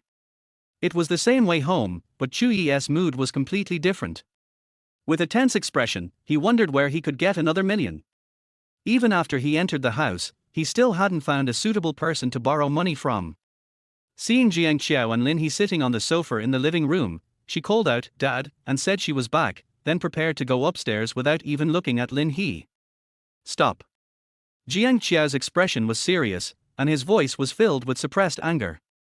Chuyi had a bad feeling in her heart. She was most afraid of this look of her father and had been afraid of it since she was a child. What are you doing? I went shopping with friends. From the questions and answers, it was clear that there was no trust between father and daughter. Chuyi never thought that his family already knew that he would have to pay Hanzun back the next day. While investigating Hanzun, Lin He also checked out that gang of thugs. They were thugs from a debt collection company and were usually idle and second-rate people. Lin He asked the housekeeper to disguise her identity and inform the group of people. If there is any new information about Hanzun's father's gambling debt, such as who will pay the money back or who owes money again, etc., please let her know. In return, she will pay for delivering the message. If you have extra money, you'd be a fool not to make it. Who would complain about having too much money? The gangster agreed. Less than 5 minutes after Chuyi made the phone call to pay back the money, Lin He received the letter. The child suddenly had money in his hands. Where did it come from? This was a big deal. The two waited in the living room for Chuyi to come back and ask clearly. Where does the money come from? Jiang Qiao's words made Chuyi's face turn pale. His father knew it. She burst into tears and sobbed, money is gone before I can even spend it. Chuyi was so sad. His family didn't give him money. He worked so hard to earn 1 million yuan, but it was gone in the blink of an eye. She also had to face the situation that she would not be able to give the gangster money tomorrow, which might cause the other party to intensify his pressure on Hanzun. Under all kinds of pressure, she couldn't help crying when Jiang Qiao asked her, "Why can't I do anything right?" While crying and complaining about his misery, Chuyi let slip that he had given the money he had borrowed from Minute Jun to Chulu. In the end, she just gave up and said to Jiang Qiao, "Dad, I want to help Hanzun. Hanzun is a very good person. He is also very smart and always ranks first in the grade. He is also very kind." Chuyi, who kept praising Hanzun's merits, was like a lover who sees beauty in everything and sees nothing bad about her. "Do you like him?" Jiang Qiao asked directly. Chuyi's cheeks flushed and he hummed softly. "You are still young, you can't fall in love too early." As a father, it was natural for Jiang Qiao to say this. Chuyi was not convinced. Aren't you and mom also in a premature relationship? And it's a sister-brother relationship. Lin He secretly squeezed Jiang Qiao's hand behind his back and told him to be more careful with his words. He must have been refuted by the child. She was also embarrassed because of this. Jiang Qiao reached back and held Lin He's hand. Thinking of his sweet first love with his wife, the lines on his cold face softened. Chuyi thought his words had worked, so he continued, "Dad, please give me 1 million. 1 million is nothing to you, but it is life-saving money to Hanzun. Jiang Qiao was not someone who would be held hostage by morals, so he asked back without responding, "Does he like you?" Ding, a word of death. Chu Yi pursed her lips and said stubbornly, "It's enough that I like him. Who I like is my own business." Jiang Qiao shook his head in disappointment, seemingly helpless about his daughter's stubbornness. In fact, he was disgusted. How could a tiger father give birth to a dog son? Through investigation, Jiang Qiao found out that his daughter has been paying special attention to Hanzun since her freshman year in high school. Her daughter will be a senior in the second half of the year, but she still hasn't been able to get him into her arms after 3 years. Not as good as him at all. There were so many male classmates who coveted He back then. Was he able to catch up with He because of his outstanding appearance and excellent grades? No. It's a means. Jiang Qiao remembered very clearly that the school hunk from the neighboring school had a crush on He. He looked as good as him and was as good at studying, but in the end, it was all in vain. He strangled his love rival in the cradle just in time. He still doesn't know that the school hunk next door has a crush on her, so how can she succeed without some tricks? If Lin He hadn't been there, Jiang Qiao would have asked Chu Yi to sit over and listen carefully. Chapter 28. Those little brats are so annoying. Jiang Qiao could see that Lin He strongly disapproved of his laissez-faire approach to raising his children over the years, and not taking his anger out on him was already his biggest concession. So he didn't dare to say a single extra word and just followed Lin He's orders throughout the whole process. "I don't blame you for this, and I won't clean up after you. Who you like is your own business, so go and help the person you like." The tears that had stopped on the first day of the new year burst out again. As expected, if there is a stepmother, there must be a stepfather. This family can no longer accommodate me, I'm leaving. Chu Yi wiped away her tears vigorously, turned around and ran away. Seeing this, Lin He stood up and tried to chase after him, but Jiang Qiao held him back. He said to the housekeeper, "Arrange for bodyguards to follow." He turned around and advised Lin He, "She is angry and won't listen to anything you say. The most important thing is, according to Chu Yi's personality, he will definitely take his anger out on He. No one can let He suffer any injustice, not even his own daughter." Lin He watched her daughter running away and ultimately did not chase after her. She thought that perhaps it would be a good opportunity to let Chu Yi grow up. She thought so in her heart, but as a mother, how could she not miss her daughter? Lin He paced back and forth in the living room, waiting for the bodyguard to report every once in a while. Chu Yi, who was still a minor, didn't have a driver's license. She couldn't bring herself to go back, so she asked the housekeeper to arrange for someone to drive her, and she just drove on the way. When the air was almost gone, she began to feel tired and her feet started to ache. Finally, she couldn't walk anymore and simply sat on the side of the road. "I was in a daze for a while, not knowing what I was thinking. When I picked up my phone and wanted to use the app to call a taxi, I found that I didn't have enough money on me. The cash was given to Hanzun, and the rest of the change was stolen along with the 1 million yuan, leaving only a few dozen yuan in the WeChat wallet." Chu Yi, who was feeling angry, raised his hands to pluck the green plants on the roadside as if to vent his anger. Suddenly, his eyes stopped and he saw a black business car not far away. She stood up, clapped her hands, and walked over. The bodyguard sent a message, and Chu Yi got into their car. Lin He breathed a sigh of relief. She was worried that her daughter would do something irrational when she was angry. Now that she knew to ask the bodyguard for help, she probably calmed down. After a while, Lin He received another message from the bodyguard.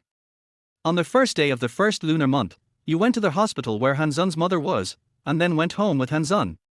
When she read to the end, her voice suddenly rose. "One must be on guard against others.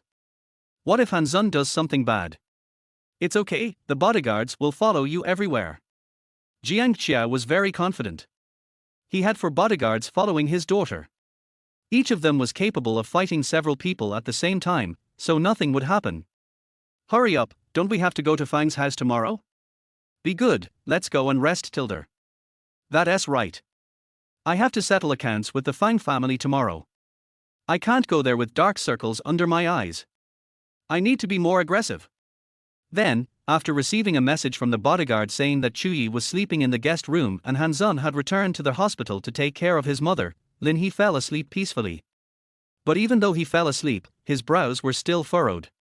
Jiang Qiao carefully held him in his arms, gently smoothed his brows, and cursed in his heart, "You nasty little bastards. One by one, he has to worry about them. Chu-yi slept very badly that night. It wasn't that she had insomnia, but she was simply not used to the environment. The bed was too hard and the pillow was too soft. As soon as she opened her eyes, her whole body felt sore. Thinking about what happened last night, she realized belatedly that she had been tricked. Wasn't it the plan to drive that woman away? Why was she leaving now? She was the one who was pushed out. Thinking about the reason for running away from home, Chu-yi became depressed again. His father's attitude was the most important thing. He didn't like Han-sun. Chu-yi, feeling depressed, walked out of the room and saw the four bodyguards in the living room. He couldn't help but think of the conversation he had with them yesterday and his face darkened. "You can go now. We want to protect you." Unnecessary. The bodyguard remained silent and did not leave. "If you don't leave, I'll call the police. You're trespassing." Regarding Chu-yi's threat, the bodyguard was very calm and said, "Call the police." First day of the first year. Of course she couldn't call the police. If that happened, everyone in the circle would know that she had run away from home. How embarrassed she would be. Finally, Han-sun persuaded them that it was also their duty, and Chu-yi walked down the stairs. Since the person can't be driven away, there's no point in using him. Chu-yi Jiaman ordered, "Send me to the hospital." Who would have thought that the eldest daughter of the Jiang family would one day need a ride? Chu-yi was in a hurry to go out and left his phone in the room. He missed the call from Minute Jun and naturally did not see the message he sent after the call. Looking at the page that had not been replied for a long time, Minute Jun couldn't help but reveal a gloomy look on his face, which was always smiling. She had been feeling a little irritated since she received a call early in the morning saying that the Jiang family was coming to visit. Why is Mr. Jiang here? Minute Jun didn't dare to think about it as a way to keep in touch with him. As Chu-yi's godsister over the years, Mr. Jiang never took her seriously. When encountering the Fang family in the business world, they might be a little more tolerant because of Chu-yi's relationship, but their private friendship is not deep. Outsiders thought that the Fang family and the Jiang family were close, but as the eldest daughter-in-law of the Fang family, Minute Jun knew very well what was going on. The Fang family is close to Chu-yi, not the Jiang family.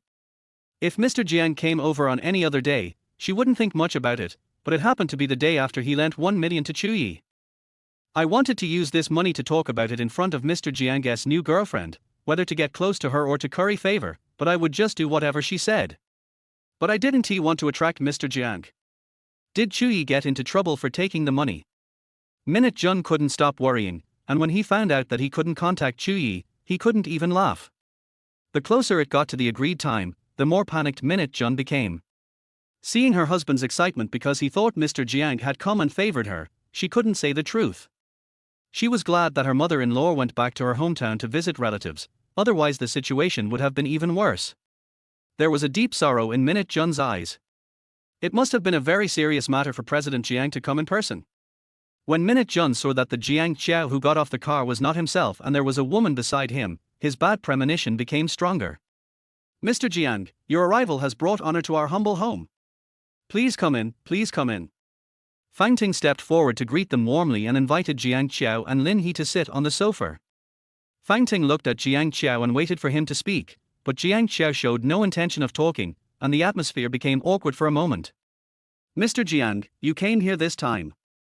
This is my lover Lin He." As luck would have it, they both spoke at the same time. Fang Ting threw his own words behind his head and continued with Jiang Qiao's words, "So this is Miss Lin. My sister went to attend Mr. Zhao's birthday party and praised Miss Lin highly after she came back. Compliments came out like crazy." Minute Jun's smile was stiff. She had wanted to use 1 million to control Miss Lin and make her depend on and trust her like Chu-yi did. "As a result, when we met, my husband was so humble. Mr. Fang, you don't have to be so polite." Lin He added in his heart, "You won't be able to laugh later." Fang Ting misunderstood this sentence as the Jiang family treating him close, and the smile lines at the corners of his eyes deepened. Just as he was about to continue trying to get closer, he heard Lin He's soft yet sharp words. "Let's talk about dry kissing first." Chapter 29, Shock. Such fighting power. Why did they suddenly mention the matter of incest? Fang Ting's mind went blank for a moment. He opened his mouth but didn't know what to say. He looked at Minute Jun. "The innocence was decided by my wife. Hello Miss Lin, I am Minute June. Hearing his wife's words, Fang Ting's eyes flashed with embarrassment. After Mr. Jiang introduced his lover, he should have introduced his wife. When Chuyi was in middle school, I had a very good relationship with my sister-in-law Fang Luo and often came to my house to play with her. One day, Chuyi suggested that she adopt me as her godsister. I usually took care of Chuyi as my own sister. After Minute Jun gave his explanation, Fang Ting kept agreeing with him. Yes, Chuyi and my sister are as close as one person. I even have a room reserved for Chuyi at home, and Chuyi likes it very much. It sounds like the Fang family is honest and kind, and they have a caring heart. Chuyi was young at the time, and Madame Fang was an adult. Could it be that she was also ignorant?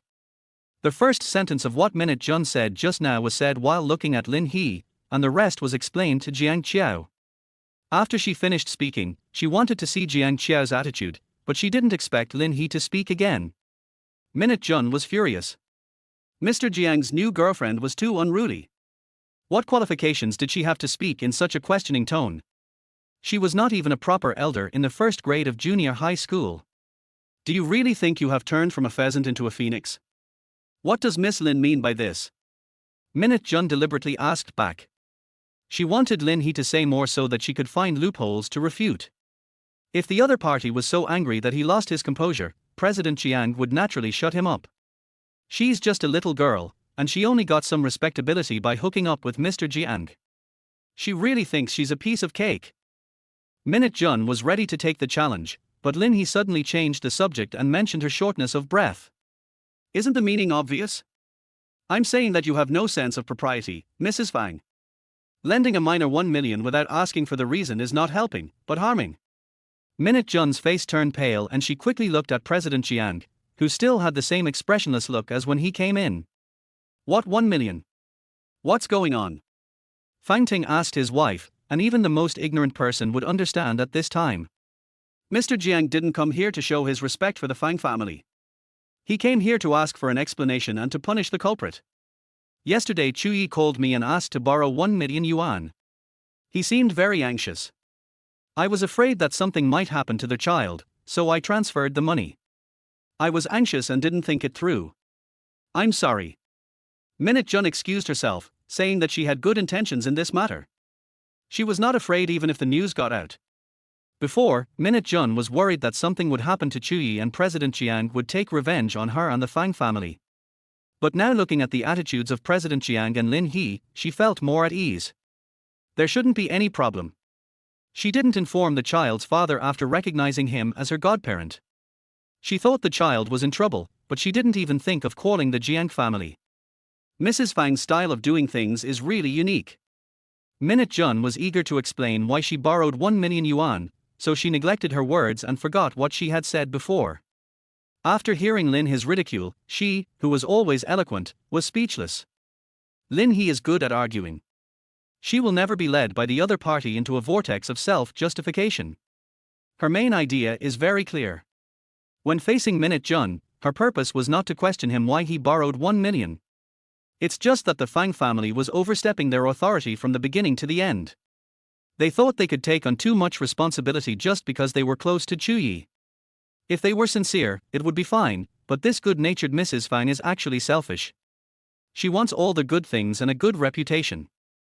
Lin He came here today just to break that layer of window paper. What kind of relatives are the Fang family to the Jiang family? They elevate themselves to this level just because they are adopted as godparents. They take care of everything under the banner of doing good for the child. Are they giving them face? Chuyi is the eldest daughter of the Jiang family, not a junior of the Fang family. I hope Madame Fang will be more moderate in her actions in the future, so as to avoid embarrassing herself in the end. Let's put this aside for today. Lin He stood up and said to Fang Ting, Mr. Fang, please advise your wife more often on weekdays. We won't bother you with other matters. Jiang Qiao stood up as well. Lin He put her arm around his, and with someone backing her up, she tilted her head with confidence and said in a delicate voice, I'm a straightforward person, but I don't have bad intentions. This is all for the good of the child. Parents can understand that, right? Fang Ting saw that Miss Lin was a good talker. He didn't want to respond at first, but after receiving Jiang Qiao's cold eyes, he swallowed his saliva and said, "I understand. What can I say?" The Fang family didn't have the capital to completely break up with the Jiang family, and it was indeed the wife's behavior that caused people to be criticized. After seeing Lin He and Jiang Qiao off, Fang Ting returned to the living room and saw his wife still sitting there, her eyes fixed on the door with a sullen face. "Arjuan, I always trust you in your work, why is it that this time?" Fang Ting couldn't help but complain. The Jiang family came here to use courtesy first and then force. Although they didn't say it explicitly, their attitude was very clear. If there is such a situation again in the future, the Jiang family will not be polite. Mr. Jiang didn't care about these things before. It must be Miss Lin who is causing trouble.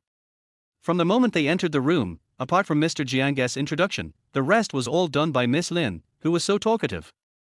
"Did you offend Miss Lin? At the beginning, I told you to attend Mr. Zhao's birthday party.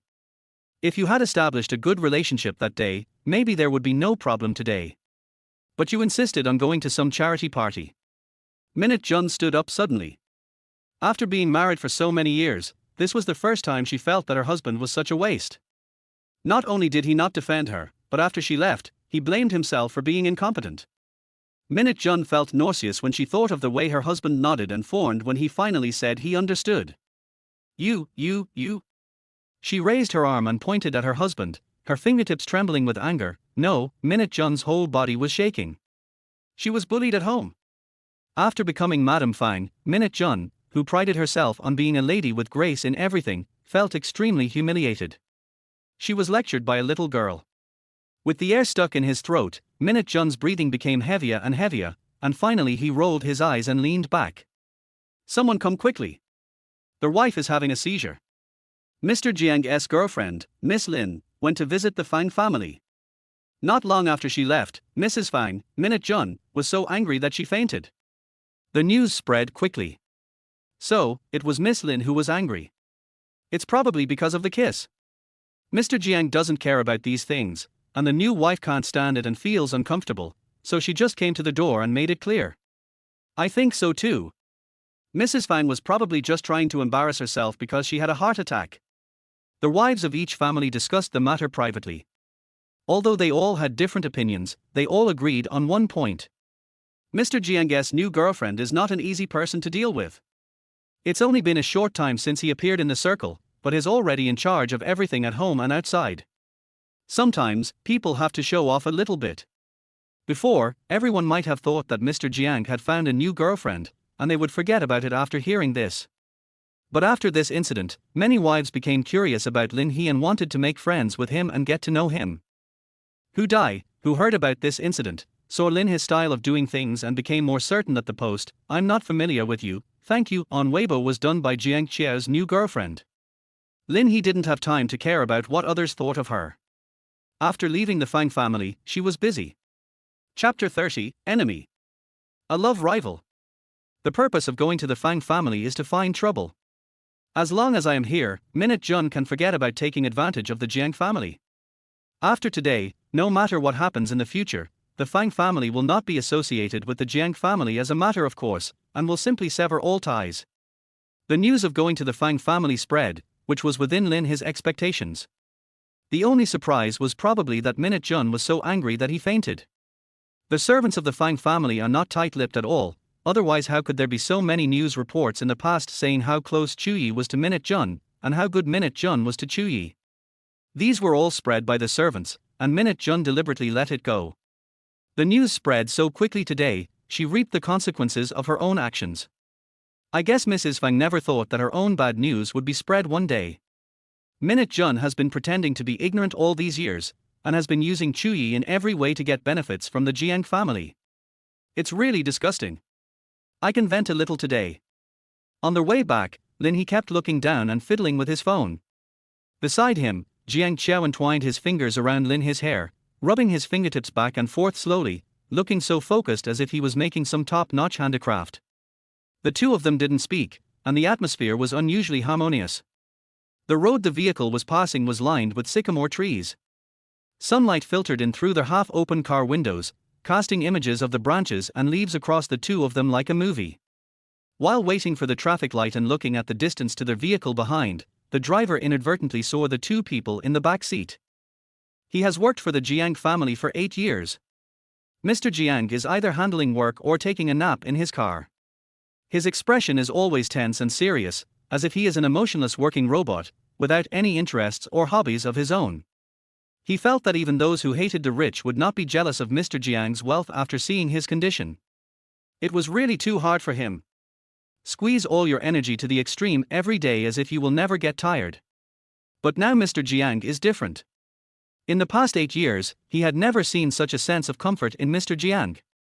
Hearing the horn of the car behind him, the driver stopped his distracted emotions, focused his attention on the road again, and stepped on the accelerator to move forward. The light is green. Lin He was answering messages on his phone. Since posting that Weibo, Lin He's private messages have exploded. It's not that they were random messages from irrelevant netizens, but that the people who sent the private messages all had a relationship with Lin He in the past. Hello, is this you? Sister He? Are you back? Ms. Lin? Is that Miss Lin?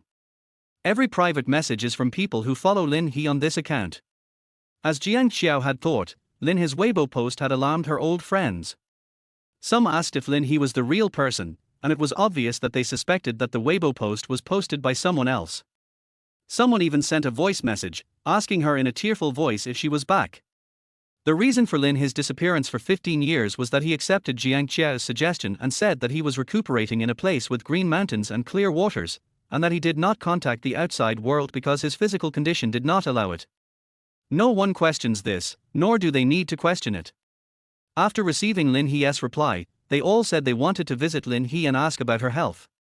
Some of these people were abroad, and some were in other cities. Lin He said that he had been busy with many things recently and had no time, so he wanted to meet again to have a good chat when he had more free time. I haven't completely dealt with the 3 kids yet. After answering and explaining one by one, Lin He sat on the sofa after returning home from Fang's house. When he put down his phone and looked up again, the sun had already set outside. Lin He stretched lazily and raised the corners of his mouth. Many old friends are different from who die. In the study, Jiang Qiao was looking through the documents, while Lin He was sitting on the sofa beside him, watching the bodyguard pass on the news about Chu Yi. Our silly girl. The bodyguard said she has been in the hospital taking care of Han Zun's mother all day. Han's mother, that old thing, has her own son, but when she sees that Chu Yi likes Han Zun, she orders Chu Yi around in everything. Unlike Han Zun, Han's mother has a very talkative mouth. In the 1-minute video sent by the bodyguard, while Han's mother asked Chu Yi to do something, she kept praising and thanking him, and mentioned her son from time to time, which made Chu Yi more enthusiastic in serving him. Let her be. Chu Yi is not stupid. She may not see it now, but she will get used to it after a while. Jiang Qiao said this. My daughter is the type of person who won't turn back until she hits the wall. Only after she fell down with Han Zun did she learn her lesson. Lin He exited the video. Out of sight, out of mind. She let out a sigh and said, wait another 2 or 3 days. If the Han family doesn't reveal their true colors by then, I will make them reveal them. After a while, Lin He seemed to think of something happy and said, by the way, Anan wants to give me a painting. Jiang Qiao raised his eyebrows, painting. This is it. Anan asked me if I liked it. I said it was very nice. He said he would give it to me next time we meet. Lin He was very happy, baby Anan still remembered that she liked painting. As she spoke, she flipped through the photos her son had sent her and asked, is this the item on display at the auction house? She pointed to the watermark at the bottom of the photo, which read Nordi Auction House. There was also a time written in the upper right corner of the picture, which should be the date of the auction, which was the day after tomorrow. Jiang Qiao had a complicated expression and asked softly, you don't remember? What do I remember? Lin He replied calmly. Jiang Qiao pointed at the watermark with his finger. Lin He thought about it carefully. Nodi. Nodi. Lin He raised his voice in surprise. Seeing Jiang Qiao nod, Lin He said with great interest, let's go too. Are you free that day? Jiang Qiao somewhat regretted giving this reminder. I'm free. How could he not be free? He would go even if the sky fell. Why do you suddenly want to go there? I also want to pick something and take a picture of it as a return gift to Anan. This was the first gift the mother gave to her son after she came back. When Jiang Qiao didn't mention this, Lin He had this idea in mind when he asked if it was an auction house. Jiang Qiao was standing by with a melancholy look in his eyes. I hope he didn't have other thoughts. Why was Jiang Qiao so nervous? Because No Di is a man's English name, and this English name was given by Lin He himself, and the No Di auction house also came from this. Even though he knew that No Di would most likely not be present at the auction the day after tomorrow, Jiang Qiao was still worried. No Di has a long criminal record. Even though he knew that he was his boyfriend, he still didn't give up trying to steal her away. There is no indication of moral character. As long as he is not married, he has a chance. The other party has been single in recent years and told others that he is devoted to art and does not consider his personal situation, but who knows if he is still obsessed with He. After that guy failed to pursue He, it seems that he has never been in love again. Jiang Qiao mentally gave No Di's name a big X. Danger, danger, danger. At this time, Jiang Qiao still held onto a lucky mentality, thinking that he would not encounter the other party, but there is an old Chinese saying that goes, enemies often meet. It just so happens that Nido is coming to the auction the day after tomorrow. And this sentence is not only applicable to Jiang Qiao, but also to Lin He, because Hu Dai and Minute Jun also went to the auction. That was so lively. Chapter 31 The Unfaithful Scumbag. Jiang Qiao was in a bad mood because he saw someone he disliked. No Di is coming to the auction. As the owner of an auction house, this was his first time to come to an auction this year, and it was purely a spur-of-the-moment decision. Then he saw Jiang Qiao at a glance. The two looked at each other, and Jiang Qiao's face darkened. He saw that the guy was coming over to say hello. And instead he's almost at the door. Let's go and meet our son Tilder. Lin He walked out after he finished speaking. Jiang Qiao glanced at No Di and followed him. No Di, who wanted to come over to say hello, stopped. This guy's temper is still so unpleasant. He glanced at the back of the woman next to Jiang Qiao and felt that she looked somewhat familiar, but he didn't take it too seriously. He had just returned to China and didn't know about the rumors about Mr. Jiang's girlfriend. He thought she was an employee or secretary of Jiang Qiao. But the next second, he saw Jiang Qiao raise his hand and put his arm around her waist. No Di. He changed his mind. He didn't love only Miss Lin for the rest of his life as he promised. Jiang Qiao thought No Di saw Lin He and was deliberately asserting his sovereignty, but he didn't know that the other party didn't see Lin He's face the whole time and was cursing him as a scumbag in his heart. However, Jiang Qiao realized this when he reached the door and the other party didn't catch up with him. If No Di, that dog skin plaster, knew his identity, he would definitely stick to her. At this moment, Jiang Qiao even wondered whether he should knock No Di out. After all, he didn't come to the auction just to meet him. Lin He was looking at his son at the door and didn't notice that someone next to him was emitting black air. And in this way. Seeing his son getting out of the car, Lin He waved to indicate that Jiangan did not come alone, and there were two boys of similar age following him. Jiangan turned around and said something to the two men. They nodded and went to fiddle with things in the trunk of the car. Jiangan walked towards Lin He alone. It's so hot and you're wearing so much. Lin He took out a tissue from her bag and reached out to wipe her son's sweat. The sun was shining brightly. Jiangan was wearing a black sportswear with long sleeves and long pants, and his forehead and nose were covered with sweat. Jiang Qiao looked at himself in formal attire with displeasure. He was hot too. For the first time, Mr. Jiang felt that not sweating was a disadvantage. Those two are from the same school as me. They are here for student union work. Jiangan saw Lin He looking at the students behind him, so he explained. It was still that expressionless face, but the joy in his eyes after seeing Lin He could not be faked. He was happy to see his mother. Okay, Mom thinks that painting is good. Thank you Anan for choosing it for me. I'll ask your dad to take the picture. You're still in school. Wait until you graduate and earn a salary before spending money on Mom, okay? A painting with a starting price of 300,000 yuan would eventually be sold for at least 1 million yuan. Lin He was afraid that Jiangan would be left with no money after buying all the paintings. Lin He also found out yesterday that his son no longer needs money from Jiang Qiao after he turns 18. He has to pay for his tuition by himself. Jiang Qiao had an explanation for this. It was not that he didn't want to give it, but Jiangan just didn't want it no matter what he gave. The money was just sitting in the card and not being spent, and there was nothing he could do about it. I'll buy it. But I want to buy it for you. The father and son spoke at the same time, and Lin He only heard his son's words. This was the first time since their reunion that his son spoke in a slightly coquettish and intimate tone. Okay, and then we'll buy it.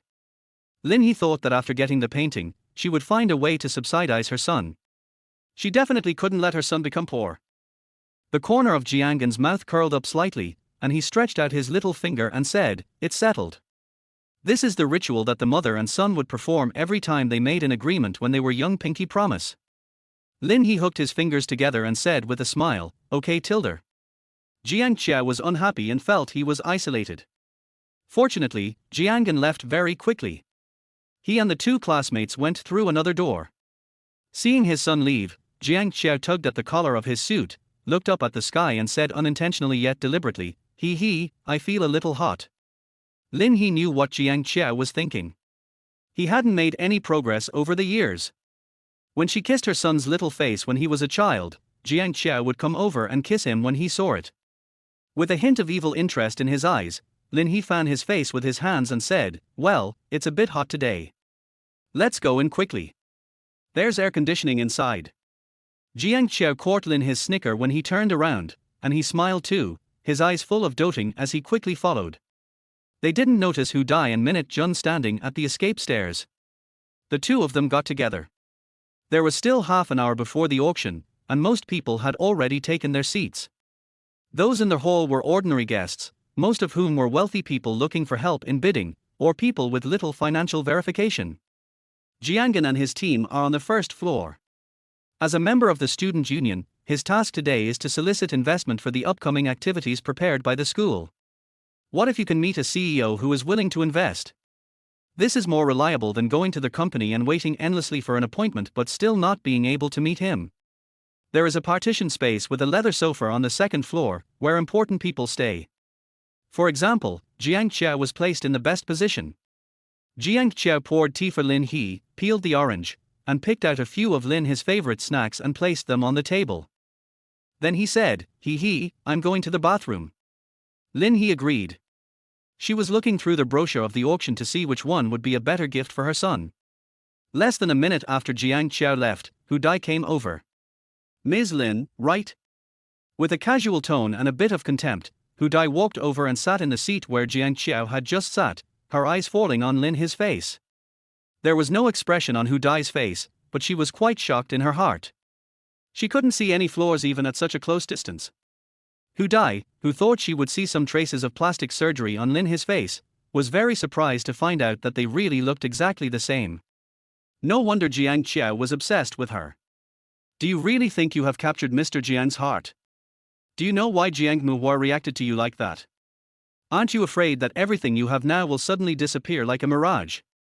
After asking 3 questions in a row, Hu Dai smiled confidently and slipped her business card into Lin He's bag through the gap. "I can answer your questions and help you." Hu Dai saw that Lin He's expression only changed by raising her eyebrows when she heard what she said. She was furious in her heart. This woman was really calm. "Mr. Jiang and I have known each other for almost 20 years. I know everything about his family. I believe you must have any questions. Feel free to contact me." Hu Dai, who was afraid that Jiang Chia would come back and catch her in the act, stood up and gave Lin He a smile that showed she had everything under control, then left with a twist of her waist. "Lin He. After not seeing you for 15 years, Hu Dai has become really greasy." Lin He originally wanted to interrupt the other party's self-righteousness. If Hu Dai found out that she was Lin He herself, her expression would definitely be very interesting. But after hearing what Hu Dai said next, Lin He changed his mind.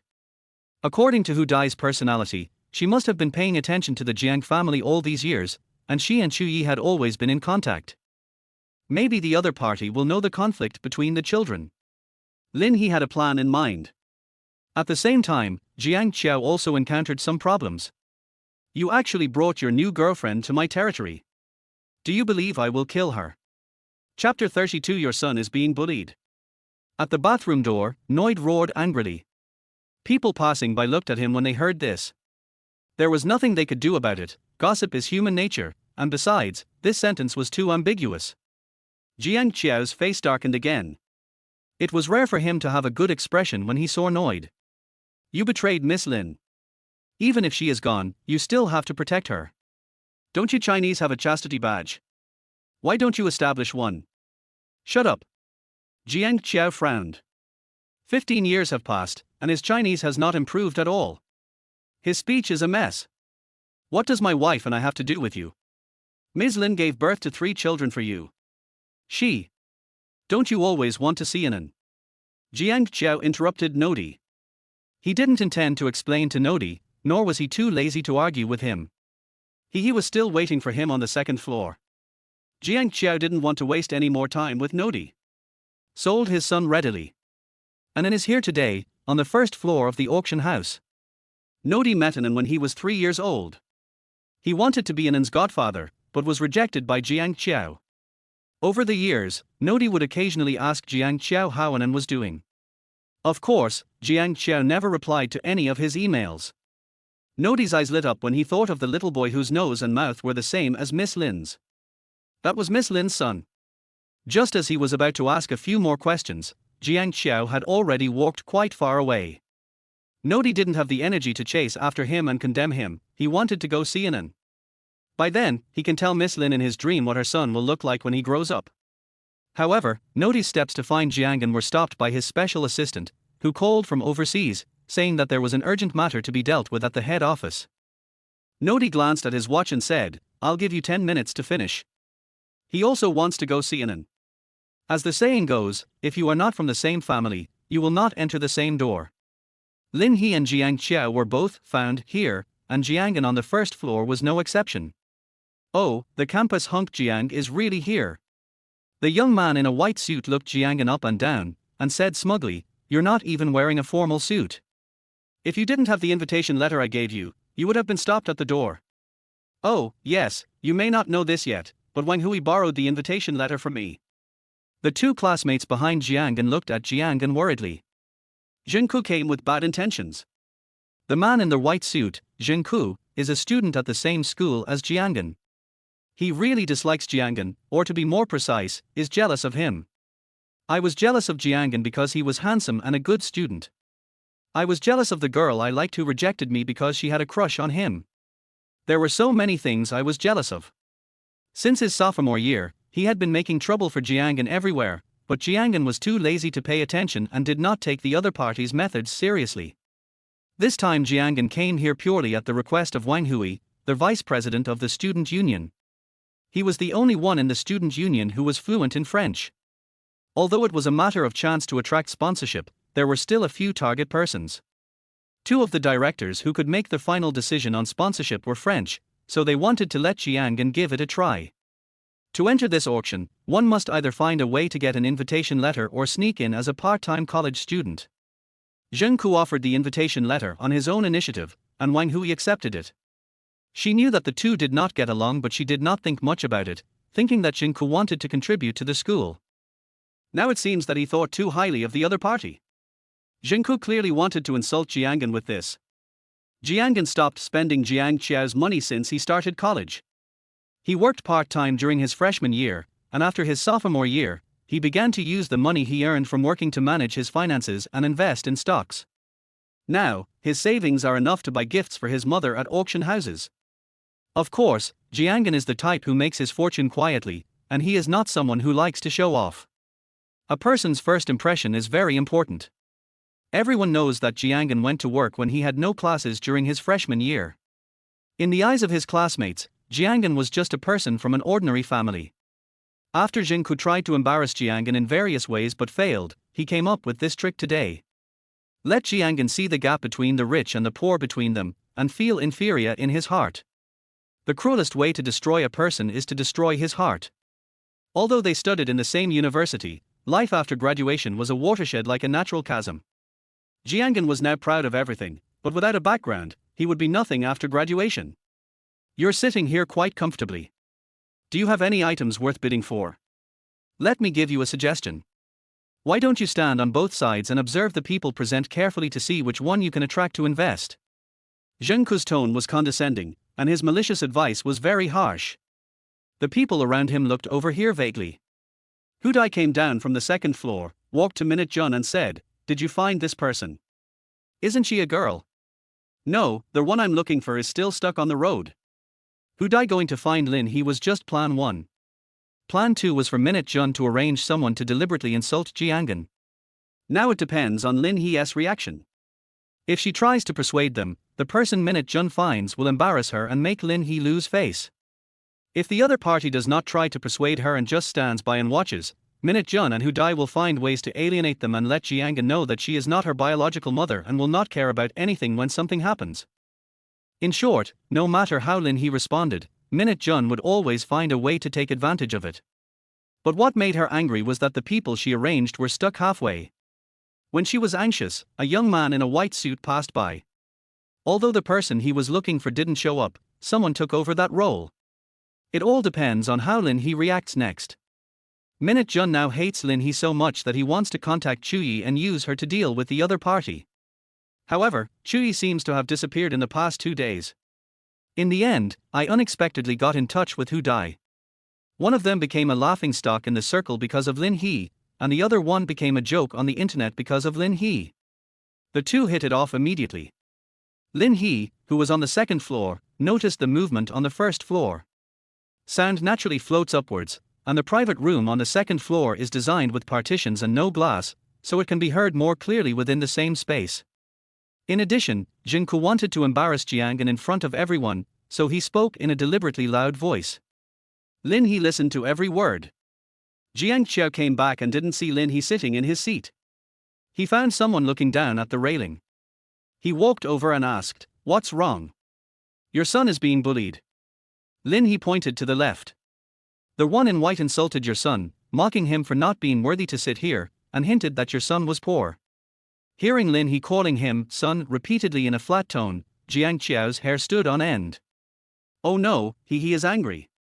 Isn't he Lin He angry? Which mother can remain calm when seeing her son being insulted? What kind of life did An lead in school that made his classmates think he was not even qualified to enter the auction? Chapter 33 Those who humiliate others will be humiliated. Jiang Qiao looked downstairs. His son was sitting as steady as a rock. The person who was looking for trouble, on the contrary, showed impatience because of Jianghan's indifference. Jianghan crossed his legs calmly, his expression finally changed, but it was not the reaction Jinku wanted, because the other party just said in an impatient tone, "Noisy." Everyone around laughed. This was not what Jinku wanted. He thought that after he said those things, everyone would look at Jianghan with contempt, thinking that he was pretending to be rich without any money, making him feel so ashamed that he wished he could find a hole to crawl into. But why laugh at him now? It can only be said that Jinku was wrong. Most of the people on the first floor today are hardworking workers, the boss's assistant secretaries, the rich man's butlers, and the majority are auction agents. The remaining few, rich people themselves, are also well educated and will not laugh at poverty. Especially when Jinku was clearly intentionally insulting someone. Because Jinku was rich in school, he gathered a lot of bad friends around him. When he laughed at Jianghan, these people would laugh along with him. The people present had no vested interest in Jinku, so who would bother with him? Look, our son is not the type to be bullied. Jiang Qiao quickly pointed at the situation below and said in a flattering tone, "Our son is great." Seeing that his son easily turned the situation around and didn't seem to be wronged as usual, Lin He felt relieved a lot. Isn't it said that the eldest son of the Jiang family has a temper that can easily explode? When did he become so calm? Minute Jun's face looked a little bad. If Jianghan didn't get angry, how could a more intense conflict occur? He has always been very stable, except when it comes to his mother. Hu Dai told the person Minute Jun found to pick a quarrel with his mother, but the other party blocked the road. Then, Hu Dai and Minute Jun heard Jinku say, "Don't you understand what people are saying? No wonder your mother doesn't want you." Regarding "your mother doesn't want you," it was just speculation among classmates. On Mother's Day last semester, a man setting up a stall outside the school forced sales, saying things like if you didn't buy flowers you would be unfilial and that your mother was this and that and so on. As a result, he was beaten by Jianghan and the case was reported to the police station. Then there were rumors that Jianghan's mother ran away with someone when he was very young. Jinku was so angry that he took this as an attack point. When Lin He saw her son's back suddenly stiffen, her face turned cold. "Shut up." Suddenly, a foreign man in a suit and tie came over angrily. Lin He paused and looked at the person who said what he wanted to say. It's Nodi. The staff on stage were almost ready, and when the time came, the broadcast announced that the auction was about to begin. Seeing that Nodi didn't take it seriously, Jinku squinted at the cards in Jiangen's hand and said, "You can't raise them, so why are you keeping the cards ready? Watch out, the money I'm going to spend later may be something you won't be able to earn in your lifetime." As he spoke, Jinku sat down in the front seat. Nodi walked over, glanced at Jinku in front of him and said angrily, "Did he bully you?" Jiangen noticed that the foreign man had a staff badge on his chest. He thought he was here to maintain order and said no. In Jiangen's eyes, Jinku was just a clown. The things he did in school could not hurt him at all. Sometimes, a small counterattack could give Jinku a lot of trouble. Jinku was tricked by Jiangen so many times, but he didn't even notice it. He just thought he was unlucky. He was so stupid. He has a problem here. Jiangen tapped his temple with his finger.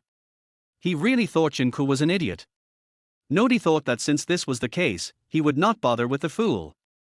"Are you free after the auction? I have something to tell you." Nodi was afraid that the child would have different ideas as he grew up and resent his mother, so he decided to make an appointment to meet first and then appropriately identify himself by saying that he was his mother's friend. Afraid that the child would think he was a bad person, he reached into his pocket and handed it to him, saying, "This is my business card." Seeing the words, "Chairman of Nodi International Auction House," written on it, the other two male classmates were very excited. Could it be that they could really get investment today? They secretly tugged at the corner of his clothes and said, "Senior, please agree to it." Good. Jiangen took the business card. At this time, the auction officially began. Nodi left and stood aside. He seemed to be staring at the stage, but he was actually secretly observing Jiangen. Looks like it. Really looks like it. It's Miss Lin's child. At first sight, Nodi was full of love for Jiangen and his family. Seeing that the situation downstairs had calmed down temporarily, Lin He did not go downstairs. She looked coldly at Jinku's back and pulled the corner of her mouth. The auction has begun. The first item is a jade bracelet with a starting price of 550,000. Jinku turned around and glanced at Jiangen with contempt, then raised the sign in his hand. Number 30, 650,000. Number 75, 750,000. The price kept increasing, and when it finally reached 1.2 million, Jinku's expression became a little serious. According to his budget, the bracelet would be worth about 1.1 million. Thinking of the look Jiangen gave him when he turned around, he gritted his teeth and raised the sign again. Number 30, 1.2 million. When Jinku heard the auctioneer repeat it for the second time, he breathed a sigh of relief, as long as no one raised the price. Number 8, 1.3 million. Jinku clenched his back teeth, turned around to see who was competing with him for it, then looked away with a complicated look. If there is none on the first level, then it means that you are from the second level. People on the second floor can hold up signs or press buttons, so if the other party does not show up, the people below cannot see him. Forget it, this is only the first piece. At worst I can buy the other jade pieces later. The day after tomorrow is Jinku's grandmother's birthday. Zheng's mother gave her son 3 million yuan and asked Jinku to choose a gift for his grandmother. Jinku's goal was to spend about 1 million yuan to buy a piece of jade jewelry, and he would put the rest of the money into his own pocket. The result was a failure, as the first one was snatched away by someone else. Facts proved that Jinku was too reassured too early. Later he found that whenever he, number 30, went to bid for a jade ornament he liked, number 8 would definitely snatch it from him. Even if it was just a jade cicader worth no more than 1 million, the other party dared to ask him for 1.5 million. Jinku really wanted to raise the price, but he was afraid that after he gave the price, the other party would not follow suit, and he would be in trouble. When he encountered the fourth jade screen with a starting price of 3 million, Jinku made up his mind and raised the bid to 3.5 million. As a result, the bid number 8 increased the bid by another 100,000. After he put down his cards, others continued to call, but number 8 did not follow. Jinku was certain that number 8 was targeting him. The other party was obviously very powerful. The items he had bought and those he had snatched from him had already cost him nearly 10 million yuan. Jinku looked extremely unhappy. He wanted to insult Jiangen for being poor, but now he was insulted by someone richer. At this time, the painting that Jiangan wanted to take a picture of appeared. Chapter 30 For Mom is Rich. At this moment, Jinku's mind was full of thoughts about who number 8 was. He eliminated those who had grudges against him one by one, trying to find out the other party's identity. Suddenly, the auctioneer on the stage knocked the hammer and said, "Congratulations to number 86 for winning the painting Prelude to Dawn for 1.55 million. Jinku turned around suddenly. He remembered that the sign in Jiangan's hand seemed to be 8 or 6 or something. Seeing number 86 in Jiangan's hand, Jinku widened his eyes in disbelief. It was impossible. The other party was just a poor student. How could he have the money to spend more than 1 million to buy a painting? The two younger students behind Jiangan were also dumbfounded, and then they were filled with anxiety. Their senior brother couldn't pay, so he wouldn't bet on them, right? At this moment, the two younger students and Jinku had the same idea. Although the senior brother Jiangan seemed calm, he was actually stimulated. In order to save face, he took this picture. There were not many items in this auction and it ended in an hour and a half. Jinku stayed on purpose, firstly because he wanted to see how excited Jiangan was. He bought things on impulse but had no money to pay for them, just to see how embarrassed he would be. Secondly, he wanted to find out who number 8 was, whether he had a grudge against him personally, or whether he was targeting the Jing family. The staff of the auction house came over quickly to meet Jiangan. The two younger brothers behind Jiangan lowered their heads as low as they could. It was more than 1 million yuan. Even if they went to cash out online, they couldn't get so much money. There were still some people who were not in a hurry to leave. The young men in white suits were obviously not going to give up. They wanted to see what would happen next. Swipe this card. Jiangan was very calm, as if it was just a simple matter of buying vegetables. I'm signing here. Jiangan, who didn't want to be bothered by the various entertainments at the office, quickly signed his name on the document. The staff over there scanned the card with smooth movements, as if what was spent was not 1.55 million, but 155 yuan. Send it to this address. Jiangan took back the card, the staff member said a few auspicious words and then left. One of the two junior students pinched himself and the other bit his tongue. Oh my god, it's true. Why is there a rumor that Jiang Anshue is very poor? Someone previously said that the clothes that Jiang Anshue wore were from a niche foreign luxury brand, costing more than 10,000 yuan each. At the time, many people said they were imitations, but now it seems that maybe what he wore was the real thing. When Jinku laughed at Jiangan, he said that he was pretending to be noble and seemed to care about nothing, but he was wearing fake clothes. If someone can spend 1.55 million to buy a painting, why does he need to wear fake clothes? The more the two junior students looked at Jiangan, the more they felt that he had the temperament of a mysterious nobleman. The others who stayed to watch the fun were also surprised by such a reversal. They thought that the young man should not be bullied because he was poor, but it turned out that he was not poor. Jiangan, where did you get the money?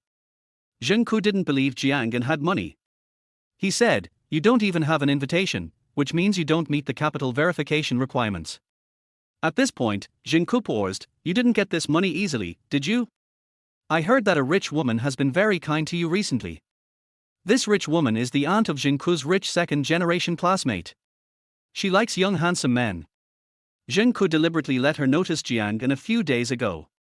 The aunt is generous and looks okay except that she is a little fat and old. If Jiangan becomes a gigolo for money, let us see how he can still act so arrogant and proud in school. Now Jiangan could easily come up with 1 million, and Jinku thought that Jiangan was hooking up with that girl. If I had asked that friend before coming to the auction, I could have produced evidence to humiliate him. Fart.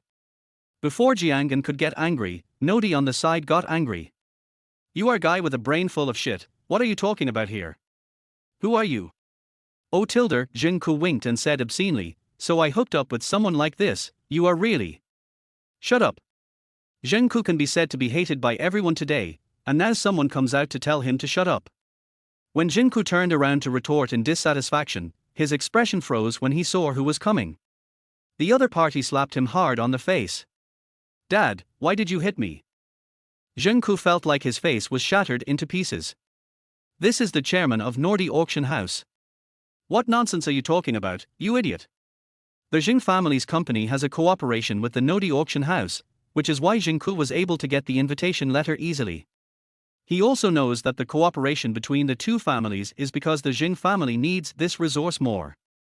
Sorry. Zheng Ku is arrogant but also knows how to deal with the current situation, mainly because his father is watching him. He quickly apologized. Oh, you shouldn't just say sorry to me. Zheng Ku moved his lips but couldn't open them at all. He didn't want to say sorry to Jiangan. Zheng's father raised his leg and kicked Zheng Ku, causing him to stagger. Seeing the anger brewing in his father's eyes, Zheng Ku did not dare to hesitate. I'm sorry, I said the wrong thing. Jiangan didn't care about Zheng Ku's apology at all, not because it didn't matter, but because he would retaliate. Jiangan's indifference was not because their Holy Father was magnanimous, but because he knew that he would repay the other party's behavior tenfold or 100-fold. Why does the Jing family attach so much importance to cooperation with Nodi? Because the company had problems, and this problem was one of Jiangan's counterattacks. Although Jiangan seems to be as indifferent as a banished immortal in his daily life, he never shows mercy to those who want to harm him. Jiangan's disregard made Zheng Ku's face turn red as he apologized. He swung his arm and slapped out, but the slap ended up hitting himself in the face. The two younger students secretly complained in their hearts that every time Zheng Ku found fault, he embarrassed himself and kept fighting despite repeated failures. It really made people at a loss as to what to say. If a son does not teach his parents well, it is the fault of his father. Mr. Zheng, please take care of yourself. Jiangan did say something to General Zheng, and General Zheng's smile was stiff. He let his son bow his head for Nodi's sake, but this kid was still pretending. Zheng Ku was taken away by his father. When he left, he looked at Jiangan with a grim look. The two younger classmates also left. The intelligence was wrong. The two French directors did not come at all. While the auction was going on, the two junior students tried to find out everywhere, and today was also a day of failure in attracting sponsorship. No, my senior may be able to get sponsorship. The two younger students returned to school and told the student union what happened at the auction, but no one believed them. Normally, these two people are good at talking nonsense, and they affirm Jiangan blowers, so their words cannot be believed. Jiangan spent more than 1 million yuan on the painting. Zheng Ku was slapped by his father, and the owner of the auction house came to greet Jiangan in person. How can you write a novel about all these things? I can't believe it. In the end, the two younger students stopped wasting their breath and waited for the day when everyone would be stunned and their jaws would drop. The day passed very quickly indeed. Because of Zheng Ku, Lin He learned that Jiangan University was going to hold its anniversary celebration. In addition to the school inviting people from all walks of life, the school's student clubs also held many activities, so they were looking for investment from companies everywhere. Lin He decided to dress up and attend her son's school anniversary. She glanced at Jiang Qiao beside her and said, "You have to go too. No matter what, you have to make time for me." They went to bring honor to their son. Kong, I will definitely go. Jiang Qiao dared not disobey and agreed quickly. Shall we go over there? Jiang Qiao asked as he saw his son and Nodi leaving downstairs. No, Anan just sent me a message saying he's leaving first. Jiang Qiao was very happy and thought it would be better not to go, otherwise Nodi would not be able to see He. Lin He thought that her son was still a stranger to her, and while he was getting to know her, he could also learn about her as a mother from other people's mouths. Nodi is a good choice. It's okay if you don't want to spend dad's money, mom has money. At this time, Nodi should have told Anan. Chapter 35 Angle 20%. Jiangan, who was usually calm and composed, couldn't help showing shock on his face. Just because Nodi said that his mother owns 20% of the shares of Nodi International Auction House. After the auction, the two went to a nearby restaurant to eat and chat. During the auction, Nodi learned what had happened from the staff, which filled him with questions. Not to mention Miss Lin, how could Jiangan, as Jiang Qiao's son, be considered to be living in poverty by his classmates? This is why Nodi couldn't wait to reveal his identity. He asked, "Anan, have you been doing well these years?" In fact, what Nodi wanted to ask more was whether your father was good to you. However, due to the unfamiliarity, it was difficult to ask such a deep question. Fine. Apparently, Jiangan did not want to reveal his true feelings just because the other party was his mother's friend. In order to strengthen the relationship and gain Jiangan's trust, Nodi told him that the auction house had Lin He shares. My father passed away, my uncle seized the family inheritance, and I was kicked out of the family. It was your mother who saved me. When I was discouraged and planned to live a life of idleness on the streets, she funded my studies and invested in my business venture. When talking about the past, Nodi's eyes were moist. Miss Lin was an angel who pulled him out of the hands of Satan. I asked Ms. Lin why she invested in me, and she said, "Don't ask me why, you just need to be sure of yourself, you are worth it." I'll remember this sentence for the rest of my life.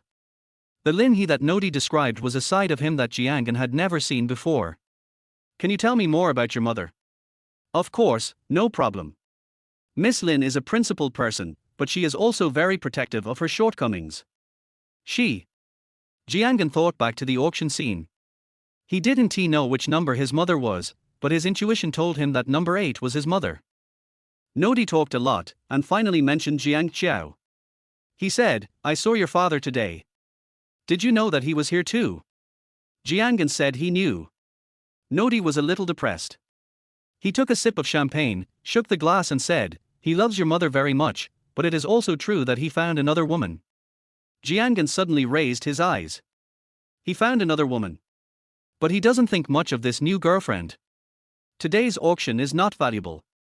The highest priced item is less than 10 million. Listening to Nodi's analysis, Jiangan's mouth twitched, knowing that the other party had misunderstood. While hesitating whether to explain, he received a message from Jiang Qiao. "Don't tell Nodi about your mother." Jiangan raised his eyebrows, turned off his phone and looked up at Nodi the next second and said, "That person is my mother." Hu Dai and Minute Jun's plan at the auction did not succeed. When the auction was over and most people had left, the girl they had arranged arrived in a hurry. By then, the food was already cold. But it doesn't matter, plan B failed, but plan A succeeded. That night, Hu Dai received a call from Lin He, asking when they could meet. Seeing that the other party had taken the bait, Hu Dai began to play psychological warfare, saying that she would be back in a week from a business trip, and the two would meet then to discuss in detail. After hanging up the phone, Hu Dai was extremely proud. Thinking that the other party had fallen into the trap she had set, it was difficult to suppress the curled corners of her mouth. The 1-week delay was used to allow Lin He to have wild thoughts, and secondly, Hu Dai really had to go abroad on business. The foreign agency issue was not ultimately resolved, and she needed to go through the formalities and pay a large fine, plus deal with refunds for domestic consumers. Beijing company is bleeding heavily this month. If subsequent sales performance cannot keep up, there will be more domino-like troubles. Is Hu Dai doing this to vent her anger? No, she is trying to get back into the Jiang family and for her own benefit. When Minute Jun learned that Lin He contacted Hu Dai, he also showed a triumphant smile. According to the plan of the two, while Hu Dai was abroad, she would find a way to let Lin He hear about the deep love between President Jiang and his original wife, so as to make him even more upset. Tonight, Minute Jun finally contacted Chu Yi. She expressed her grievances and told the story of Lin He and Jiang Qiao coming to Fang's house. The main idea is to deceive Chu Yi and tell her that her father was bewitched by Lin He and came to cause trouble for the Fang family. According to Minute Jun's thinking, Chu Yi would have a huge reaction after hearing this, and would go find Lin He to vent his anger on his godsister, and no one could stop him.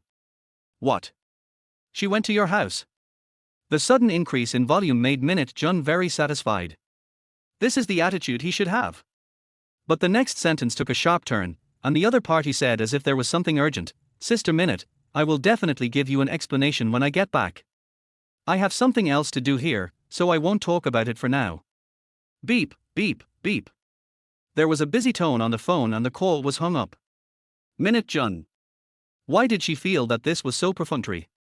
Minute Jun knew the truth and Chu Yi was just being perfunctory. She was too busy at the moment to take care of the Fang family's affairs. It's the first day of the new year. Cantaloupe is in season. Fruits are the best. Auntie, can you buy some? I heard the fruit seller shouting outside. As soon as she returned to the ward, Han's mother waved to her and said with a smile. Chu Yi looked at Han's mother's hand that was being injected, and said with a forced smile, "Auntie, I'll go buy it." "That's fine.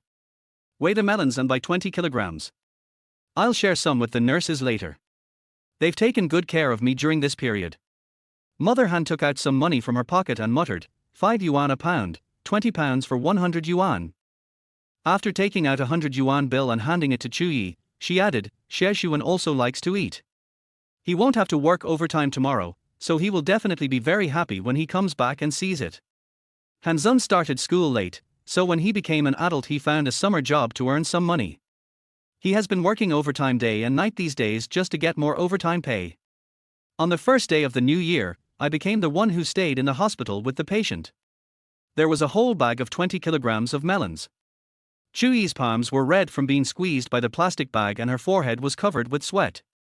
She shared a bowl of porridge with Han's mother for dinner and now her stomach was growling with hunger. Sitting weakly on the steps by the street, Chuyi's eyes were red. On the first day, Chuyi thanked Han-sun for taking her in, and Han's mother took the initiative to take care of her because she needed help. Then Han-sun received a call from his boss saying that he had to work overtime, so he asked her for help, saying that if Chuyi had nowhere to go, she could stay with him in the hospital and help take care of his mother. This was the first time Han-sun asked her for help. Chuyi agreed without much thought and was even a little happy. Han's mother had kind eyes and spoke softly, and she was full of gratitude and praise for Chuyi. Han-sun was right. His mother was a very gentle woman, which was why she was bullied by his father for most of her life. Chuyi felt pity for her and served her even more wholeheartedly. Then, she became more and more tired day by day. At this moment, I started to review everything that happened in the past few days. When did it start? When did Han's mother start asking her to do this and that without any scruples, being polite in her words but becoming more and more impolite in her orders? Chapter 36 Father's love is like a mountain. Since I knew she had no money. The next day, Han's mother tried to find out about Chuyi's family situation. Chuyi had some ideas, but not much. She didn't say that she was the eldest daughter of the Jiang group, but she told about her own experience. Her father found a new girlfriend and didn't take her seriously, so he had a falling out with his family. Chuyi talked more about her grievances and didn't reveal much about her family. Except for the principal, everyone else at school only knew that Chuyi's family was rich. Chuyi never mentioned his family at school, and every year the parent-teacher conference was attended by the housekeeper. Han's mother also heard from her son that Chuyi was the eldest daughter of a wealthy family, but she didn't know more. After hearing Chuyi say this, Han's mother immediately formed a picture in her mind. She thought that the first grade of junior high school was just like the TV dramas she had watched before, where the father favored boys over girls, did not give his daughter any of his family property, and was extremely cold to his daughter because of the instigation of his lover, etc. After seeing Chuyi crying and saying that he had no money, this idea became even more certain in my mind. As for the bodyguards arranged by Jiang Qiao, they withdrew after the first day of hospitalization. The bodyguard company replaced them with new people. The middle-aged woman in the same ward as Han's mother and the two young men opposite were all plainclothes bodyguards. Chuyi didn't know, and no one else noticed either. In Han's mother's eyes, Chuyi is a poor little girl. Her status as an eldest daughter will not bring any help to her son.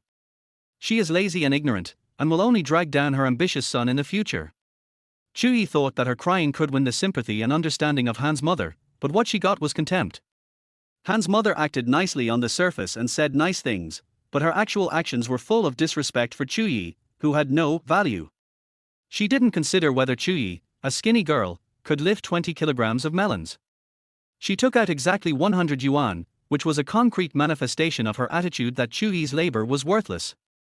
At breakfast, she deliberately said that she was not hungry and that she could eat what Chuyi had left, in order to PUA the other party's dedication. From the first day when he had a good time with Han's mother, to later on when he felt more and more tired and there were more and more things to do, Chuyi also realized it. Han-sun's mother was not that good. She even felt that Lin He, who spoke her mind, was better than Han-sun's mother. The middle-aged woman who was in the same ward with Han's mother reported all of this to Lin He in detail. She didn't lose her temper. No, I just asked Han's mother Han-sun what time she would be back. Lin He knew what his daughter was thinking. She still had hope for Han-sun. She didn't even think about how a mother like that could raise a good son. Continue to observe. Lin He originally thought that it would be about time to pick up Chuyi in the next few days, but now it seems that he can wait a little longer. Hearing Lin He sigh, Jiang Qiao, who was working on the other side, came over, sat next to Lin He and said, He, what's wrong? As he spoke, his eyes swept across Lin He's computer screen and he asked, Jing family's information. Didn't you see the way the father and son looked at him when they left? Lin He saw it clearly. Not to mention Jing's father, it was clear from Jingku's eyes that he would not give up. His behavior at the auction was enough to prove that Jingku had a very bad character. Such a person could do anything. Lin He would not let her son put himself in danger, so she had to take the initiative. The Jing family is now just a facade. Lin He pouted, wondering what Jingku would use to bully others after the Jing family fell. I've already started. How could he tolerate the Jing family father and son being so arrogant? The Jing family has been having trouble with cash flow recently. It just so happens that they have a bill with a subsidiary of the Jiang family. I asked someone to urge them to pay. The Jing family is in such a risky situation now that they won't cooperate with the follow-up work. Mr. Jiang's move was naturally not simple. Not only did he get his own money back from the Jing family, he also blocked the other party's money from flowing back. Whether moving forward or backward, the Jing family had no way to move forward. Is this fatherly love? No. In Jiang Qiao's opinion, his son had not suffered any injustice at all. At the auction, his son was just playing with Jingku like a clown. The other party was so stupid that he could not bully his son at school. Didn't Jiangan know that the invitation came from Jingku? Not necessarily. Jiang Qiao knew his son well and knew he was not a good person at all. He even suspected that this insult by Jingku was arranged by his son. Of course, if this idea was proposed, Lin He would definitely scold him, so Jiang Qiao didn't say anything. His son did whatever he wanted, and he also achieved his own goals by the way. In Lin He's mind, Jiang Qiao is a father who doesn't care enough about his children. In order to avoid being taken out on in the future, Jiang Qiao has to perform well and try to make a better impression. This time, the Jing family has a great opportunity. I am Anan's father. I hope he is healthy and happy. I was not careful enough before, but now that the Jing family's behavior has caught my eye, how can I just ignore it? Jiang Qiao actively fought for it, and Lin He handed the matter over to him. Then, thanks to General Jiang's heroic performance, the Jing family was sacrificed. No, it should be said that it is his own fault. Jiangan had already laid a landmine for the Jing family. Because of the auction, the cooperation between Nodi and the Jing family also fell through. Add to that the pressure from Jiang Qiao, it was a three-pronged approach. In just 3 days, Jing's father's temples were covered with white hair. How quickly did the Jing family decline? A headhunting company has already come to take advantage of it. No matter whether it is a big company or a small company, even if it is going to go bankrupt, it is impossible for it to decline within a few days, but who made Jiang Qiao take action? The actual losses confirmed the rumors, and the problems that Jing's company had tried hard to hide were exposed directly in front of everyone. The Jing family company went bankrupt. Companies that had cooperated with the Jing family called to inquire, and faced with the hesitant explanations from the other side, there was still something they didn't understand, and the rumors spread even more fiercely. The 3 points of difficulty in the Jing family increased to 9 points. When the nest is overturned, no egg is left unbroken. Jingku was also affected by the problems at home.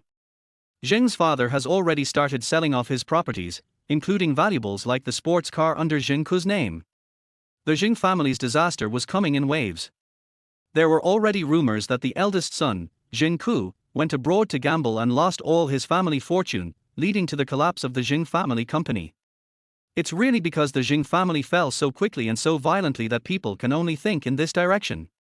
This is speculation from outsiders, but insiders know it well. The inability of the Jing family's company to survive is only a small part of the reason. Many companies have similar situations to the Jing family, but they have survived. The Jing family could have survived, but it didn't. Someone is doing it in the dark. As for who it is, no one has figured it out yet. A 1,000-mile-long dam is destroyed by an ant hole. Who would have thought that the source of the incident was because the young master of the Jing family bullied his classmates? Jingku had been bullying others since he was a child, and even forced a male classmate to jump off a building in middle school. In the end, his family used money to settle the matter, but when he went to college, he hit a wall with Jiangan. Jing's father did even more disgusting things, which were all exposed after the Jing family got into trouble, and now he is embroiled in lawsuits.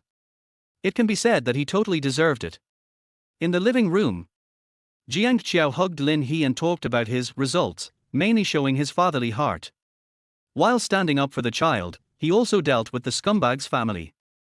Lin He coaxed and praised Jiang Qiao for doing good things.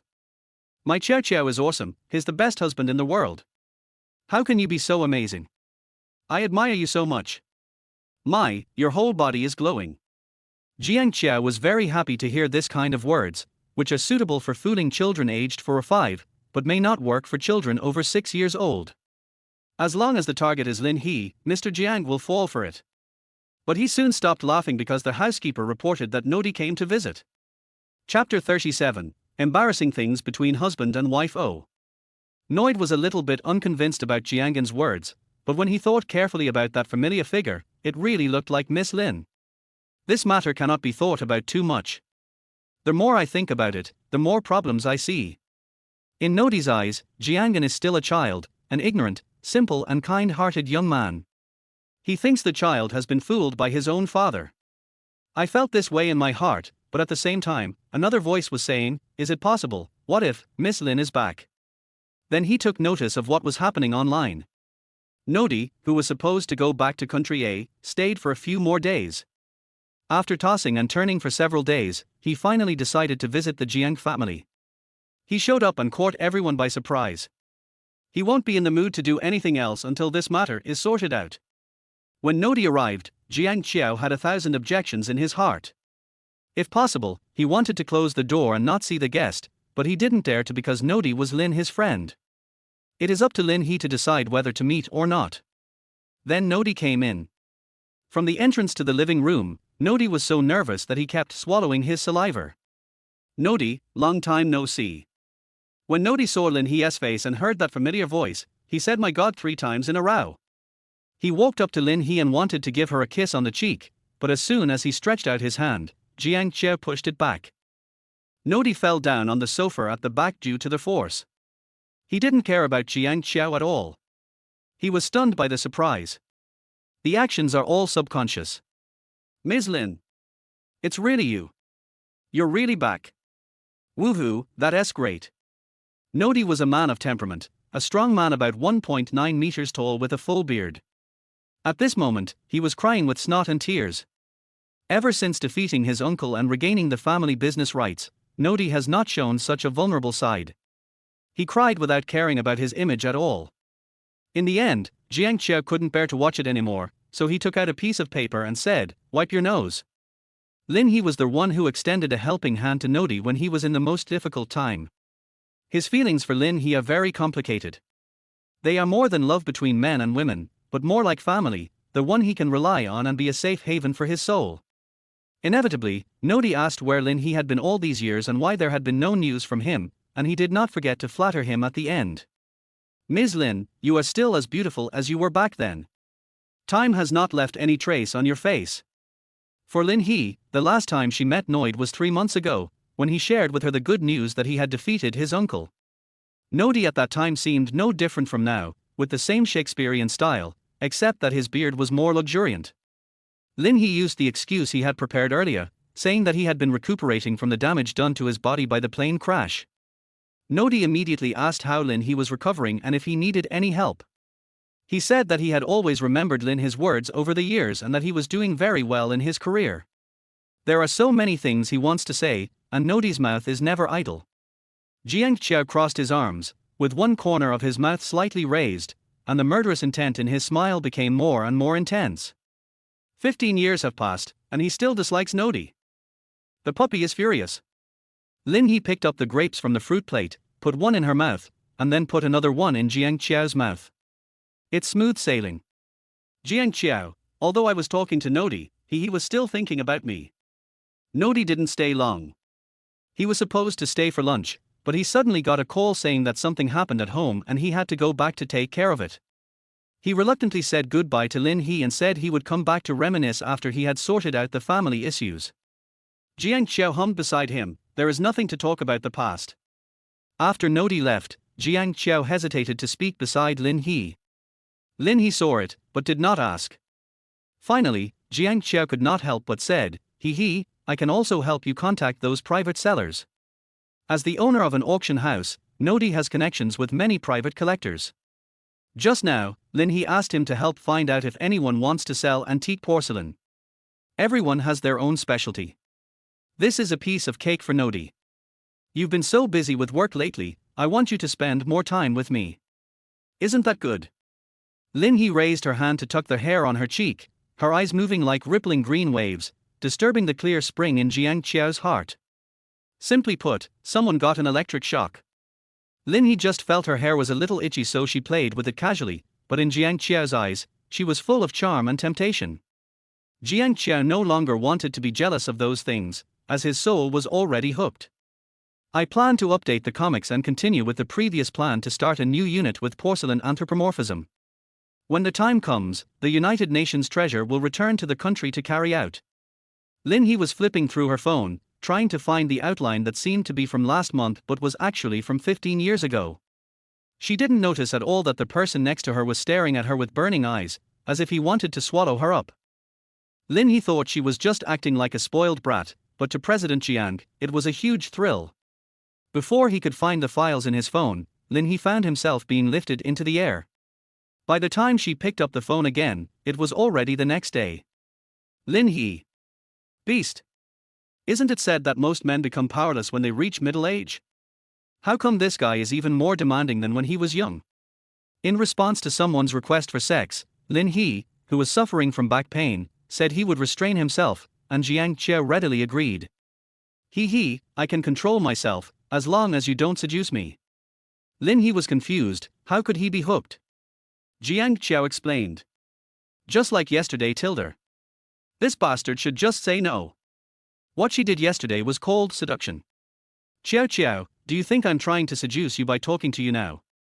Lin He swore that his tone was just a little bit up and down and a little bit coquettish. He would not be shy to say it in public. It was a normal and gentle tone between lovers. This is definitely not seduction. In response to this, Jiang Qiao nodded firmly, it was seduction. Lin He laughed angrily. That's enough, don't. Lin He stopped talking as he was about to give him a good scolding. Jiang Qiao came closer, and she could clearly feel the changes in his body. Jiang Qiao's dark eyes were filled with lust, and he said hoarsely in Lin He's ear, I've really been seduced. Lin He ran away. She didn't want to waste any more time lying in bed today, what a bastard. Jiang Qiao, who was left behind, had his chest heaving as he gasped slightly. After a moment, the darkness in his eyes gradually cleared up. Yes, he was the switch of his desire. In the past, even though he already had 3 children, he still didn't dare to be too unrestrained in love affairs. After being separated for 15 years, losing and getting back together again made him unable to control himself and became a little crazy. From the past to the present, Jiang Qiao has never been a gentle person, not in any aspect. I scared He today. I have to be more careful next time. Lin He downstairs sneezed, and the coldness spreading from the top of her head to her heels made her feel a little creepy. It must be because I didn't get enough rest yesterday. Blame it all on Jiang Qiao. You old pervert.